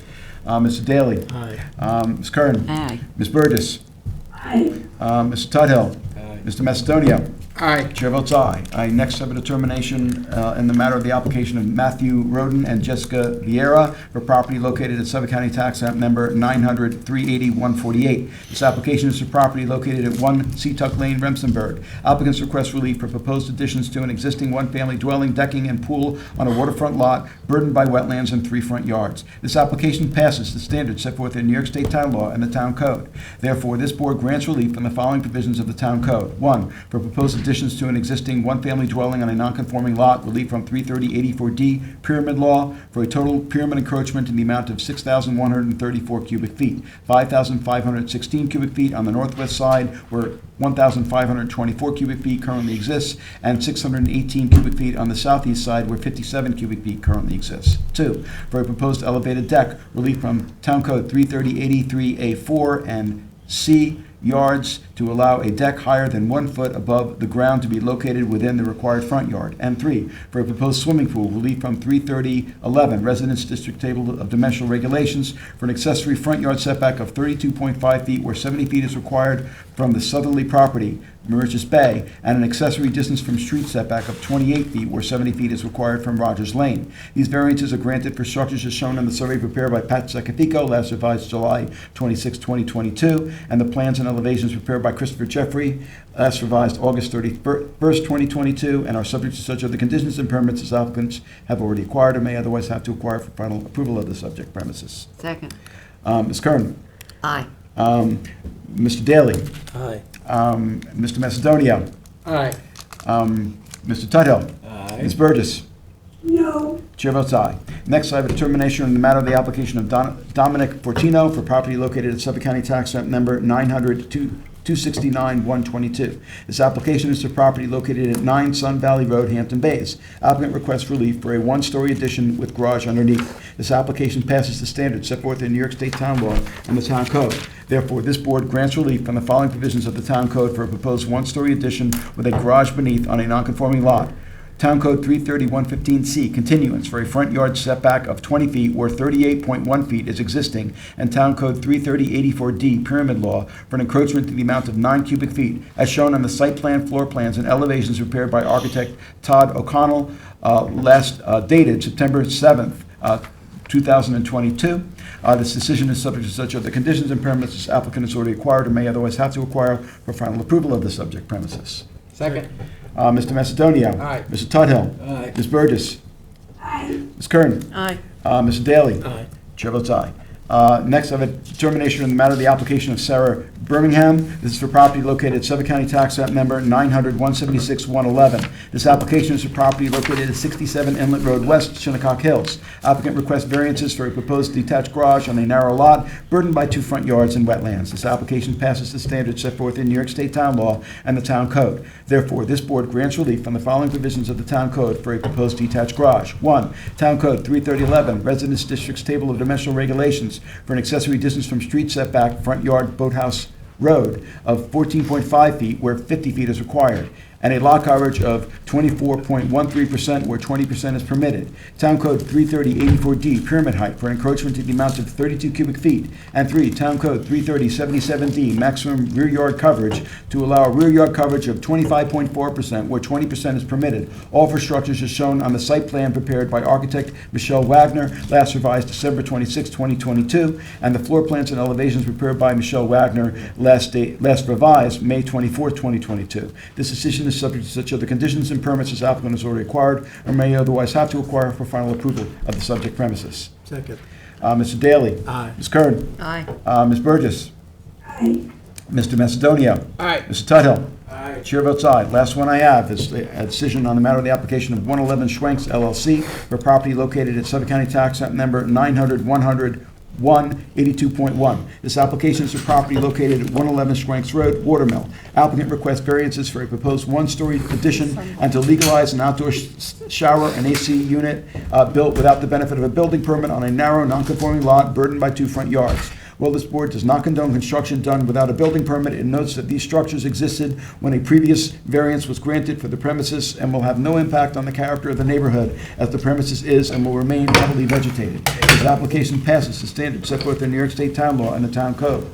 Therefore, this board grants relief from Town Code 33011, Residential District's Table of Dimensional Regulations. 1, for a required rear yard setback of 54.4 feet where 100 feet is required for a proposed one-story addition, and 2, for an accessory side yard setback of 2.6 feet where 30 feet is required to legalize an outdoor shower. This board also grants relief from Town Code 33076D, placement of accessory buildings, structures, and uses in residence districts for a side yard setback of 3.5 feet where 10 feet is required to legalize an existing AC unit. These variances are granted for structures as shown on the survey prepared by Jeffrey Hatterer, surveyor, last revised March 2nd, 2023, and the plans and elevations prepared by William Schultz, last revised April 2nd, 2022, and is conditioned upon, 1, the removal of the hedges from the right-of-way prior to the issuance of any certificates as shown on the aforementioned survey. 2, the continued maintenance of all screening as shown on the aforementioned survey by the applicant and all successors and interest. And 3, the submission of a revised survey recalculating the rear yard lot coverage percentage to include only the accessory buildings and structures prior to the issuance of any certificates. Second. Mr. Daly. Aye. Mr. Tudhill. Ms. Burgess. Aye. Ms. Kern. Aye. Mr. Macedonia. Aye. Chair votes aye. Do we have a motion to close? Motion. Do we have, yes. Wait, Candace has a question. We did both? Yeah, I don't think you did. Okay. The second has out. Thank you. Let me do that Thank right you. now. I Thank you. thought so too. Thank you. Town of Southampton Housing Authority, Suffolk County Tax, I checked it, but I didn't read it. Suffolk County Tax Map Number 900-139-256. This application is property located at 93 Vale Avenue, Riverside. Applicant requests variances for a rear yard setback and total lot coverage for a single-family dwelling on an undersized lot. This application passes the standards set forth in New York State Town Law and the Town Code. Therefore, this board grants relief from the following provisions of the Town Code for a proposed single-family dwelling. 1, Town Code 33011, Residential Districts Table of Dimensional Regulations for a proposed total lot coverage of 24.2%, where a maximum of 20% is permitted, and Town Code 330-115D2, continuance for a principal rear yard setback of 28 feet, where 37.5 feet is permitted, for structures as shown on the survey prepared by Nathan Taft Corwin, surveyor, last revised March 16, 2023, and the floor plans and elevations prepared by Ryan Kessner, architect, last dated October 1st, 2021. This relief is conditioned on such other conditions and permits as applicant has already acquired or may otherwise have to acquire for final approval of the subject premises. Second. Mr. Daly. Aye. Mr. Macedonia. Aye. Ms. Burgess. Ms. Kern. Aye. Mr. Tuthill. Aye. Chair votes aye. Motion to close? Motion. Second. Second. All in favor? All right. We are closed.